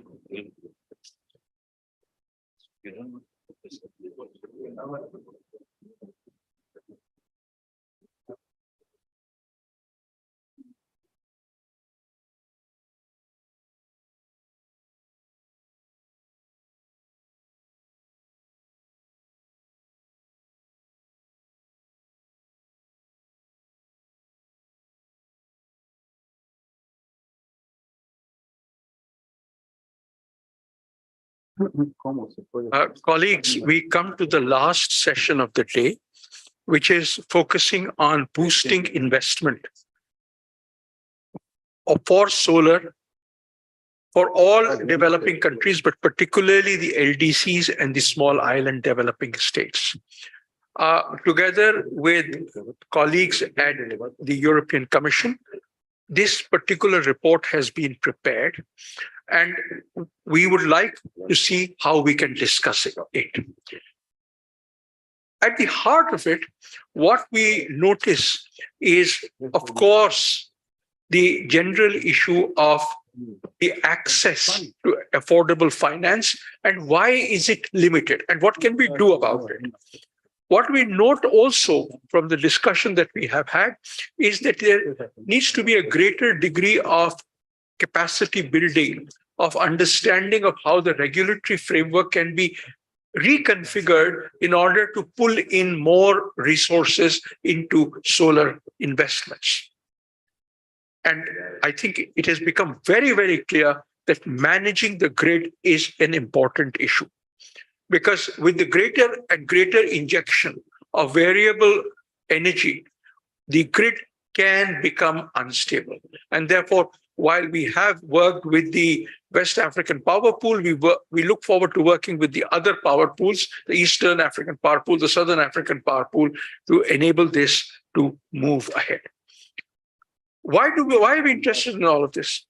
Ultimately, if there is more solar, particularly at a decentralized stage, it helps the economy. It helps people. People are able to spend more time on productive uses and therefore enhance their incomes. There are multiple benefits that accrue to the economy as a result of these interventions. I will request my colleague Nirav to present the report and then for the honorable ministers to discuss it as we go ahead. Thank you very, very much. Thank you very much, Dr. Mathur.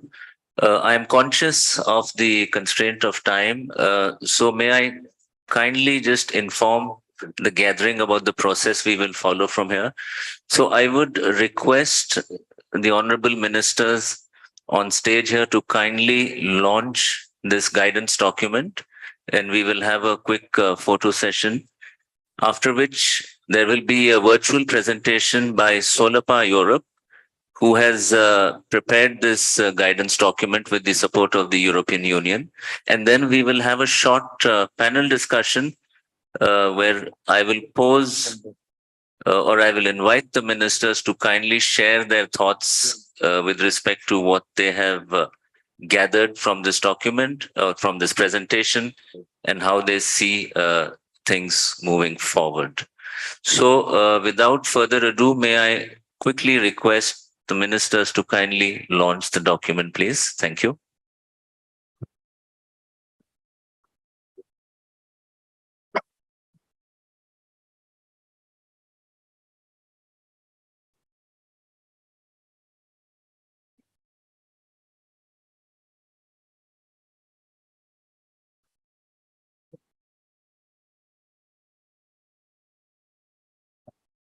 I would now like to hand over to Mr. Benjamin Clark, who is sitting in Brussels currently and will be presenting the findings of this document. Over to you, Benjamin. Thanks very much, Neelab. And can everyone hear me clearly? Yes, we can. Okay, great. Hello, everyone. It's a great pleasure to be addressing you today, and apologies that I can't be there in person. I'm going to rattle through this quite quickly, but if there are any questions at the end, I'm happy to take them, and I'm sure our panelists will get into it. We'll get into it very quickly after that. So, brief introduction. My name is Benjamin Clark, the business analyst for international cooperation at Solar Power Europe, and it was my great pleasure to be working on this document over the year in collaboration with several other organizations that we interviewed along the way. So this first section of the presentation, I'm going to kind of look at a bit of a state of play of what solarization is like in LDCs and SIDS from our point of view and from the point of view of extensive consultation with international, national and regional organizations that we did, and look at some of the common barriers and challenges to solarization that presented in this guidance document. So the first element was defining what LDCs and SIDS are. LDCs was slightly more easy because they are defined by the UN, but they share pretty much common characteristics, which is they are low-income countries, there are severe structural barriers to sustainable development, and they are highly vulnerable to economic and environmental shocks. SIDS are slightly different categories, is that it's a self-appointed status. So within that, you get a lot of variance in terms of economic size and so on and so forth. However, they all share other similar characteristics such as their size and their remoteness. This means that they have quite a high exposure to external economic and environmental shocks, and they are all uniquely vulnerable to climate change, which makes solarization again in these two different categories very, very important. So here, what you can see on the right-hand side of the screen is a graph of the total installed capacity across LDCs and SIDS from 20, and this data is taken from Solar Power Europe market data and also from IRENA as well. So from 2018 to 2022, that's historical data. So you can see at 2022, our starting point is 7.2 gigawatts across all SIDS and LDCs that we have, and then we break into three different scenarios from 2023 onwards. This is low, which is represented by the orangey red bar, medium, which is the blue line, and high, which is the yellow line. And you can see these diverge as you get further and further apart. Now, the low scenario, this should be taken as a worst case scenario. So if conditions do not improve the policy context, the access to finance, so on and so forth, you will still see some growth in solar across LDCs and SIDS. Although you can see by the widening gap between the medium and the high scenarios that the solar potential is really not realized at all. Medium, you can kind of take it as a business as usual case, which is if things continue to improve at the rate they have been doing, you can get up to about 42 gigawatts of solar across LDCs and SIDS. And the high scenario, this can really be taken as if you address all of the barriers that are stopping solar deployment in a particular country, you can really start to see the full utilization of the solar potential of that country. And as you can see here, you're looking at massive growth year on year, all the way up to just under 62 gigawatts by 2027 across LDCs and SIDS.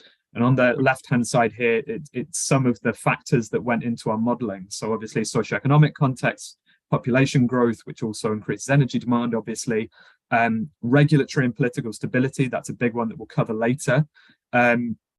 Specific investment programs that have been done, currently installed capacity and the rate at which that happened, the announced PV parks that have been put out there coming online later on, and also kind of PV developments in neighboring countries, looking at kind of regional trends and how those affect deployment, and also average year-on-year growth in the relevant region that the SIDS and LDCs are located in.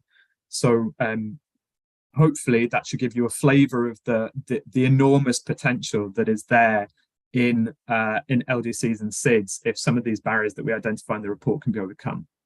So we've got in the guidance document, we split the key challenges facing solarization or increased deployment of solar into 3 broad categories. And as you can see, the policy and regulation, technology and financing. I will go into these a little bit more in depth later, but just to quickly look at some of these, permitting is a huge issue that was identified during our consultations. Similarly, policy changes and kind of policy uncertainty. Obviously, a solar project, you're looking at having a PPA for 20-25 years. If there's a retroactive policy change there, that changes the business model and so on and so forth. So that was something big that came up. In technology, there is a difficulty in procuring equipment, be that because of tariffs or quotas or customs duties or anything like that, but also in terms of there is not a whole lot of local content that is available. Similarly, there is this issue of experience level and solvency of EPC contractors within LDCs and SIDS. There may not be the experience, I think that was highlighted in the session earlier, of EPC contractors to actually build and install and whatever solar parks and solar panels in the countries which may put, or perhaps it's a perceived lack, but that may put investors off. And financing is a big one. I think the high cost of capital was mentioned earlier, but yeah, the financing, there's a lack of financial guarantees for IPPs, both from the international financing community and from nation states. There's often a question about off-taker solvency. Will a renewable energy project be curtailed, or will the off-taker introduce a take or pay obligation? Currency value volatility, that is not a new thing, but I will move on now, instead of going through all of these, to look at the risk prioritization framework that we came up with in the guidance document. Now, this is the result of extensive consultations, international, regional, and national level experts. If you look in Annex 2 of the guidance document, you can see exactly who we consulted. But yeah, as you can see, on the x-axis, there is the likelihood of a risk taking place. And on the y-axis, you can see the impact of that taking place. As you can see, quite a few of the financial related ones are in the very high likelihood, and especially the lack of financial guarantees and off-taker risks. These are particularly catastrophic for solar projects in SIDS and LDCs, but you can look at that again in the guidance document. I want to now, instead of focusing on the issues, I want to look at ways forward and the ways that we can look at this. We did recommendations in the document for policymakers and DFIs.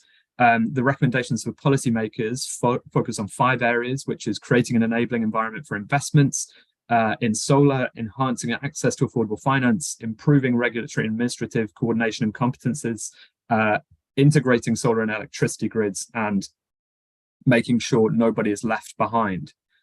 Okay, so I won't go through all of these, but yeah, the enabling environment very much starts with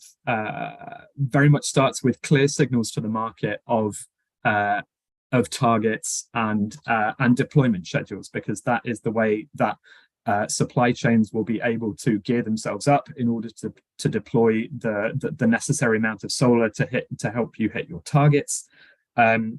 Another big thing that was there is standardizing administrative documents and procedures. This goes back to the permitting issue. Sometimes it is not particularly clear exactly who is the competent authority, and creating this sort of one-stop shop for technical assistance or for permitting would really help streamline this process and give developers a clear signal of where to go and how to solve their issues. Access to finance. Financial guarantees was a huge part of the feedback that we received here. So how can you provide financial guarantees, either in the form of a utility providing a take or pay agreement? It can be from IFIs, and DFIs, introducing non-sovereign guarantees that help project developers have a bit of security when coming into a country. But really, this requires a whole of system approach, enhanced coordination, and this is going a little bit back to the training and skills points that were being raised earlier. One extra bit that we kind of took a step back on from what you were saying was there needs to be a bit of a gap analysis exercise. What skills do you actually need, and from which sectors, and so on and so forth. And then we've also advocated for establishing a unit in the relevant ministry focused on energy, to have a unit that's focused on private investment and how that and the needs to be able to enable that. Grid integration. This might not be a key ask for everyone, but yeah, one of the things that we came across through a lot of our feedback is that some LDCs and SIDs do not have an independent electricity regulator, and this is absolutely crucial to show that there is non-discriminatory, transparent access to the grid for solar projects. We're looking at priority dispatch for renewable electricity, and looking at including energy storage and hybrid projects combining wind and solar, which create a far more predictable production or generation curve. Include those in policy planning, specifically around renewable energy targets, but also around grid planning as well.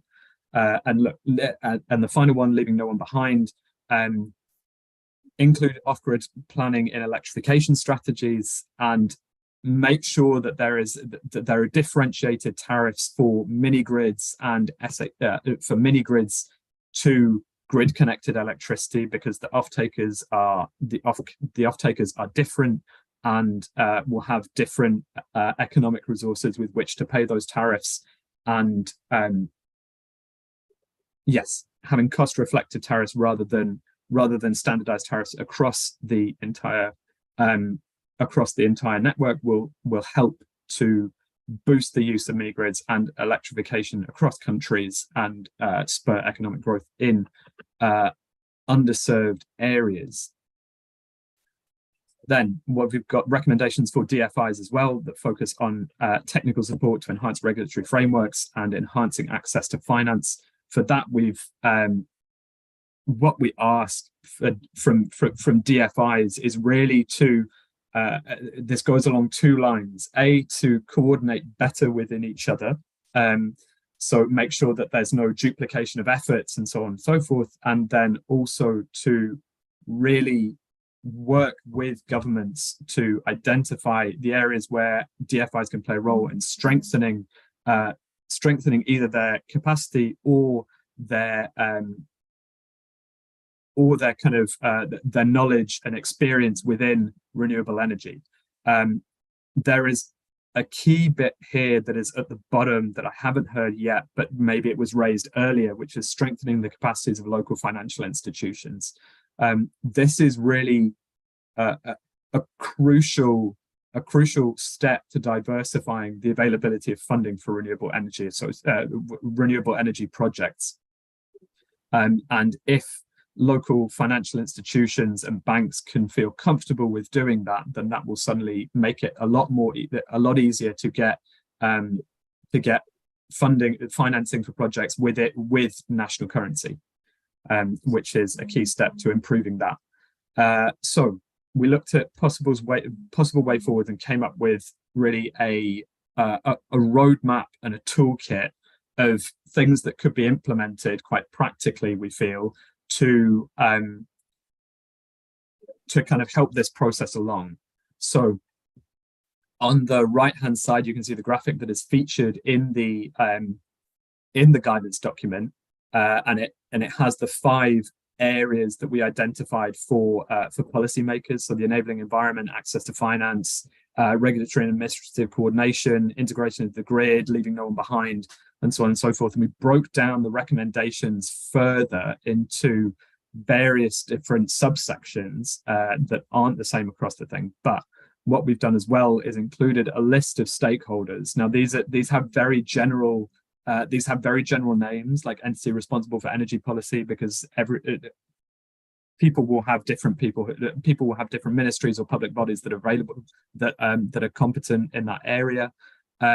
But yeah, broadly, it's the entity responsible for energy policy, entity responsible for energy regulation, where that might be separate, a utility, international partners and IFIs, and the entity responsible for promotion of investment. And we have given them all a symbol, and we put it next to the various groups of initiatives that we feel that these actors should be implementing and are best positioned to implement. This is not a general rule. This is just a suggestion. So if there are different ways of doing it that fit better in the national context, that should absolutely be respected. But this is just our suggestion of how to implement those various recommendations that we made. We also came up with some KPIs for measuring these, and these range from quite simple ones, such as developing a foreign direct investment strategy that can be ticked off quite quickly and can be seen as quite low-hanging fruit. And then there's slightly longer term ones that will require a kind of concerted and consistent effort, such as sectoral policies being developed, and tracking the number of mini grids deployed, and so on and so forth. I don't want to go into all of these because it is all in the guidance document, but I hope I've given enough of an overview to whet your appetite, and for you to pick up this document and engage with it. And I will hand over now to the panelists. Thank you very much for your time, and it's been my absolute pleasure to present to you. Thank you very much. Thank you very much, Benjamin, and also to your team for putting this document together. I can say that, today we had a very interesting day where we discussed a lot about the potential of solar in Africa. And one of the key takeaways that I took was that it is not that one size fits all, right? We are in a very diverse region, and your recommendations are also well sort of structured to allow the different stakeholders to select what is appropriate for their needs. I would also at this point like to welcome His Excellency Dr. Engineer Sultan Woli, who is the State Minister for Energy Development, Ministry of Water and Energy in Ethiopia. So thank you very much for joining us. And I think I will start this panel discussion from the right, and then we can move towards the left. And my first question to you, Minister Wali, is that how can we move from demonstration to scale? We have talked about a lot of demonstration projects today, but I think how can we mainstream these so that they become part of the the real energy mix that we are talking about? So moving from demo to scale. Thank you so much. One of the points to move from the demonstration to the scale is actually to expand investment on energy, and especially in solar systems. The other important point is to create a very conducive environment for the private sector to come and be involved in the energy generation from solar sources. This requires, of course, policy reforms. I mean, policy revisions that can go along with the strategy set by international alliances. If we don't allow the private sector to come and be involved, I think we cannot move from demonstration to scale up. Therefore, the first and the most important thing that should be given the most priority is the involvement of the private sector. However, this requires the policy environment, certain procurements, and regulatory frameworks as well. By doing so, we can, of course, achieve a lot. The other point is actually to have more actors, civic societies, development agents, and development partners in general can help to move from the mere demonstration to practical scale-up. Thank you. Thank you very much, Minister. Now, if I may request the Honorable Deputy Minister from Ghana on his views regarding the presentation that was made and the relevance that he sees in trying to boost solarization in the region. Thank you. Thank you very much. Before I go on, I haven't had opportunity to speak today, so let me add my voice to thanking the government and people of Rwanda for this warm hospitality we've accorded myself and my team, and also to ISA for the wonderful program that you've put up. Yes, the document is quite interesting. I read the executive summary and the recommendations that was put forward. Of the 4 recommendations that was made, I think it all boils on one issue, the financing. Really, when you look at the integration of solar energy into the grid, as the presenter said himself, it's not really a very key issue. Same as the regulatory framework. If you were to ask the good people in this room, which country hasn't got a framework in place, there will be no hand raised up. Everybody, I'm sure, has a framework in place in their respective countries. The elephant in the room is financing. And the question is, how do we, as a continent, attract finance into the solar system on this continent? I think a lot has been said. I think we've overplayed this risk business. Everybody talks about risk, but they keep coming. They keep knocking on our doors. Certainly in Ghana, they keep coming. And initially, going back, say, 10, 12 years, the PPAs that were signed were mainly take or pay, which has created a lot of havoc for us in Ghana. Here we are at this time of the year. The weather is very cold, and very few people are turning on air conditioners and sectors in the offices and in their homes. Therefore, the uptake of power is on the low side. But still, we are having to pay for power that is not being generated. And when you sit down, you try to sit down with them to renegotiate, there's always a pushback. So we have come up with a policy that henceforth, we're not going to sign any PPA that is take or pay. We are reverting to take and pay. Anybody who wants to come and play game with us, we are ready, because we believe that most of African countries, it's been de-risked. And today was, for once, I will have to disagree with the Director General when he said the fund was going to be set up as guarantee for investment. Now I'm thinking, if these investors and the developers keep harping on about the risky situation on this continent. And we are saying that it's not that risky, please come. And it's been proven. The Director General said that of the $250 billion in solar that has been invested in the last several years, only 3% came to Africa. And of that, only 2% was default, less than 2% was in default. So if less than 2% was in default, why then do we give them guarantees? That means we are perpetrating that risk factor that they are talking about, when indeed there isn't.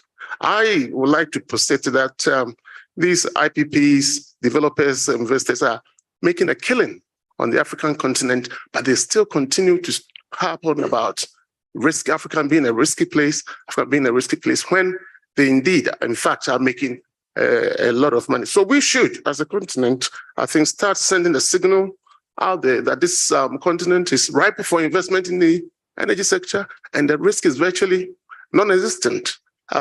And I am sure in time, they will start running to knock on our doors. And that is my view. Thank you.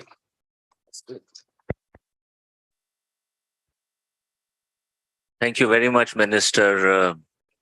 It's a very interesting perspective, and I think it brings a whole new dimension, because we have been talking a lot about financing and de-risking. And so may I put the spotlight on Her Excellency Patrice Uwesi. She is, of course, sitting in the center, and appropriately so, because we've been talking about financing. So from your point of view, Minister, how can we de-risk and attract more investments? Thank you. I guess from what the previous speaker just said, I'll say that yes, attracting this kind of financing today is a factor of the fact that the market is here. We've all been told that 15% of our population, of the world's population, is actually in these countries we are discussing. So there is a huge potential market here, and a big number of these people do not have access yet. So this is the next level. This is the future. And the risks, I mean, we're shown a list of factors that you have to consider. Obviously, we have to be truthful and especially as Africans, and agree that there are still a few risks here and there. One of them being the stability that we need to build, but also understanding the business that is theirs and knowing how to argue it. And I guess this conversation feeds well, follows well from what we discussed earlier on the skills that we need both to negotiate some of these agreements and facilities that are out there, the monies that are out there, but also on the sense that the business is here.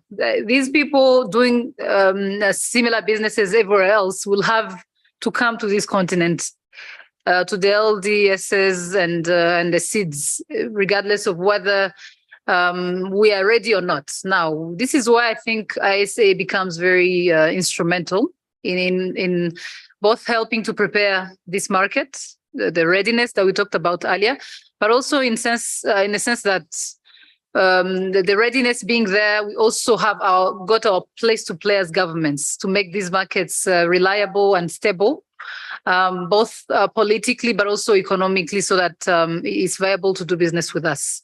So honestly, I think from what we've been saying all around the table, it's clear that what is needed is being serious at this business and just communicating to the world that yes, we are ready for this, and then fight for our people, of which a big percentage do not have access to this universal right that we've been talking about. So that's what I'm gathering, that's what I'm getting, and I'm hoping that other than the talking part that we've done so well since this morning, we can begin to see, especially as policymakers, really shift the gears and drive the change that we want to see. Thank you very much, Minister. I think it's a very valid discussion, and unfortunately, we don't have too much time to deliberate on this, but risk is really perceived risk versus real risk. And I think what we are gathering now is that there is a high perceived risk which needs to be managed, and then the real risk will obviously need to be mitigated by the local, by the countries themselves. The clock is ticking right in front of me, and I would like to pass the floor to His Excellency, Mr. Sidronius Opolet, who is the Minister of State for Energy from the Ministry of Energy and Mineral Development, Uganda. I heard one of your remarks regarding research and development, and we have talked a lot about research and through the Stasi centers. And my sort of thinking here is that really research and development and innovation, which comes from the local markets, is what can reduce the risk to a large degree, because that instills confidence. How do you see that being, again, I would say, scaled up? It's important also to scale up the research and innovation efforts. So your views on that would be very welcome. Yeah.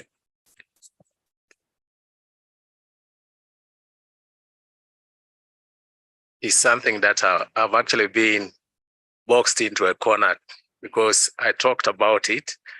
So this gives me an opportunity to elaborate and actually put it in perspective of reducing the risk in Africa. In Africa, all of us desire to have economic transformation through what we're discussing here, electrification. To get the best of what we desire, we need to actually look at what we need to do now. How can we identify our priorities? And the next question, how do we address those priorities? And putting into perspective all that has been discussed. The financing, capacity development, also the technologies availability, and how appropriate are those technologies to what we desire to have at any one particular time. Life is not static. Life is always expecting to improve over time. That's what all of us look for. Continuous improvement. Keeping static in the technologies which are imported. Keeping static in getting the right solutions is a challenge that Africa should not sit and wait to be provided by anybody else. It is our responsibility in this room to define where we want to go and with what technologies, considering the baseline. Many countries, especially the Asian countries, have actually developed by insisting on domestication of technologies, getting them appropriate to their conditions and moving forward.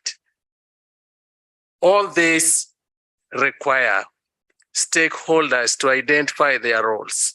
The policymaker, like the ministers who are seated, and all of us who are seated here at policy level, we need to develop those policies which enable us to actually define our priorities and go for it. Put the resources into it. We also have to recognize that you cannot do it alone as policymakers. Create platforms to enable us move from where we are now in the technology development and its application to solve the common problems of our people. I say here the private sector has got the role. International organizations and our development partners have a role. But we as Africans must actually be at the center of it because it is about us.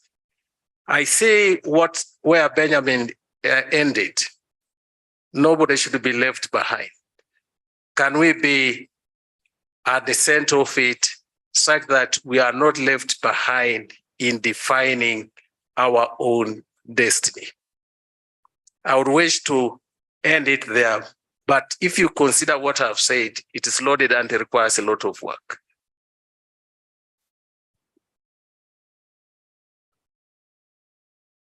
Thank you very much, Minister, with these loaded thoughts. And I would now like to request His Excellency, the Director General of ISA, Dr. Ajay Mathur. I have a very indifferent kind of a question that I want to pose to you. I want you to leave aside everything that we have discussed today and use a crystal ball and gaze into the future.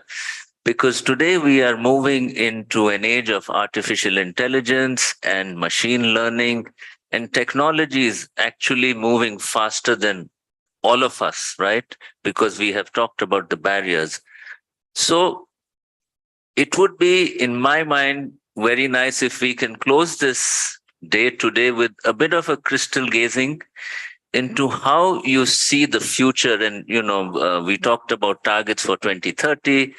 So we are typically looking at 5 to 7 year horizon, and how you see the evolution of ISA going forward. So it's more forward-looking approach, I would say. Thank you, Nilab. Trust you to put me in a corner. And the only way I can think my way out is to do a crystal ball gazing based on the kinds of experiences that have worked well,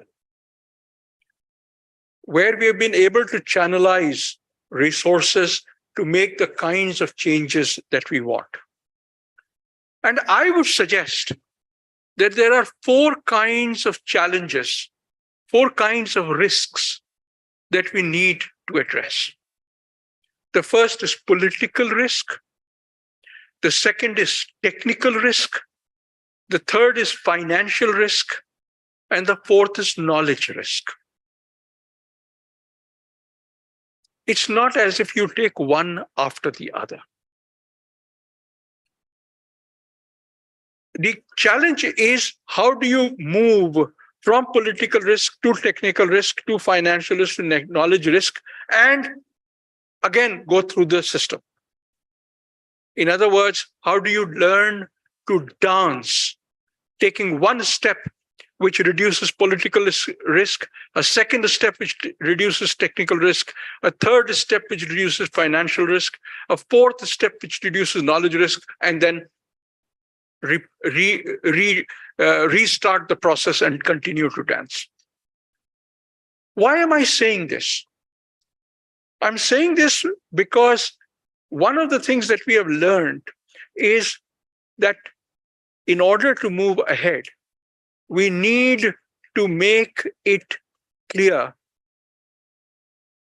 to political leadership, and there are ministers here are in the room today, that what are the benefits that we get out of policies that push solar?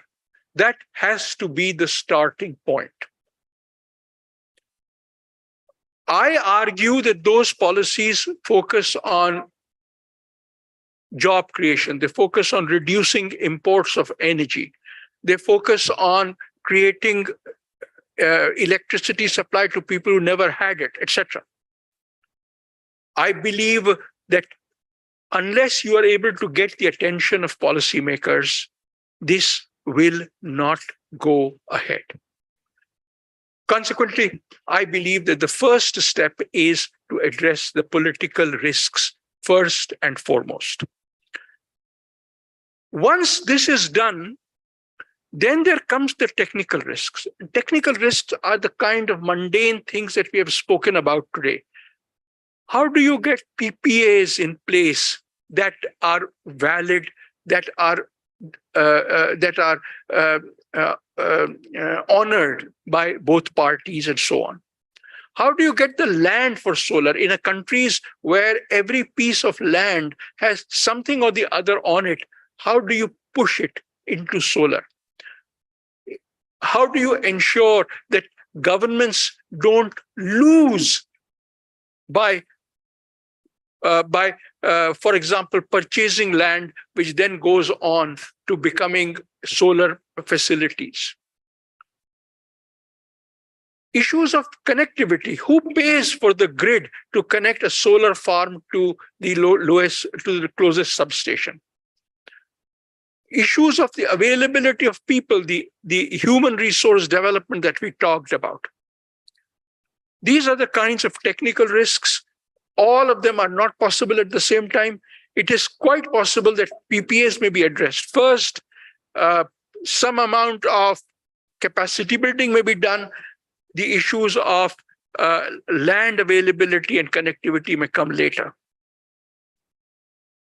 Third issue is financial risks. This is something that we have kind of addressed, though not to the extent that I would have liked it. Financial risks are important because they need to be addressed in order to get more and more of private sector money coming into investment in solar.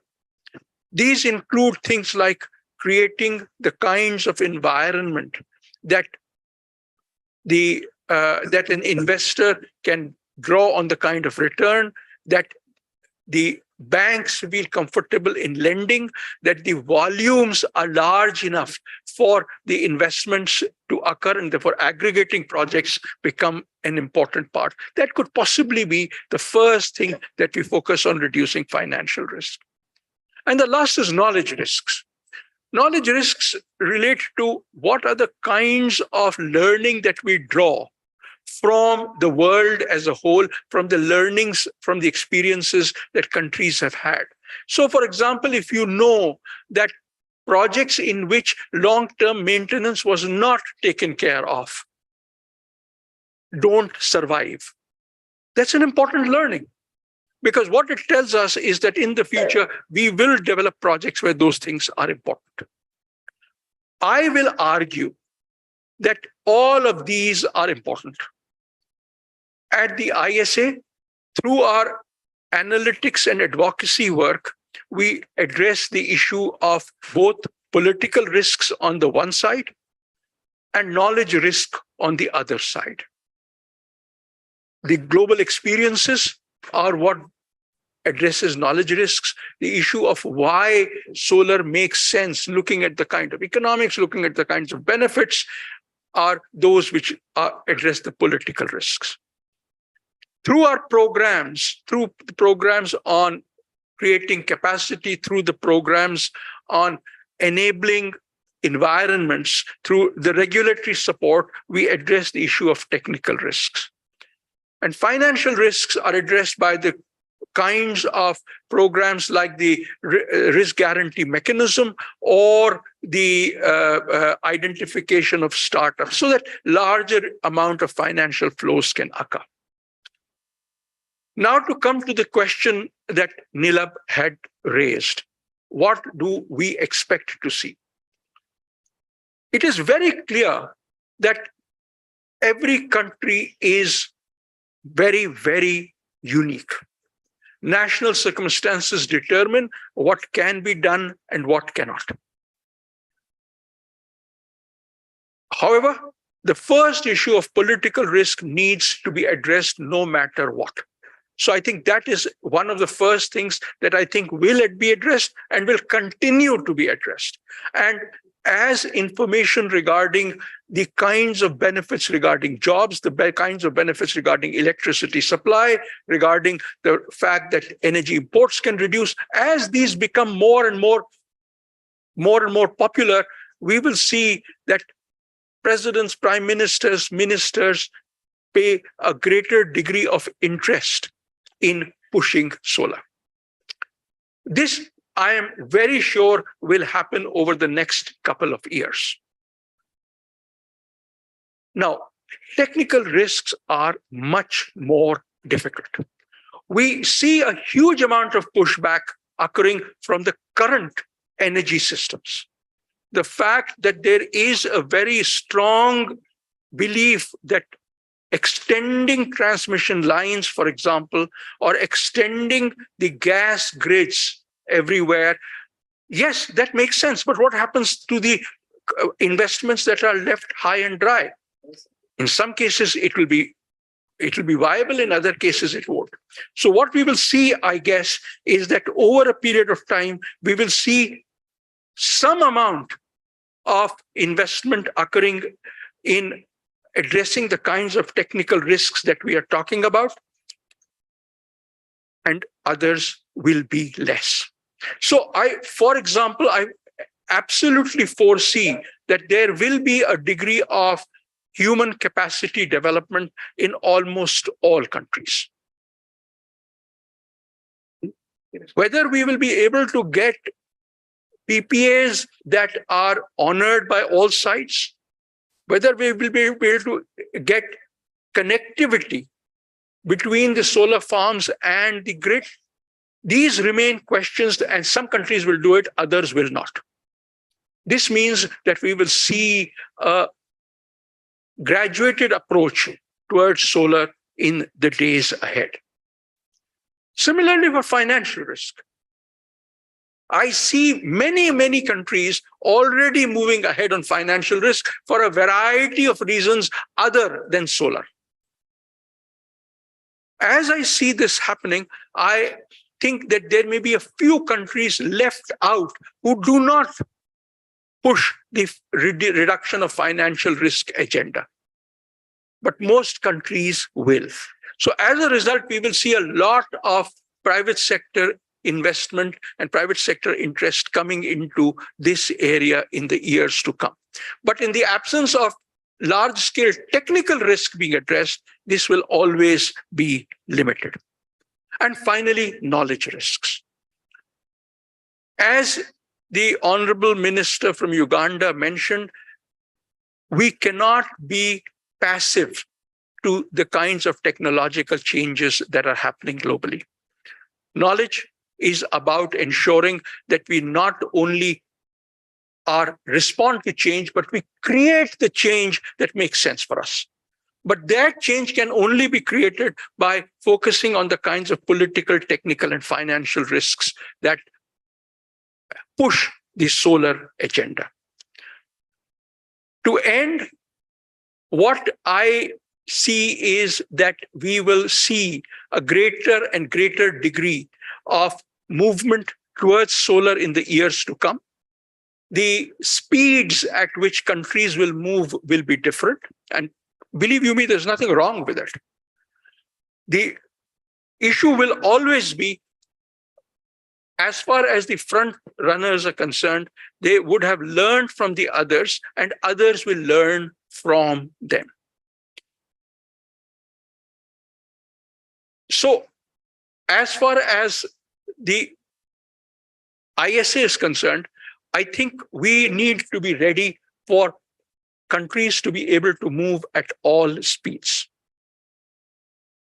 There will be countries who will grab every opportunity that comes their way. There will be others who will address this in a much more measured manner. We need to be ready to answer all those needs. And as we move ahead, I believe that we will work with you to make sure that we have country-specific roadmaps to address these kinds of challenges. I thank you for your attention.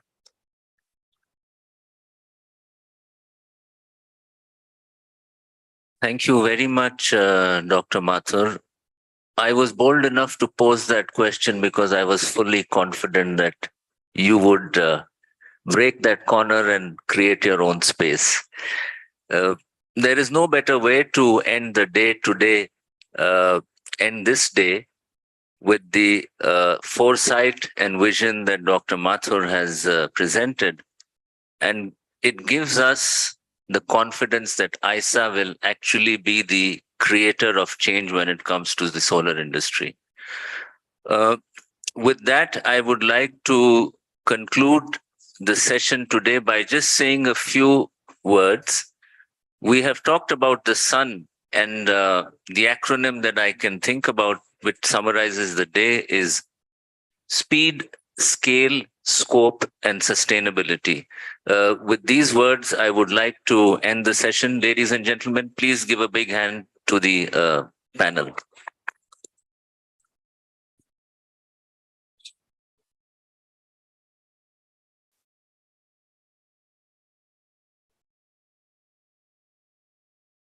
In the bag that has been given to all of you, the copy of this document is available to all of you. Thank you.